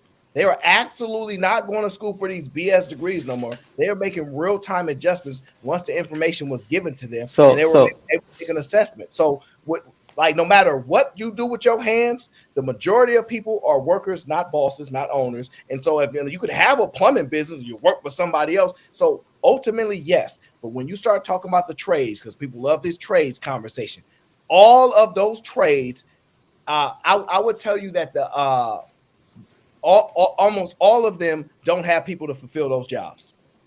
Overwhelmingly so. Like they are so understaffed in every area of construction, blue collar job, almost every area they're understaffed because people are not actually trying to work those jobs. You can speak to a small group of people and do work them, but they don't have enough people to fill these positions. They don't. Maybe in California, No, but where I'm everywhere. at, The numbers just don't come to Cali. The numbers are everywhere. Young men ain't okay. So you telling me young men they are in the construction? They are in? No, they're not. The numbers do not support that at all. Aaron is right. Aaron is right because I hold on. Aaron is right because I got it depends where you at. Friend. Hold on. I got no. He's not. He's actually. He's not wrong. I got friends that are contractors, painters, whatever, in lots of these fields. Young men are not choosing these trades anymore at the clip they was 10, 15, 20 years ago. Young men now want to go into the office and they don't want to do physical labor work. So the opportunity to make money is there, but they don't want to go to those fields. They want to go to a cushion job. So Aaron is actually right on this one. If you look across the country, they're not going into these fields. So let me ask you guys. If we're talking about black men, I'll agree, but it's a lot of men out here that's willing to do it. I got you. So hold on. What I want to do? Yeah, yes, Hispanics, and that's not even. That's just look at who's doing it now. It's mostly Hispanics. So have y'all guys heard of Mr. Earl, and y'all guys haven't heard of Mr. Earl? Nobody know Mr. Earl. What's wrong with you? All right, give me 1 second. I want to introduce y'all to Mr. Earl because I think Mr. Earl has such a great mindset that I think that can be practical for today. So give me 1 second. Oh. Not long ago, I met Earl Crawley. Hey, how you doing? But everyone here calls him Mr. Earl. Yeah, we can talk about some finances. National Car Rental. Ended at this parking lot in Baltimore for 44 years. So you really think it's going to improve the gas? Funny thing though, everyone was asking Mr. Earl about money. Nickel and dime. That's right. Mr. Earl said he nickel and dime, never made more than $20,000, and now he's worth over $500,000 with a college fund, sending people to college. Do you think that when people ask the question, I guess my question would be, do y'all truthfully and honestly think that you can't make those same nickel and dime decisions to be able to save in 2023? No, we can't do it. And the reason why we can't do it is because we have this compete with the Joneses mindset. Not that we're not able to do it, we just don't want to do it. I think so. It's funny that we having this conversation because when me and my wife was coming up, it was me. We was in a 500 square foot apartment, and it was four of us at the time. Rent was like $800, $900, and it was uncomfortable. You know, we stayed there for 2 years, and at this time, I think I was making close to six figures. I was making six figures, and I was staying at this. I think you have to sacrifice at some point to be able to save money. And I think that that's really the mindset you got to have to be able to build wealth. Say it once more. To do what? But nobody wants to sacrifice. Nobody wants to sacrifice. I do. So what I said is that no drugs, no car. I don't know what you're talking about. I sacrifice a whole lot. Well, you look at Dave Ramsey. You've been looking at Dave Ramsey. You know what to do. You know how to invest that money. No, what Aaron is doing is Aaron speaking in adult southern generalities. Yeah, we know you will. Yeah, when it's convenient. Every other generally. Let me do what the ladies do. Come on, I do it. It's not my best friend. If you're living in a big city, and Aaron's right, if you live in a big city, you don't need to have a car. I'm just saying, if you don't need to have a car and you don't need to, form debt, the way you do it is to keep your debts down. You have to have somewhere to live. This is true, but you don't have to have all those additional debts like credit cards and all these things that John the Baptist is actually talking about. And you can definitely build wealth in over 20 years. You can be a millionaire. Well, let me ask you this question. Are y'all guys against staying in a double wide trailer? Because when I talk about surveillance, no, that's the point. That's the point, Eda, man. Nobody wants to make that sacrifice. Everything that we talked about earlier was people not already having a mind set up. You know what I'm saying? You got a mind, right? You got to already be ready to come and step into my reality and the money that I'm making. We not saving it. We gonna multiply it, and I'm trying to be a millionaire so we can put our fedoras on and our beards and look like we got it going on. Hey, Eda, man. Instead of making that sacrifice, nobody's willing to take the sacrifice and say, I'm gonna take 10 years and not make no money. I'm gonna save everything I got. Nobody's willing to do that. They want to take trips. They want to compete with everybody that's on social media. They want to keep doing, competing with everybody else. So listen, our counterparts of being a container home, a small home, a modular, whatever it is, until they make the money they need to make. Y'all keep stealing my thunder. I was gonna say I'm about to sell my house. I'm about to sell my house for a container home. Look, keep adding to it. I don't know at this point in my life I can live in a container home. But you got too many kids. You got too many kids for a container home. Yeah, but I would consider a duplex, like living in a duplex. But the other side. You keep your home. You would. Your woman not. Home behind it. Is your woman? My woman to be on board. No, she'll be on board. Oh, Eda, man, you can get a container. You can get a container home. It would be decked out, and it would cost you. It would cost you a quarter fraction to build a home. $60,000, $60,000 for a decked out container home. They combined like 4 of them. It was fire. I was like, no, but I think that I didn't see the effects of owning something that I can sell later. And I'm not knocking that you can't sell a container. You don't know what that market's gonna be like. I agree. Why would you even sell it though? Rent it out. Somebody's gonna always need a place to live. Rent it. I get it, but I'm just saying, from my time in the real estate world, I typically don't buy things that I can't resell. It's not a proven business model at all. So I agree with you. It's almost worse than those what are those little things that they bought? NFTs. Almost worse than that market right now. Everybody needs one right now. You can count me out. Man, it is not a market. It's not a proven market for real estate, but I'm just saying, if you're just trying to get started out in life, you want to spend a bunch of money on wait, sidebar, they wouldn't sell like modulars? Like they wouldn't? No, a modular home is good too. But a container home is literally a container. People don't understand, right? Most of these container homes are not like traditional leases, right? They're normally Airbnb in these homes if you have them, right? And then but people don't understand is they're gonna crack down on Airbnb very hard because they already have. They already have. They're doing it. They're doing it. But yeah, they about to come down very, very hard because it's costing them a lot of money, and they don't like that. Well, they're cracking down on Airbnb themselves, that particular brand, but the other ones are still getting away with it. But you were so right. But we have to get out. If we can get out of debt, you can build wealth. Okay, so that's what I wanted to ask. So, and again, not a troll question. I'm ready to engage, right? Why? I think it's always, if you can decrease your living expenses, absolutely. But why decrease it to that point when some partners are capable of earning more? Like, I thought the general rule of thumb is when you can't increase your income, that is when you make a major decrease to your your expenses. Like, if you can cut where you can cut, absolutely, everyone should practice that. But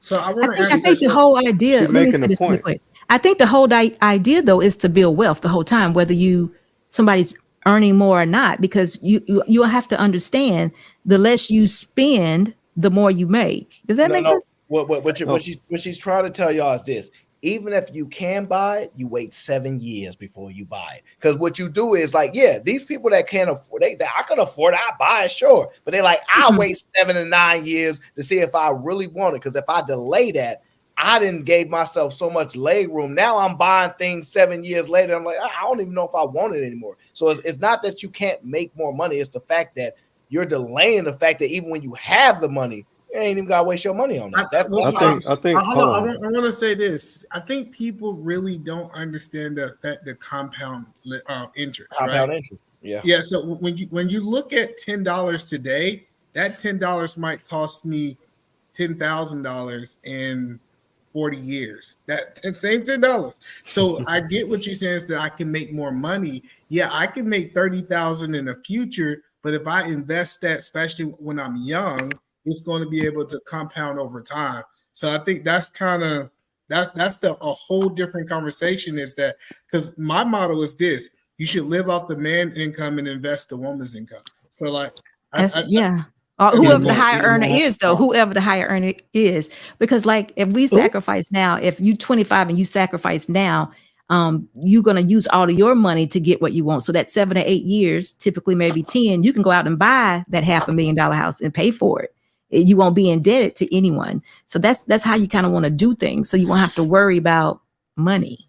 You know, everything you do is relying upon what you actually make. So you don't have that typical, that debt. You don't have to go borrow anybody else's money. You want to use your own money. But security boss, in the world we live in, there's this 25-year-old, he got 7 Lambos and he got this girl that's trying to be a gold digger, and that's normal. But what I remember growing up is that all the old folks had to pay, but the young ones was broke. So they ain't gonna trick me. I already know it's gonna take some time to actually build up money. And over that time, you learn invaluable skills, right? When you delay certain things, there's invaluable skills in that when you're not in a rush to buy everything just because you can buy something. And that's what I challenge people is this right here. We'll go to J Hub next. Is take out a compounding calculator. They're all over the line. Yep. Take a person that you say that you make 60,000 and y'all both make equal amount. What would that look like over the next 10 years that you invest her 60,000 that's coming in? I guarantee in that 10 years, you'd be way past over $1 million. You'd be way past $1 million. The type of money that you will be able to really get is completely crazy. So I think we just got to get in the mindset is, these I never owned a pair of Jordans. I've never. I did have a couple of. No way. I never owned a lot of things that people would see as very valuable. But when I look back on being able to buy investment homes, being able to invest in different things, I think that was worth it. And so many people just don't see that because we don't talk about that end of the sacrifice. I mean, it is hard not to have a guilty pleasure though, because I love cars. So that is difficult. I got a guilty pleasure. That's why I'm so fat. I like fast feet, baby. Fast feet. They know my name. I don't know about them cars. I can't afford them. I love cars. That's been my thing. I love cars. Yeah, but you know what? See, there's nothing wrong with having a guilty pleasure, right? But here's the thing: the amount of tension, the amount of detail you can have with cars, the way you can make a connection with the conversation. Like there's reasons, but if you're talking about, I know somebody. Let me tell you, I know somebody make a lot of money. Her husband paid all the bills. She still don't know how to keep her money right because she don't have to pay anything. She just be spending all her money because she don't have to spend anything. That is one of the worst scenarios you can ever have if you're married. I get it. I'm just saying. Hold on. Let's get J Hub in there. Whole closet. J Hub, I want to get your thoughts on that real quick.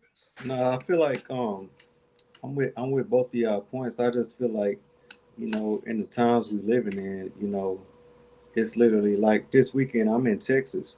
You can talk all this big money shit, you saving up all the money and shit. Beyonce is in Texas this weekend. She at AT&T Stadium. Are we going? Or we gonna save up for the house? We saving. Not in my house. Not in my house. SBU got the right mindset. No, SBU got the right mindset. But most of these people that we talking about in this time, They don't have that profit. You know, I will argue this though. Look, I might not go see Beyonce. I might go see Eric B and Rakim, and I give me some cheap floor seats for like the 200. Y'all got to give women credit. A lot of these women are learning. They'll pass up on that Beyonce if they think it's going some in their future. The problem is you got to sell it to women. And that's the hard part, because they willing to do it if they believe that, oh, you know what, I'll pass up on this Beyonce if this gonna be the outcome that we get. The problem is, Aaron, you know what I've been waiting to tell you? It's time to end the show. I love when Aaron says time. I love when he does it. I gotta feel it. But hey, I think this is a good show. My biggest goal over here is to do something different. You know, think outside the box. Do some things that is just really different in so many words. So I enjoyed the show. It was definitely a different perspective. I hope that I'm your best man. We're going down there so you can sign these marriage papers after this marriage talk. That's my whole goal. How did you feel about the show, my brother? You know me, we gonna always make the show shake. That's one thing I'm gonna do. We gonna listen, hear your thoughts out, but then I'm gonna get it rocking. We're gonna find some stab. We're gonna pull here and pull there. I like the concept that you're coming up with. Hopefully I'm doing my part to assist you and make sure the show is doing pretty well. That's just literally the goal. But you know, I think it was good. I mean, the people in the comment section will tell you if either man's doing well or if they want to get rid of you. And I'll be honest with you. I ain't going nowhere. I don't care what they say. No, just play. I can't believe you charged $2,000. You cost more than me. $2,000. You want to kick me out Thursday nights? You better wait till Wednesday. You better wait till Friday. You're gonna kick me out. So, how you feeling, man? So, you ready to get married? Did we do a good job at least giving you a different perspective for marriage? That was my goal. It wasn't really to convince you. It's just a different perspective. Did you feel like you got that this evening? No, I think once I find somebody that make Rihanna money, they got all the money, I won't be able to say no to Rihanna. You know what I'm saying? Like, yes, Rihanna, we getting married. I'm sorry. I will not argue with you, Rihanna. I got you, okay? Machine 2 says, Aaron, black men aged 29 to 60, median is 48K versus black women 38K. That 10,000 make a difference, huh? I think I'm gonna have to go back to this. I'm gonna have to pull up the data from one of these. I just said they saying you're wrong. They saying that you are wrong. You don't know what you're talking about. Your profession mean nothing on these UTs. That's what they saying. All right. No, that's all right. I'm gonna bring the data back. I'm gonna bring the data back probably next show or something. I might have to sacrifice just to show them, okay? Because this is getting ridiculous, okay? J Hub says, Aaron gets married, I'm buying the tux. I can't afford no tux, bro, on the salary I'm making. Bro, I will be slaving to YouTube for the next 7 years before I can get to a point where a woman ain't gonna laugh at me and say, I don't want to have to go to work. All right. So appreciate y'all guys coming over to the Aaron O Show. We about to get this thing wrapped up. I want to say make sure you guys go over to Either Man Williams page, like it, subscribe it. I'm getting better on my shorts every single day. And I just want to let you guys know that we out.